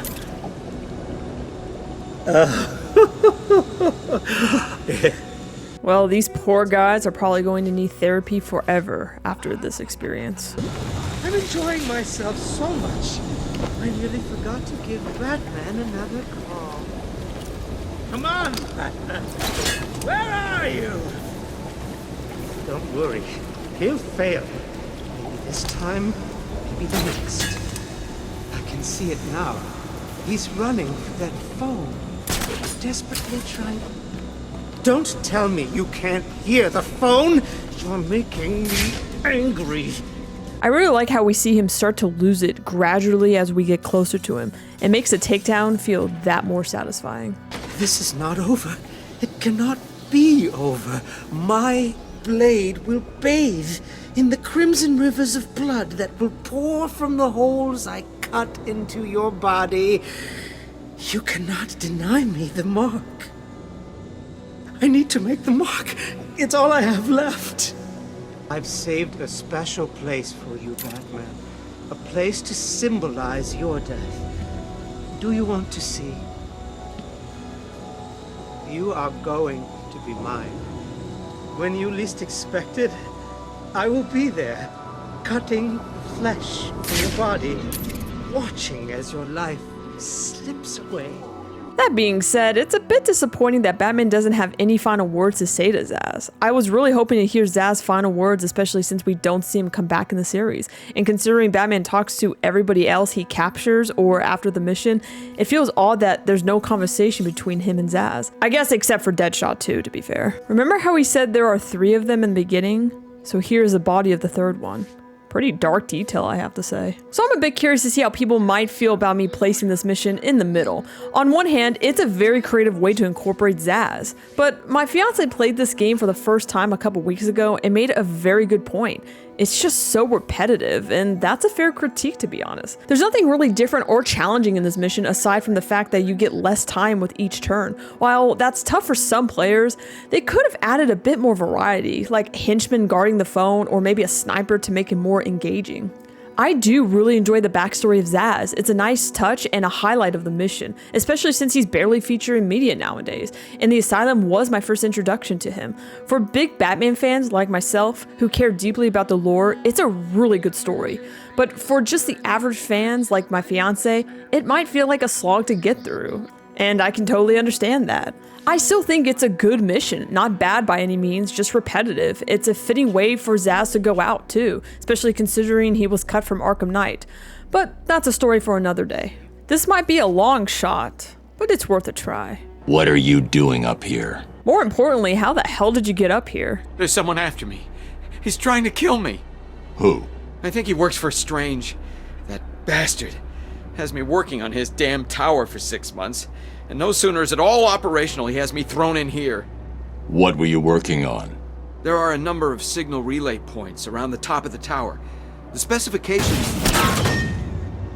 The way the body just becomes a rag doll. Need to set up a crime scene here. It's the only way to find out who killed this man.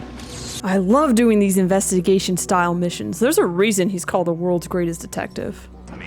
Alfred, take a look at the image that's just uploaded to the Batcomputer. Is that what I think it is, Master Bruce? It is. Deadshot is in Arkham City. What's he doing there? Is he a prisoner? It seems unlikely, but I'm not ruling anything out. Well, that guy did mention that he worked for Strange, or at least he did, since Strange is dead now in my playthrough. But that still should be on the table, right? So, it's the world's greatest detective versus the world's deadliest assassin. Who's going to win? Not him. It's terrible. This guy just screaming in agony, and I'm just trying to listen to Alfred. I feel so bad for this guy just getting beat into a pulp. Oh my gosh, but I do love that line that Alfred says. That sums up the mission pretty much right there. And for the record, I did save the guy afterwards. Oh my gosh, that was really funny. Get out of this place. Really nice detail. You can hear the gunshot go off in the distance. Deadshot struck again. He's killed someone else? Listen, I know you don't want to hear this, but the people in there are all bad guys, right? Some of the prisoners in here are not your typical bad guys, Barbara. There are a number of political prisoners. People who crossed Strange. Others who were tied into the mayor somehow. There's a pattern here. I just need to figure out what it is. I'll run a trace on the latest victim, see how they're connected. What about you? I'm going to check out the location he fired from. It's a neat detail that Alfred is the first one we talk to, and then after that, it's Oracle, since she's now in the game after her introduction in the museum. However, I find it really out of her character to jump the gun and say, well, they're bad people, so who cares? Batman brings clarity by explaining that many of these people just crossed paths with Strange, but I still found it a bit odd in terms of her character writing here. Shot left behind a tripod. Maybe it holds a clue about where to find him. Plot twist, Deadshot was filming TikToks with his tripod, and it's all just a prank for Batman. If Batman was real, you know this would totally happen. Deadshot made a mistake. He did? That is definitely not part of his MO. He doesn't know he made it. He used a tripod to steady his shot. The tripod has trace elements of a rust-like metallic compound. Wherever he stored his weapon must be made of that compound. So what are you waiting for? Analyze the particles and isolate the area they came from. This isn't my first day on the job, Barbara. The particles contain a small amount of a specific lead compound that was used in paints for a short period 20 years ago. I've isolated the possible locations, but there are too many to check. Deadshot's getting sloppy. If he makes another mistake like this, he's mine. I love how Batman just gets snippy with her, pretty much telling her to shut up and let him finish. I freaking love it. I also kind of like how Deadshot was getting sloppy. It shows a bit of his cockiness in a way. Maybe he thinks he's too good for his tripod or Batman won't figure it out. I don't know, I just always thought of that. Hey, sucker. Don't know, man. He was here when I got here. Someone knew who he was. How do you know? There are dead people all over this hellhole. This was an execution. One bullet to the head. Perfect shot. Really? What's so special about this guy? The only thing I know is that whoever killed him will be long gone. People who do hits like this don't hang around to get caught. We should stay here. It's the safest place. Man, some of these henchmen are smarter than they look. I think I found the link that connects Deadshot's victims. Good. He's killed again. We need to stop him. The first two both worked for Strange. The first victim was a specialist in wireless broadcast technology. He worked on the tower communication system. And the other one? I can't find any information about what he worked on, which is suspicious enough if you ask me. But he was previously contracted on military projects, specializing in advanced weapon delivery systems. Deadshot's clearing up Strange's mess. I'll track this shot to see if he left anything I can use to find him. Good work, Barb.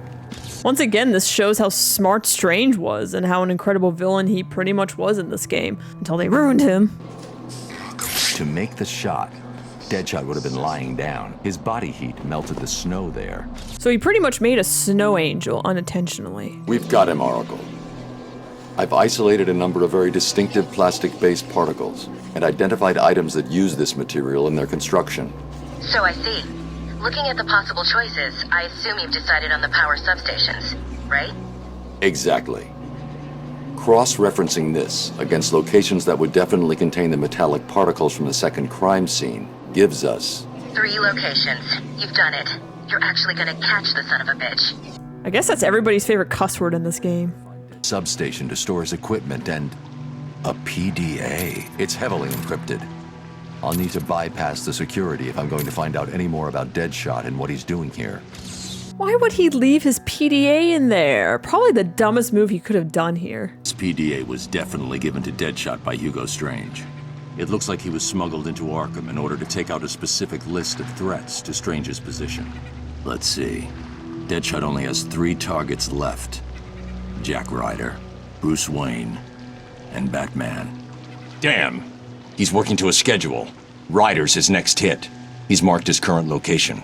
He's going to kill him in 3 minutes if I don't get to him in time. Why did he say Batman and not me?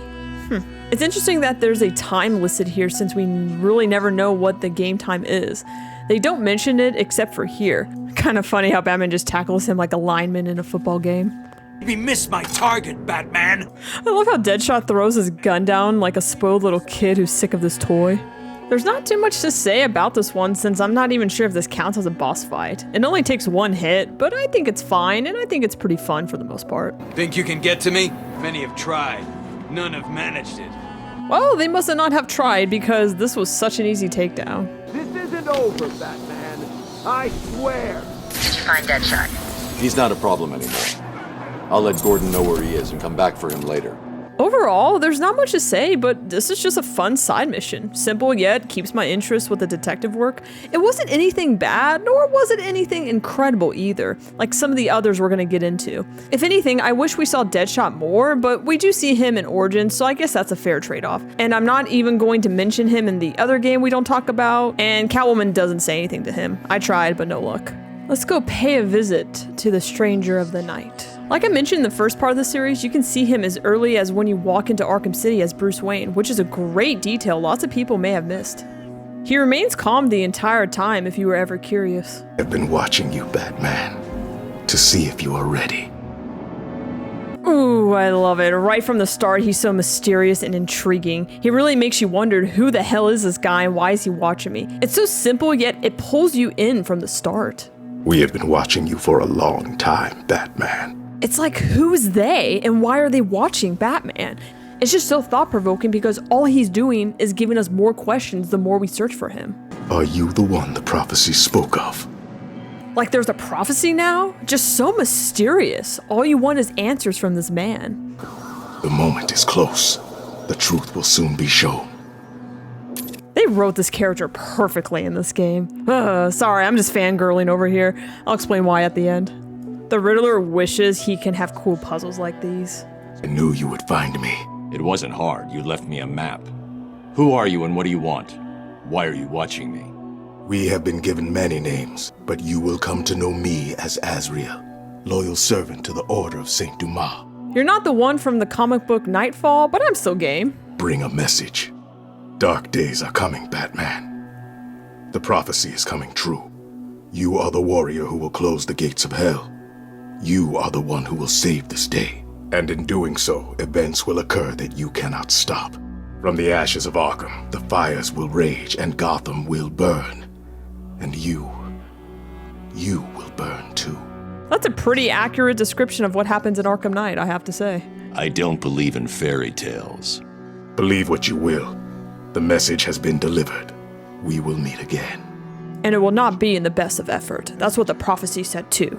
But it is what it is. Okay, I'm gonna be a bit biased on this one, but fun fact about me, my first big comic was Nightfall, and I absolutely loved Azrael. I know he's a completely different character in that comic, but I still thought he was so cool, especially with him taking over Batman after Bane nearly killed him. His armored suit was just badass, and the whole idea of Azrael was fantastic. Honestly, I'm shocked they haven't made a movie about that comic yet. But anyway, when I first played this game and I heard him mention that name, it totally took me by surprise. It made me learn about this version Azrael, whose real name is Michael Lane. He's just as cool as Azrael from Nightfall, but aside from my fangirling, this is still an amazing side mission because it leaves so many unanswered questions from him in this game. Spoiler alert, they kind of butchered him in Night, but that's a can of worms for another time. I think this is an underrated take, and honestly, I think this should have been his only appearance in the series. He could have been the Archangel, and that's it. It would have been such a fantastic idea and made this game feel even more special for that reason alone. But I'll dive more into that when we get to that game. For now, I love this mission, even though I know there's not much to do compared to the other ones we just did. But the story is so interesting and mysterious that makes it intriguing for me to look forward to this mission every playthrough. Also, I love games that start to give us an idea of what we can look forward to in the next game. It's a pretty damn good one. Down the rabbit hole we go. Good news, Master Bruce. I believe we have identified the killer. Man, when I first played this, you know I was a bat out of hell racing to get that cure. I guess this guy wanted some of the sweet medicine as well. Medication really works fast in these games, don't they? More tea, Batman? Where am I? What's going on? Wow, talk about my jaw hitting the floor when seeing this for the first time. I still get this uncomfortable gut feeling playing it. They did such a great job with the game design here. What a question. Shall I tell him? Oh, he looks so confused. Maybe I should. Well, it's simple, really. I planted a teeny tiny little idea in your head. A sort of remote hypnotic suggestion. Very complicated stuff. I'm sure you wouldn't understand, but as you can see, it worked. You're mine now. You're mine, and there's nothing that Strange can do about it. Oh, are you not going to drink your tea? It's special tea. My special tea. My special tea. Go to hell, Jervis. What a line delivery. That frustrating tone really captures Batman perfectly in the scene. Simply put, I made you see what you wanted most. What was it? Tell me. Tell me. Oh, tell me. So predictable, just like Alice. Never doing what I want without ludicrous amounts of psychoactive controls. Jeez, that creepy silhouette from him is just awesome. I bet lots of people who played this game didn't know who this character was right off the bat, but they did an excellent job building the tension in the scene. Well, if that's what's necessary, it's a good job that you've already taken them. Ooh, the way they all turn their heads at the same time. So disturbing. All we need now is a finishing touch. A special new hat. Ooh, blink and you'll miss it. He throws his pocket watch in the air right here like he's ready to use it. Really love these kind of animations. Just for you. You are my soldier now, Batman. You will do everything I say. I can't be the only one who laughs at this, right? This is just funny. Such an awesome fight, with the atmosphere battling on the giant pocket watch. It really makes you feel like you're running out of time, with the Mad Hatter creepily voice echoing all around you. Just an amazing, intense fight for a side mission. Feels so good taking this little punk down. Also, I don't know why, but I love how Batman looks at the mask for a quick second before tossing it aside. It's just a funny quirk I've always liked. Also, a couple people asked me in the comments which skin is my favorite in this game, and this is the reason 1970s one is my top pick, is because the mask is blue and not black. I find that just to be a unique detail about the skin. Also, I just love blue. It's such a wicked color for Batman. Don't ever try to get in my head again, Hatter. But you don't understand. I need you. I can't win without you. Then you lose. I'm not your slave. Not now, not ever. This is another reason I love Batman. He doesn't hold back and tell the villains how it is. Are you Alice? Sorry, Jervis. It's me, Catwoman. Oh, Alice. I need my Alice. Wow, Strange really did a number on you, didn't he? Listen, I'm going to go and find Alice, okay? I hear she's with the Cheshire Cat. Somewhere. What a queen, just completely gaslights Jervis over here. I would do the same, to be honest. This is probably one of the most airtight missions in the series. It's so simple yet impactful. From the opening scene to the fight and then finishing blow, it's just a fantastic mission. It's one of the few missions that feel like a BTAS episode, and I'm all for it. It's quite a shame that there isn't much media featuring the Mad Hatter these days. Before this game, it was mainly just the old Adam West Batman and BTAS, so I'm really happy to see him here, and they absolutely nailed his design and voice acting. Seriously, Matt Reeves, this man could carry your film. We've had enough of Joker, alright? Let's give this generation a villain who's not well known. But overall, it's a great mission that I always love revisiting in this game. Before we get to the final two, I figured I'll do some honorable mentions, or the more honest title, the missions you'll probably be mad at me for not at least mentioning in this game. So here we go. AR training, not much to talk about other than it's a fun way to improve your gliding skills in this game. Yay! Hot and cold, this is where we find some stolen freeze tech that Harley mentioned when she was tied up.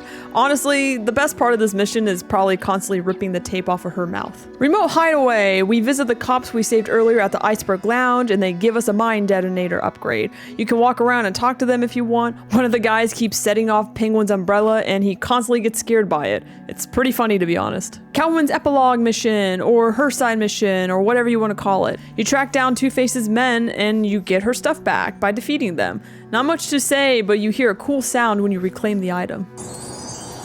At the end, Catwoman comments that she wants to stay in Arkham City because fun. And lastly, the act of violence, which is a pretty good one. I love how it makes the city feel more alive and expansive. It really is rewarding when you help these people who are being attacked and they say thank you.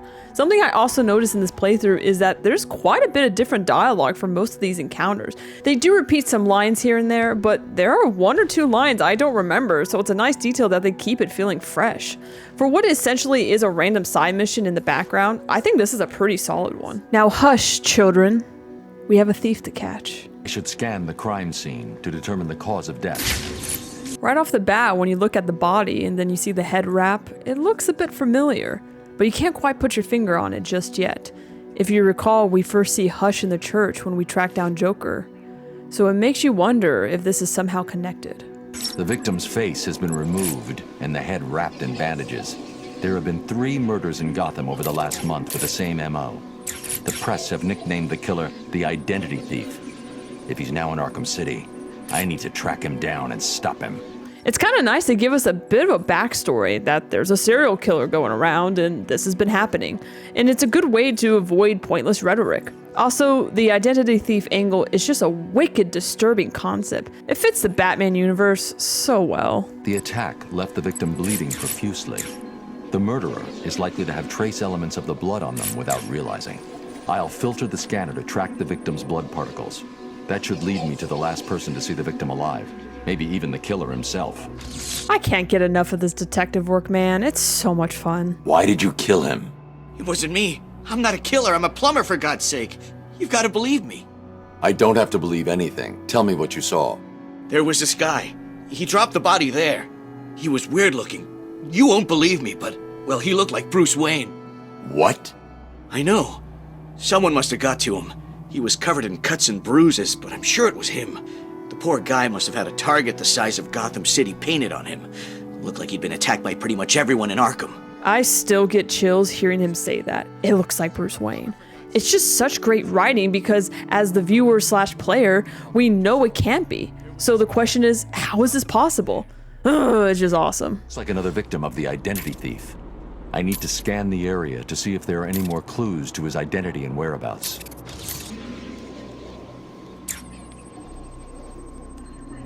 You can tell I was a little stunned when I saw that. I actually think this is a glitch because I've never seen anything like it before. I looked up other people's walkthroughs and I never saw anything similar, so I guess it's just a glitch that's really creepy. The MO is the same as for the previous victim. First, the killer paralyzes the vocal cords and then removes the face before bandaging up the head. It's definitely him, and it looks like he's stepping up his attacks. A crime with this level of precision requires weeks of premeditation. These aren't just random attacks. The puzzle pieces are slowly coming together, especially when we remember the other doctor told us in the church that Hush was a doctor too, and he went crazy and cut off his own face. It's all starting to click. Batman, I found a match for the print, but there must be a mistake. This can't be correct. Who do the prints belong to?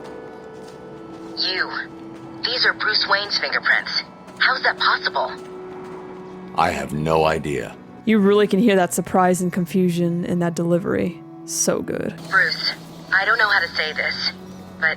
What's wrong, Barbara? I've been thinking about the identity theft case. Don't get angry. But how can you actually be sure that it wasn't you who killed those people? I mean, they were your fingerprints at the scene. What did you say? Not intentionally, but clearly you're not well. That place is full of maniacs who could take advantage of a situation like that. Think about it. What if Crane got to you again? You know Strange's reputation. Maybe he planted the idea back when you met him.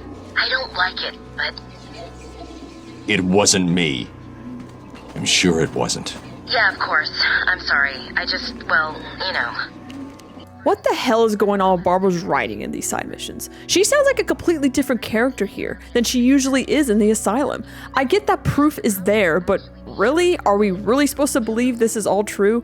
You think she would know he would never do anything like this. I understand they're trying to throw a red herring to make us question if it could be him, but hearing it from Barbara just feels completely off. I guess some of the writers thought this too because they pretty much wrote her out of Arkham Knight for the most of the game, but once again, that's a story for another day. But I also will say, nice shout out to Scarecrow when she mentions Crane here. Another victim.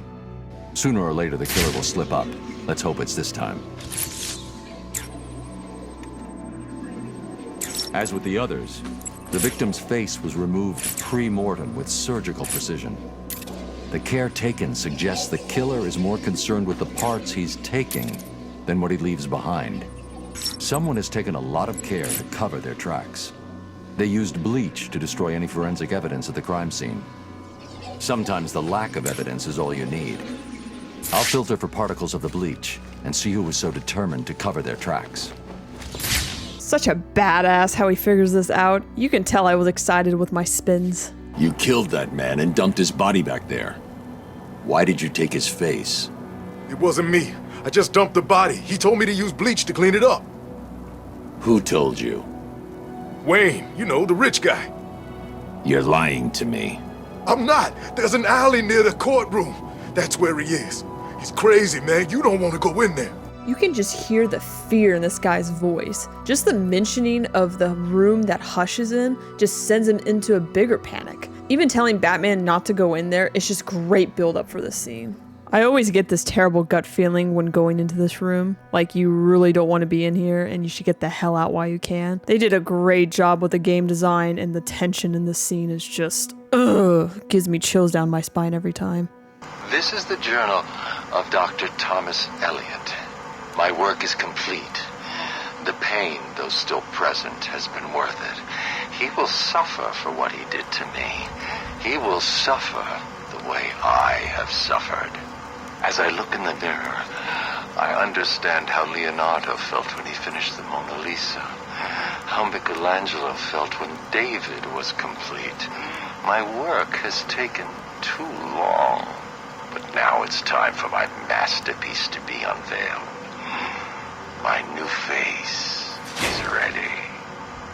It scares me every time. It freaks me out when people just stand there watching you without your knowledge. The scene always reminds me of that old Scooby-Doo Where Are You episode, the backstage rage, with the creepy puppet master just standing there in the corner. Total nightmare fuel, man. But going back to the journal entry, it's great B-roll footage that perfectly complements the disturbing monologue he delivers to the audience. Some of the best editing right here in the game. Also, if you listen closely, you can hear him take several deep breaths while talking, since he changed his vocal cords.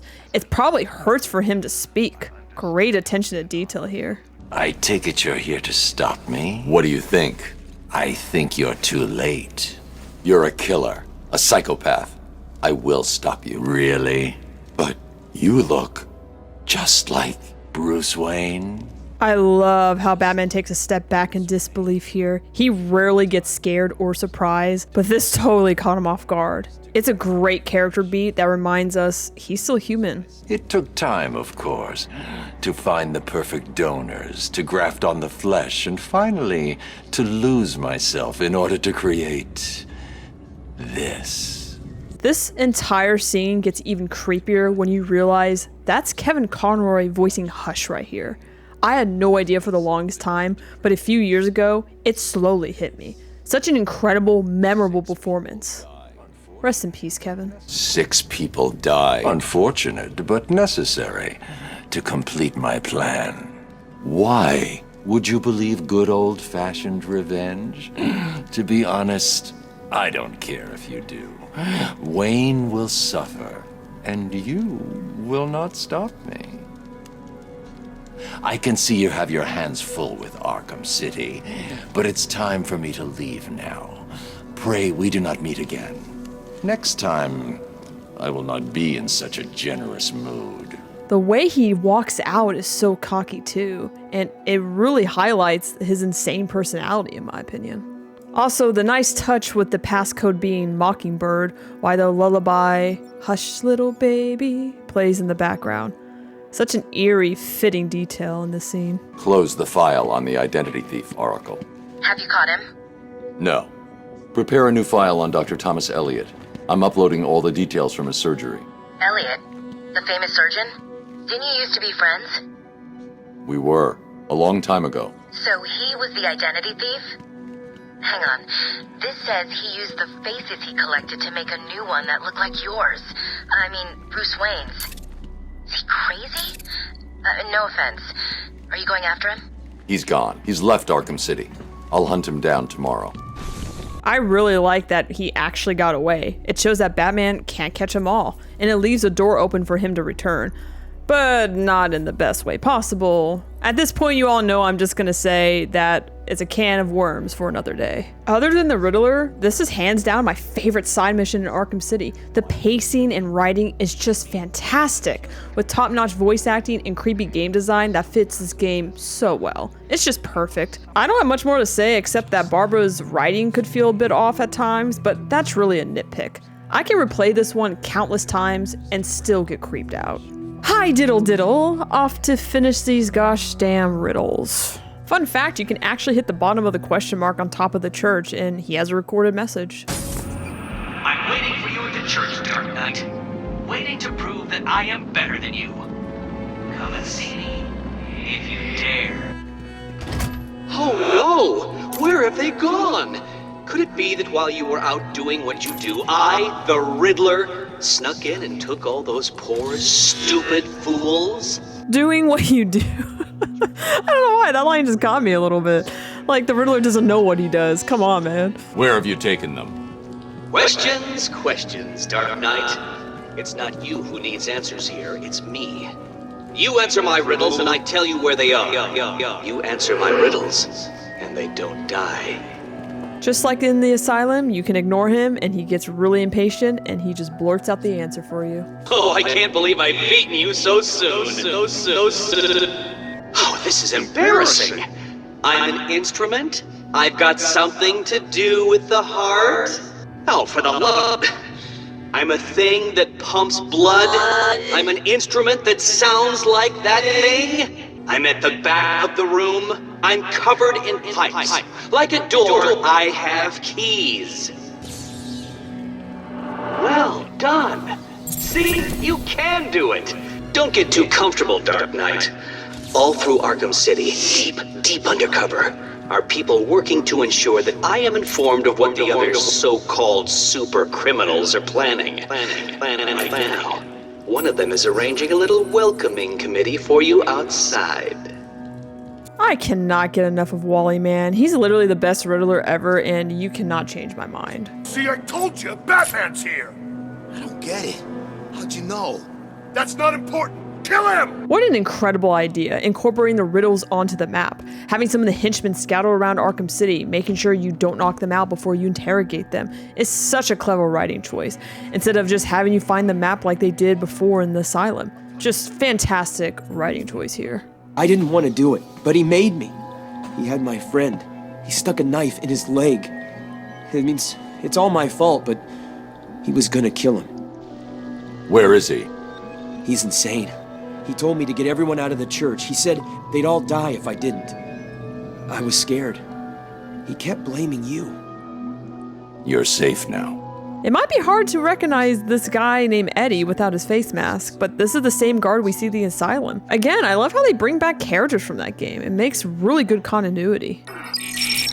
At last. My love has come along? Figure out what the numbers mean? Yes, it's just one of Riddler's games. He gave you something, right? Yeah, it's just a box. I don't know what it does. I'll figure it out. You should head back to the church. You'll be safer there. I really like this device here. It's something unique, and I love how the Riddler knew Batman would just scan it and upload to his computer. It's a little subtle hint to show that the Riddler's been doing his homework on Batman. Well done, Dark Knight. You did it. Like a child learning to walk for the first time. And again, he brings up babies like he did in the Asylum tapes. He must really want to have kids with all these hints he's dropping. Maybe that headliner in Joker's Nightmare was onto something. A pretty obvious one, but you can't get these wrong and he penalizes you for it. He makes it sound like we're humiliating ourselves, but honestly, it's a dream come true if you ask me. Well, not so easy now, is it? I think it's time to introduce a little penalty to help you comprehend your ignorance. What shall it be? Oh yes! I've frozen you out, Dark Knight. Frustrating, isn't it? Take some time to wrap your feeble mind around where you went wrong and try again. Well, I guess we both know what you'll be thinking about for the next 30 seconds. Wrong again. This is getting boring. The device from earlier is still on the ground and you can actually kick it. So you decided to finally show up, did you? Let them go, Riddler. They're innocent. Don't be stupid, Dark Knight. They wouldn't find themselves in the predicament they are currently in if they had tried to think just a few steps ahead now, would they? Now, if you solve the room ahead and 4 other equally challenging ones, you save them. If you don't, then they die. And we'll see if society crumbles at their passing. You're insane. No, that would imply either mental illness or derangement. I suffer from neither. Oh, and yes, I can see you, Batman, and I look forward to watching you fail. It's honestly really cool to finally put a voice to a face since we never saw him in the Asylum. He was just an annoying bug in your ear the whole game. I really like his design in City, though I think my favorite is in Night, but they really nailed his animations here. And I have to mention his badass cane. It's just so fitting for an egotistical scumbag like himself. Also, that flip he does with it is oddly satisfying to watch. It's hard to catch, but once he turns around, he goes back to typing on his computer and drops his cane. It makes sense for later since we'll see him at his hideout doing the exact same thing. A pretty obvious one, but he also has some unique voice lines if you don't unlock the door first. Also, doesn't it look like he totally flings one of my batarangs I threw at him? He's really been doing his homework. Are you so stupid that you cannot even open a simple door? What chance have you got with what else I have planned? Well done, Dark Knight. You figured out how to open a door. Hey, Batman! You've got to help me! I love the Riddler challenges and saving the hostages. It feels so much like a BTAS episode or something straight out of the comics. You can really tell that Rocksteady put a lot of time and effort and thought into these, and I really appreciate that. Ooh, that's clean. Love how he pulls the guy back up to help him stand. I see you, Batman. 625925. 625925. That's what he told me to tell you. I don't know what it means, but he said he'd kill the others if I didn't tell you exactly what he said. Y'all, I'll be screwed if I was one of these hostages in this game. I can barely remember my fiance's phone number half the time. I would be like, can you write this down for me, please? Also, this guy's eye roll is just amazing here. Too soon, Dark Knight.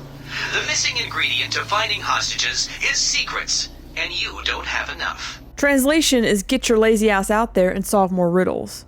I have my work cut out for me. So I decided to knock out all 400 riddles before tracking the rest of the hostages down.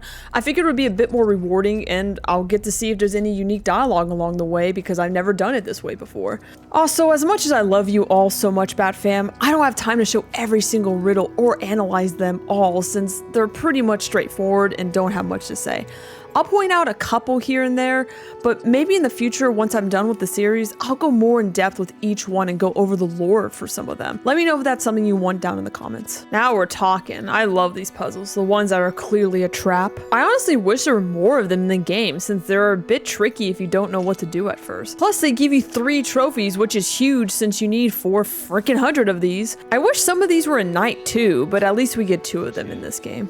I'm really happy that Catwoman gets some of her own trophies. It's a nice change of pace, especially when you start to feel overwhelmed as Batman collecting all of them. However, as I mentioned in part 2 of the series, it feels a bit odd that Riddler and Catwoman don't interact at all in this game.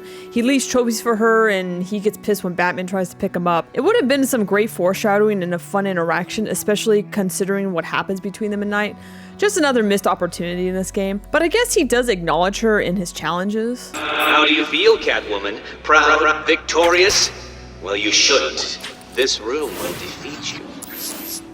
Listen, she is nothing but a cheap cat burglar who trades on good looks and luck. You are supposed to be the best the criminal underworld has to offer. This should be easy, even for you. So it's better than nothing, and also Catwoman does say this when you try to open one of the Riddler doors. Do you ever learn, Eddie? I'm not interested in your silly little games. So I'll take what I can get. It's the final riddle. Da-da-da. I don't want copyright. Da-da-da. Never in my whole life have I felt so happy seeing the number 400. Let's go get this Riddler freak. Knock, knock, knock, bitches. Batman's back. Roll up. It's time for my latest game. Interesting that he says roll up here, especially since he says it about twice in Arkham Knight, and I think he might say it in Asylum too, if I remember correctly. Just something I've noticed over the years. Help me! All you need to do is keep your eyes on the prize. I really appreciate that all the hostage situations are completely different. It truly feels like a lot of thought and care went into these compared to other side missions in this game. I would get it wrong, but I feel bad hurting this guy, and Batman would never get it wrong, so I did the right thing. Always good to see Officer North again. Riddle me this. I have a head, a tail, but never any legs. Do you know what I am? So apparently if you gather enough riddles, he just tells you the riddle you'll solve for the Enigma machine. There's no way you could have solved that one, Batman. Even I could. That's actually interesting that the Riddler said that, especially since he acted surprised when it was revealed. Maybe he actually had no idea how the program he did would turn out. You must have cheated. Consider this a warning. From here on in, it gets harder. Gotta love when the cheater gets pissed that we cheated him. I remember Enigma back at the asylum. He always thought he was better than everyone else. I take it you're gonna kick his ass. There's a reason I have a soft spot for Officer North. I was looking around and found these containers that looks like scarecrows from Asylum. Could be some foreshadowing for Edward helping Scarecrow at night, even though they seemed fed up with each other in the Arkham Knight tapes. Still, he did attend the meeting, so take that with what you will. Well done, Dark Knight. Well done. You can hear a bit of disappointment in that tone, along with a sigh. It's a great detail showing that he's slowly becoming irritated with Batman. Once again, Wally Wingert is just too good for this role. 3 solved? It seems I underestimate your abilities. But before you start to feel superior, you should try and rescue my next hostage. Bring a towel. Why did he say it like that? I love it. I've done it. This is one puzzle you cannot solve. I've studied your techniques, reviewed your childish gadgets, and there is nothing in your arsenal that can help you defeat this group. It's interesting that he studied Batman's gadgets and tech, yet he can't put two to two together about his identity. It's pretty funny when you think about it. What? How did you... Where did you... Literally from the power of friendship. Are you feeling the pressure? I'm feeling something else. Hey now. He gave you a number. He did. Oh no. What was it? This chick is my spirit animal because this is exactly me in this situation.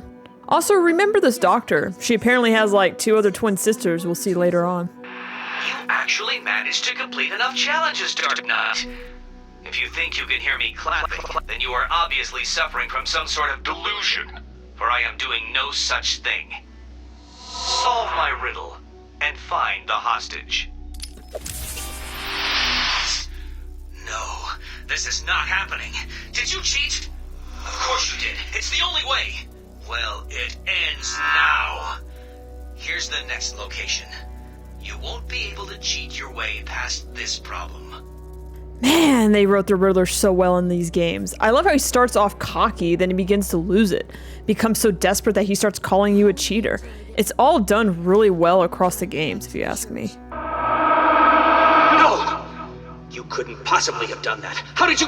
Who helped you? You cheated. I know you cheated. Oh, this isn't over, Dark Knight. Oh, no. Now things get far more difficult. People will die, and you will be to blame. Whatever makes you sleep at night, buddy. What kept you? Did you get lost? Were you scared? Did I finally get to you? Have you accepted that I am the winner here? Have I ground you down? Have I made my point?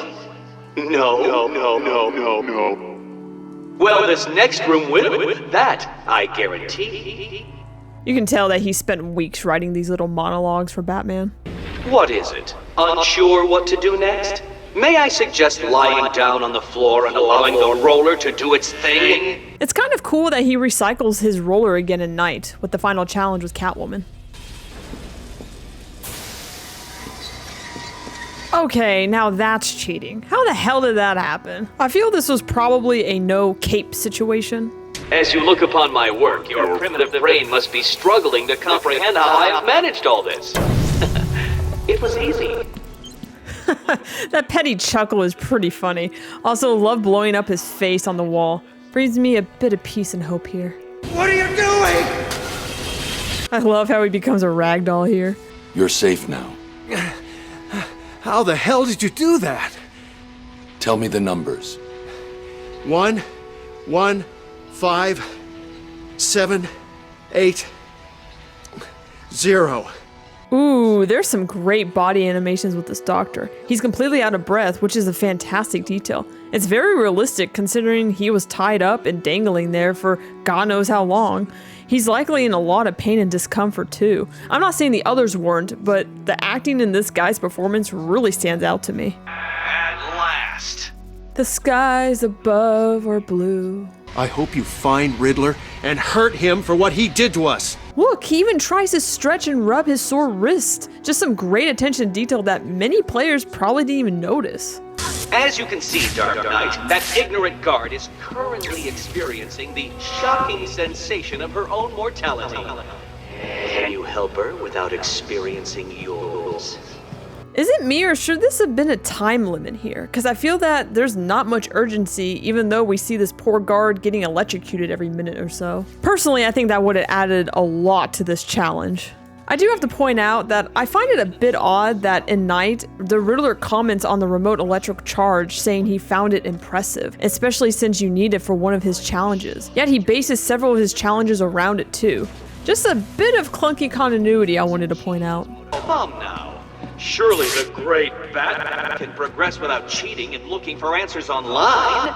That's actually an amazing call out to players who probably did that when the game first came out. Great writing and line delivery here. Do you need to call a friend? Why bother? I'm sure you don't have it. That's actually funny, Riddler, because especially in Night, you outright tell Catwoman that you don't have any friends at all. I don't think he thought I'd defeat his last room. That's good, right? Barbara's writing is so bonkers in this game. Listen to me carefully. I still have more going, so I'll just need a couple of days and I will make a puzzle so taxing that you will never solve it. I will. You'll see. The Riddler will never learn that he always needs a backup plan. I think I've found something that links all the Riddler rooms. It looks like they were all owned by a Mr. Fine. He seems to have acted as some sort of property broker. When was this? Before Arkham City was built. It's a long shot, I know, but he sold one other property 3 months before Arkham opened. There's no record of who to, but I'm sending you the location now. Thanks, Oracle. I'll check it out. I like to think Alfred learned from this and did it himself with Professor Pig in Arkham Knight, since it's pretty similar how Alfred found out his location and how all the areas the kidnappings took place were connected. I like to think of it as a headcanon. Return of the creepy footprints we see in the asylum. Pretty chilling tie-in right here. I have to ask, where does the rest of the guards come from? Because we saved all the ones in the church we found except for Cash, so it's a bit odd they didn't tell us where the rest of these people came from. That's right, Worms. Keep walking. You remember how to walk, don't you? Riddler, when I get out of here, I'm gonna hurt you for this. You hear me? Come now, Mr. Cash. In order to hurt me, you would have to break free from the predicament you currently find yourself in, and attack me in such a way that does not cause me to press this remote detonator, distributing your primitive DNA all over the walls. I'll do it. I freaking love Cash, man. He's such an underrated character in the series. If you chill for a bit, the Riddler actually has some interesting dialogue about some of the ideas for his next challenges for Batman. Take a listen. How do I make it impossible for him to beat? There's no way that he can outsmart me. He's an idiot. A deluded fool in a fancy dress outfit. He only beat the other puzzles by luck. Or he cheated. Or both. Let's see. How to beat the Bat. I just need to think of a better, tougher plan. The others weren't good enough. He solved them too quickly. I need something that will take up his time. Let's see, how about I place these poor, deluded fools underwater, see how long they can hold their breaths while Batman tries to solve a mathematical conundrum. I could fill the tank with red herring. Don't let him win, people! Understand? Of course he wouldn't. Cogs? No, he'll work that out. I could steal that shark from Penguin. There's no way he could get past a shark. Could he? No, it's gotta be better than that. Too many variables. What if he has some kind of shark contingency? He'll get past it. Lasers? Yes. Lasers. Or dogs? Dogs with lasers. All I need is one perfect puzzle. Just one. And he will be doomed. No, that's not good enough. Think harder, Edward. I really like how soft-spoken he is when talking to himself. It's rare that we see vulnerability like this from the Riddler, and it just highlights the amazing voice acting Wally brings to this character. This is one of the reasons he became my favorite character across the Arkham games. Also, I would love to see the dogs with lasers. That would be pretty funny. Also, once again, Cash's incredible leadership skills shine through. He's cheering on his peers to keep going because he knows Batman is coming. I truly love Cash, and I'm so happy they gave him such a big role in Night. Batman won't find us. You all just need to keep moving. Keep going. We can do this. Riddler's attached explosives to his hostages. If they stop moving, they'll die. I can't get in their way. Now this is some pretty sick torture. For a rated T game, they did a pretty good job of downplaying this method. But if you really think about it, it's insane. Both physically and mentally. Makes it worse when you hear them pleading. Stop. Please. Think you outsmarted me, did you? Well, you didn't. I'll build another puzzle, Batman, and you will die in it. Oh. What? One of the most satisfying takedowns in the whole Arkham series. And if you listen carefully, you can hear him struggle a little bit. This cannot be happening. Do you really expect me to fall for this Dark Knight? I know you won't kill me. True, but you can't say the same about the others, can you? Get your ass moving, Riddler. You can't tell me what to do. Do I need to press the button? What? No. You'll pay for this, Batman. You sure this thing won't work? No. But there's no point in letting him know that, is there? This does bring a smile to my face. It's so well deserved. Remember when I said that Doctor has 2 twin sisters? Well, here they are.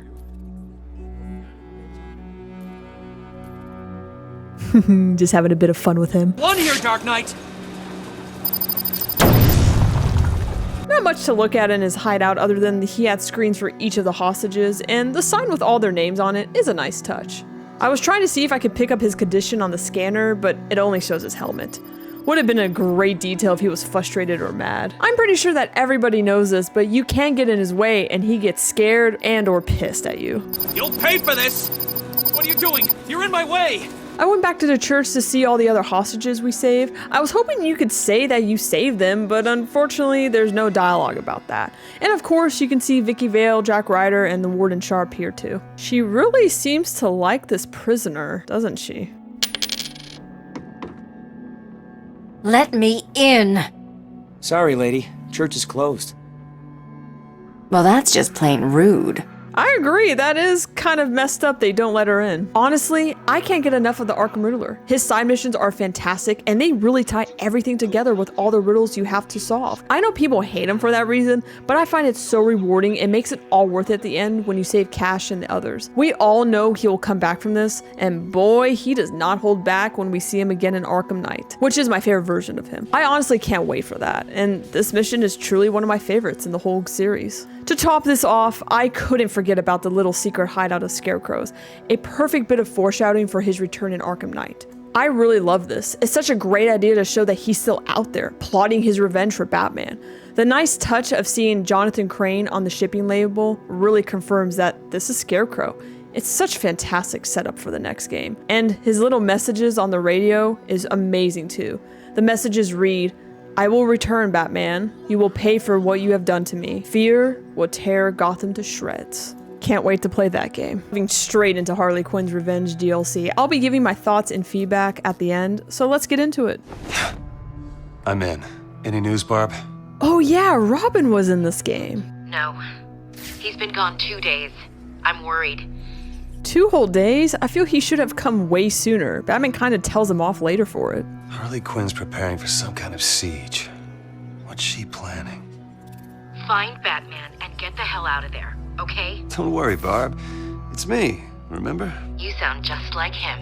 Troy Baker returns as Robin here for the last time before Matthew Mercer takes over him in Arkham Knight.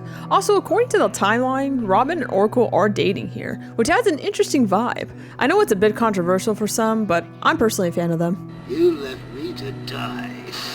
You left me to die.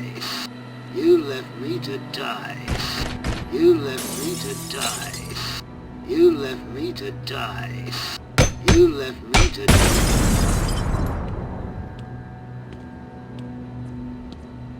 Who the hell is this loser? It's Robin!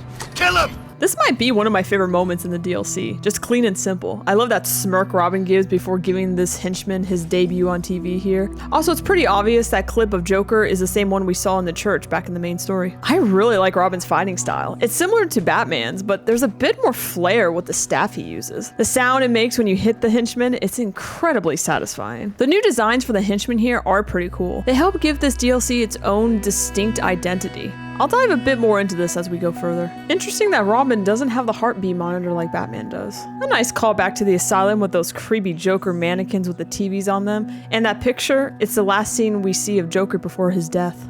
Shut up, you idiots! I'm trying to think here. Does it hurt? Shut your stupid mouth! You're just lucky I need you later. Low key, I like that clap back from that guy. He clearly is throwing a jab at Harley about Joker's death, but it almost feels like he's a little curious too. Barb, I found the missing cops. Quinn's got them. Any sign of Bruce? Negative. I'm gonna keep looking. Harley's telling the cops she's got some sort of plan for them. They'll be safe for now. Be careful. This'll end okay. I promise. You think? He's not been the same since... He won't even talk about Talia or Joker. We'll help him once we find him. It's all we can do. Very true. Everyone grieves differently, and all you can really say and do is, I'm here to help. At the end of the day, that's all you can do. It's a good bit of insight for Bruce too, especially hearing that he's still not doing well since Arkham City. Crazy. No, I'm in mourning. remember that. That's one way to put it. Heard from Harley? She's probably still crying. She'd better get over the boss soon. She's turning into a liability. And what? You thinking of taking over? Maybe. That I'd like to see. You think I can't do it? Oh, yeah? And what's your gimmick? Freeze is a crazy scientist who's got that freezer gun. Two-Face has got that bird thing going on. What's yours? I'll figure something out. Yeah, right. Best you've got is that you killed all that family on Thanksgiving Day 'cause your mommy burnt the turkey, and you promised to get her a new one. The turkey man. I like it. You gonna shut your mouth, or do you want me to do it for you? What's up, turkey man? Gobble gobble? Just shut up. I mean it. Chill out. We're just messing with you. That gobble gobble is amazing. This might be one of my top favorite henchman dialogues. Also, Turkey Man isn't too bad. He might just be able to join Calendar Man as a sidekick. A bit of missed dialogue here when you try to go back. Robin ends up talking to himself for a bit. I need to find Batman. Batman's gotta be in here somewhere. Come on, Bruce. Where are you? It's good to know that the Bat family branding is still important, especially during times like these. Nothing yet. Don't sweat it. If anyone comes this way, I'll make them regret it. You better. I lost contact with the rest of the guys and I don't like it. That's not a problem. When I kill this sucker, it'll be cool. Then I can... see you? What? Nothing. Did you just make a move on me? No, I mean, I'm just being friendly. Trying to help. I'm a widow. Do you think you can measure up to my Joker? He was the best a girl could get. I miss him so much, and you think it's okay to move in on his turf? No, please. You don't understand.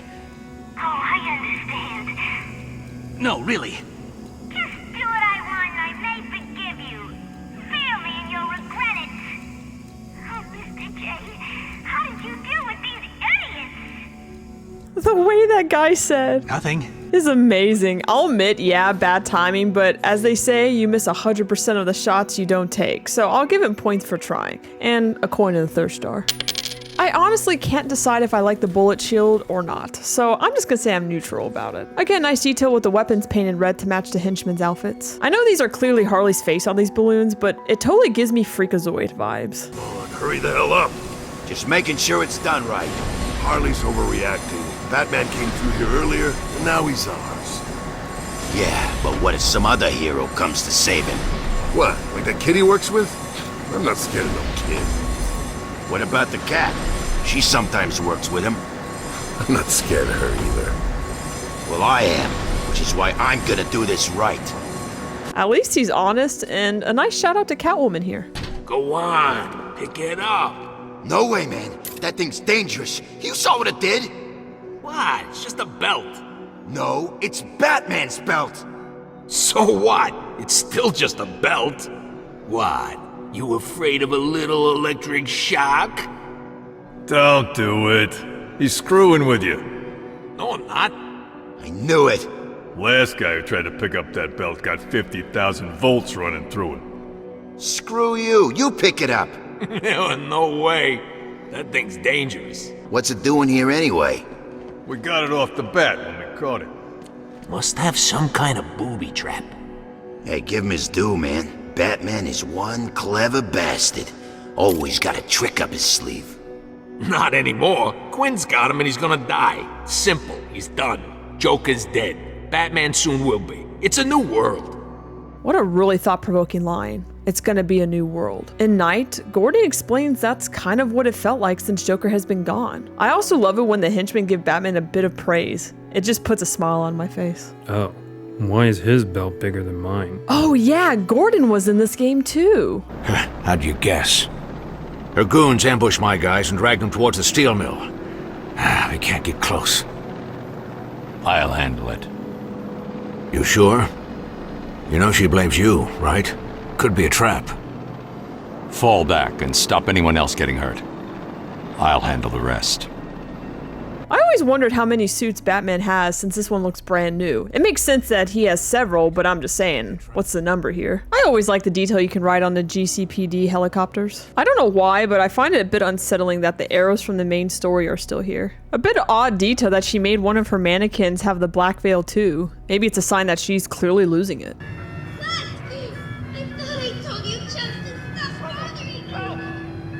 That dog thing made me see told me to get a little me time. He told me it would help me get over this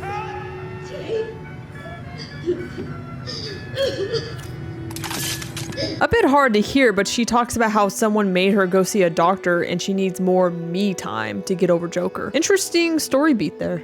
And of course, one of the most thought-provoking scenes in the DLC is when it's revealed that Harley may or may not be pregnant. I've read many reasons online suggesting that Paul Dini really wanted this to be canon in Arkham Knight, but Rocksteady turned it down and made this scene to address it.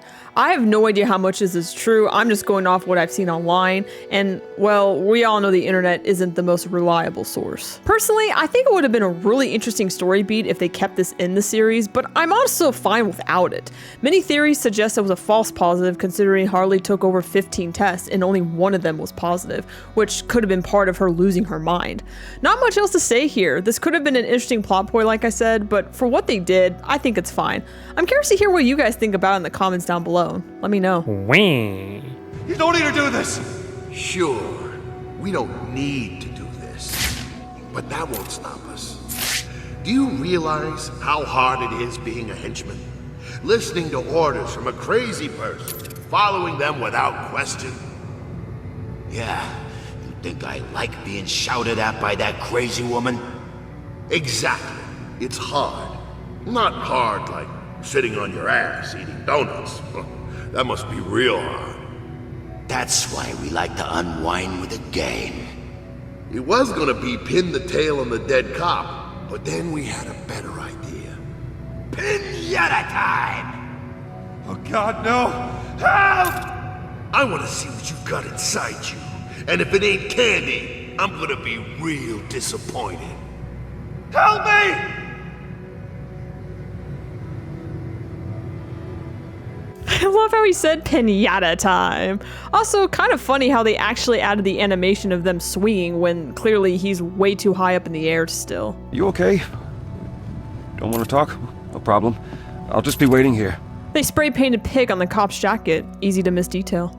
No comment whatsoever.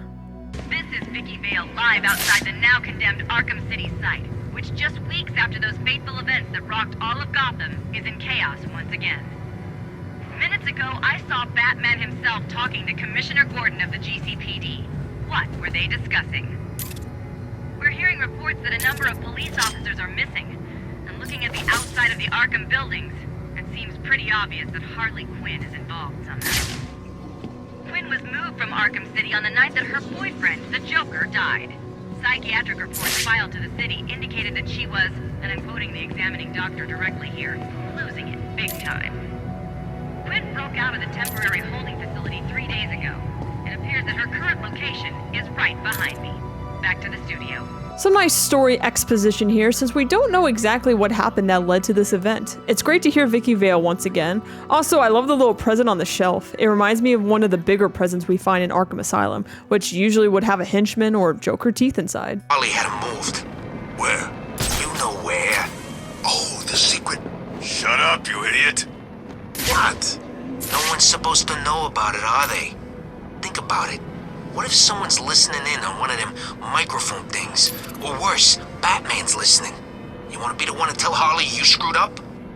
You think Batman's here? Could be. Who knows? I don't know.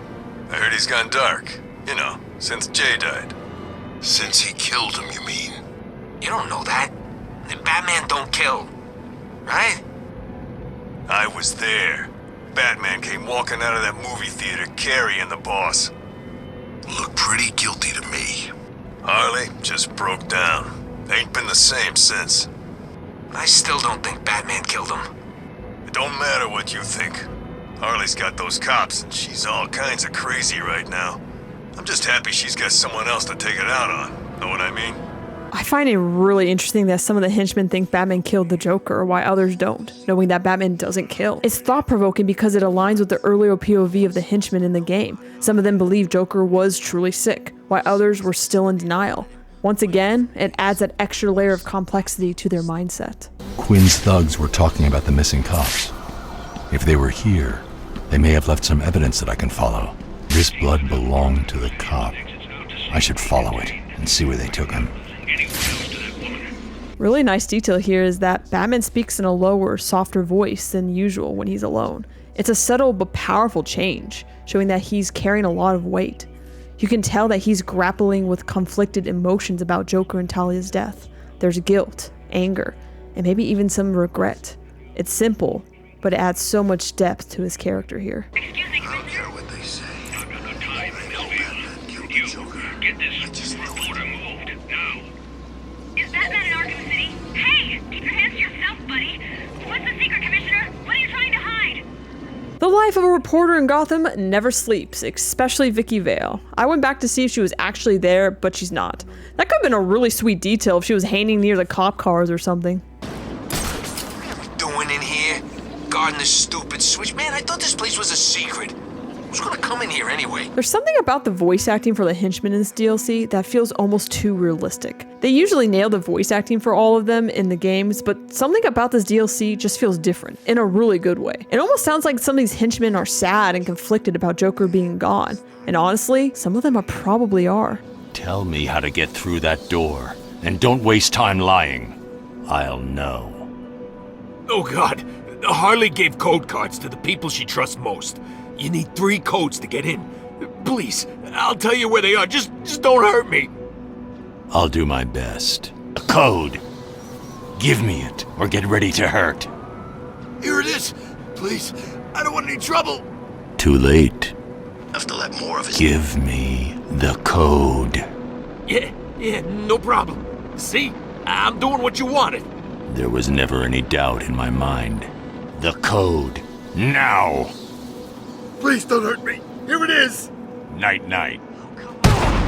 That's all the codes. Next stop, Harley Quinn. I wanted to highlight all those interrogations because you can really see that Batman isn't himself, and it's pretty obvious. He's not playing like he usually does. There's something off about him, and it makes you feel almost uncomfortable. Like I mentioned earlier with the turret, they have different designs compared to the regular games, which is a great detail that adds something extra to this DLC. Just chill out, man. We're safe. No one knows we're down here. It's a secret base, right? What about Batman? Where that kid he hangs out with? They're keeping a low profile since he killed Jay. Come on, Batman didn't kill Joker. That crap he injected himself with at the asylum killed. Or so what he looked like. Not how I heard it. Then you heard wrong. Well, I heard it from Holly. She should know. She was there. No, she wasn't. I was outside the theater with her. Batman just came out carrying Jay. Really? Thing I don't get is Clayface. Joker pulled that switcheroo on the bat. I guess sometimes you don't see what's right under your nose. I just had a thought. What if it was Clayface that Batman carried out? Now you're just embarrassing yourself. That's the stupidest thing I ever heard. Think this is TV or something? Oh, but 2 Jokers ain't? Think what you like, man. Think there's more going on here than we know. Feel it. Once again, the POV of the henchmen. Some believe Batman actually killed Joker, while we know the truth about what really happened. It's fascinating how each of them processes it differently, especially considering how little they actually know about the full story. I also really love that one of the henchmen points out that Joker tricked Batman with the Clayface switch. It was right under his nose, and Batman didn't even realize it. It's these little moments that make the henchman dialogue really stand out in the series. Hearing their insights adds so much depth to the world, showing they're more than just NPCs. They're part of the story, and it really helps shape the atmosphere of the game. You're still alive, aren't you? Now, don't get me wrong. I can't guarantee you'll stay that way. I mean, look around. If I don't kill you, one of my friends up there will. Go on, take a look. You see those sniper rifles? Real nasty. I hear they can target little tiny bits of you and blow them off one at a time. Oh, come on, it can't be a surprise. I mean, look, I'm one of the bad guys, right? You're one of the good guys. We just just don't get along. It's the way it is. Nothing we can do about it. So, no matter what I do to you, you know that eventually, if you're still tied up, and I'm still able to do it, I'll kill you. Hell, I may torture you first. You know, cut off an ear, maybe both, but I will kill you. Oh, don't go passing out on me. The fun's just starting. A bit of unique animation here, probably motion captured judging by the fluid motions. I also just love the little I just got lucky last night walk he's doing. You got a wife? A girlfriend? You want me to go look them up when I'm done with you? Damn, even the henchman threats are getting more personal. Rocksteady really like their snipers in this DLC. You're safe. I don't think so, Bat Brain. It's dead cop time.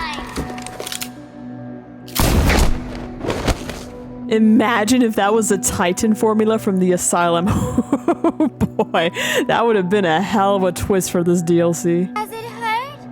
Too bad. Come on, boys. I'll give it to the henchmen. The first instinct is to go for Batman's utility belt. Some of them are a bit smarter than they look. I had to do a double take here. I thought that was her armpit hair until I realized it was just a black fur trimming on her clothes. I love how Batman booby traps his belt when someone else touches it, but how exactly does it work? I mean, Robin can touch it without issue.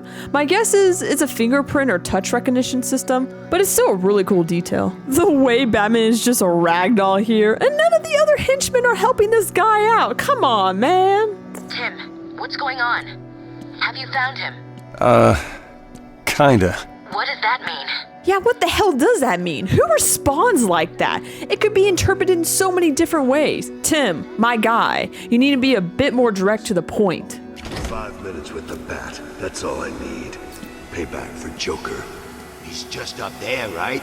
What's stopping you? Nothing, I guess. Then do it. March in that room, climb up and teach Batman a lesson. We'll watch. Hey, I'll help you get up there. No, I can wait. Harley's got a plan. Don't want to get in the way, do I? Is it hard being a little chicken? I'm not chicken. I'm just doing what I'm told. Yeah, right. Peer pressure at its finest right here. I found him. Thank God. Is he okay? Quinn's got him trapped. Well, get him out of it. I'm so happy Oracle's here because I have no idea what I would do if she didn't state the obvious. I always like how you can see Batman's skeleton on the scanner here. Damn it. He's trapped in that thing.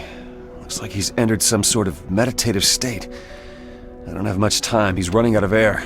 I wonder if he learned his technique during his time at the Initiation DLC in Arkham Origins to reduce his heart rate so he wouldn't breathe as much. At least, that's my headcanon. You hear me down there, bird boy? How does it feel? Do you think he knows he's gonna die? I hope so. I want him to know how my Joker felt. That's why I get to watch it happen from my secret room. You'll never find us. You don't even know that there's a shipyard here, do you? Harley, I think you may have told him. You should ignore what I said. I was joking. Yeah, that's it. Bye. Good old Harley, dumb as ever. I freaking love it. Also, bless that henchman's heart who warned her. Good times. I also really love the game design in this room. It's filled with lots of details with all the writing on the wall and some of the Wonder Tower Guardians standing around. I'll talk more about them later when Batman fights them. Found anything? Nah, it's just full of crap. Like the rest of this place.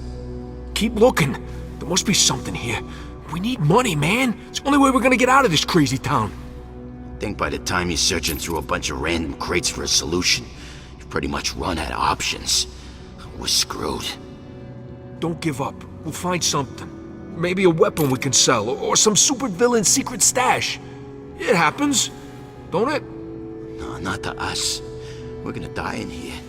If it ain't Harley losing it and sticking a gun to our heads, it'll be some other freak. I like to imagine that these two henchmen right here are the same ones we saw in part 4 that had their secret rendezvous. They just want to run away and start a new life somewhere together. Probably one of my favorite gadgets in the Arkham series. I'm surprised that Robin or any of the policemen don't say anything to each other if you walk by them. Normally, they would if Batman was around. It's kind of an interesting choice that they made this boss fight similar to Two-Face's in the Catwoman epilogue of Arkham City. At the same time, though, I'm not sure what else they could have done here, so it's whatever to me. Get off me! The key. You'll never find it, dumbass! Really? No! That's mine! Ugh, let me go! Whatever you say. She really loves putting things down there, doesn't she? That woman is crazy. You should have heard the kind of thing she was saying. Thanks. Batman tried to save me, but they caught him. I don't know where he is. Indeed, this is the same guy Batman saved earlier. I hope you hurt those guys real bad. Doesn't this guy look like the cop Miller from the 13th Precinct? His voice sounds similar too. I think it is, but it doesn't have a name, it just says police officer. Could have been a really cool tie-in if they had some of them in the DLC. Thanks. So, you're Robin. Figured you'd be shorter. I guess Robin is a little taller than your average sidekick. Now this is awesome, bringing back the Titan monsters and have this huge fight that feels similar to when you face Joker in the main story, but this time you're Robin, and maybe you're not yet fully comfortable with his fighting style. Personally, I love this twist. It's a bit tricky, but that's the way I like it. Nice little detail that the scattered newspapers have the headline about the Joker being dead with the shot of Batman carrying him out of the theater. I do wonder though, who captured that picture? What kept you? Ever heard of thank you? What happened to the cops? I guess not. I really like the scene. Robin looks away for a second in disappointment, probably expecting praise from Batman. It's just like when we first met him in the game, and Batman tells him to stand down.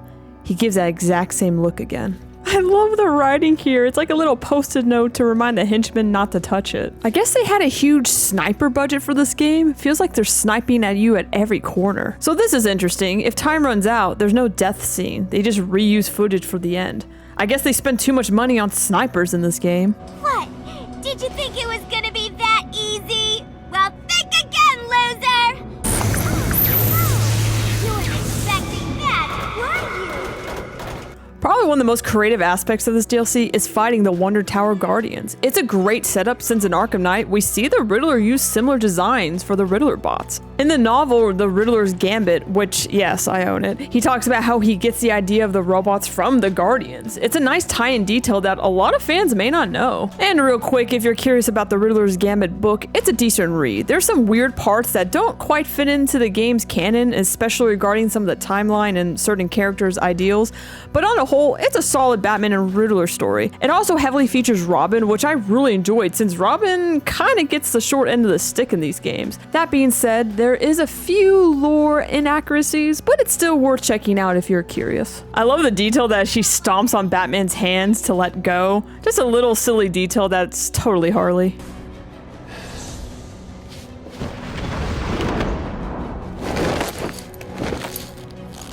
Give me that. Take it, dumbass!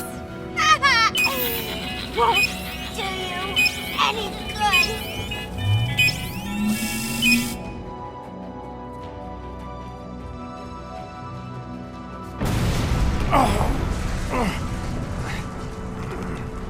No.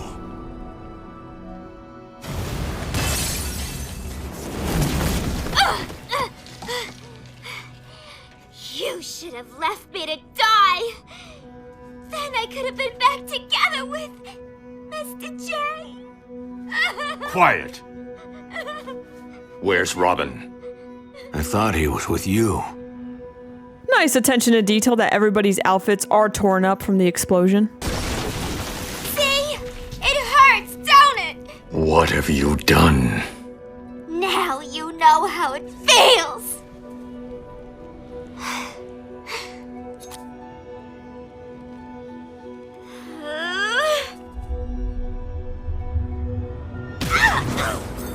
You know, I'm not a Batarang, Shuriken, or Wing-a-Ding expert, but I'm pretty positive they don't stop in mid-air like this and hit the target. Unless maybe he was doing a reversal one, but I think that's being a little too generous here. So, did you miss me? Okay, maybe it was a reverse battle ring since he did catch it, but I still think there's some hacks going on here. Where are the cops? They're safe. Blink and you'll miss it, but you can see some of the cops to the right, one of them helping another one walk. I'm done here. Hey, kid. Is he all right? Yeah, sure. Of course he is. He did the look again.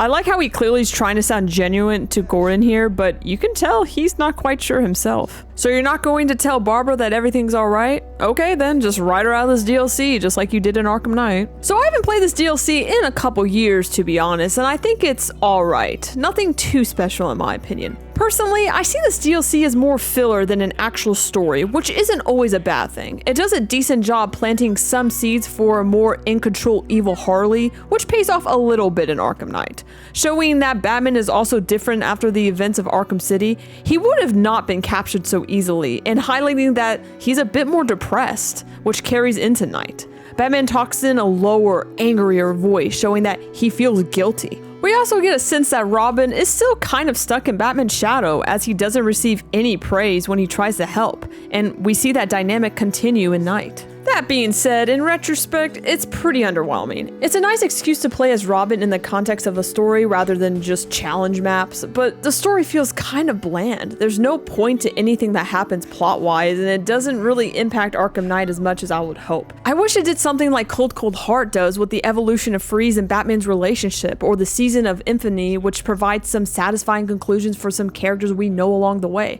I just feel like this DLC needed a bit more time in the oven to really make it stick the way they wanted. The game design is still really solid and the voice acting is top tier as always, but personally, this is my least favorite of the ones I mentioned. Regardless, it's still fun Robin adventure and I'll play it every couple years and still enjoy it. As we wrap up the Arkham City series, it's time to announce the total number of coins in the thirst jar. So let's see, drumroll please. 20! Let's see if Arkham Origins can break that or even top it. Thank you so much for joining me on this Arkham City journey. Your support and love for the series makes revisiting these games even more special, and I truly appreciate every one of you. Don't worry, we still have 3 more of the games to explore and see what they have to offer, and I can't wait to dive into all the details with you. What's your thoughts on the entire game of Arkham City? What's your favorite moment? Let me know down in the comments. And if you enjoyed this video, don't forget to hit that like button. And if you want to stay more connected with the community, I post regularly on the community tab about news on Batman media, fun polls, behind the scenes, and so much more. So make sure you click that ding, ding, ding, dong on the bell notification so you don't miss out. Also, why not subscribe and join our Bat family? Us nerds need to stick together. Thank you so much for watching, and I'll see you soon. Stay tuned.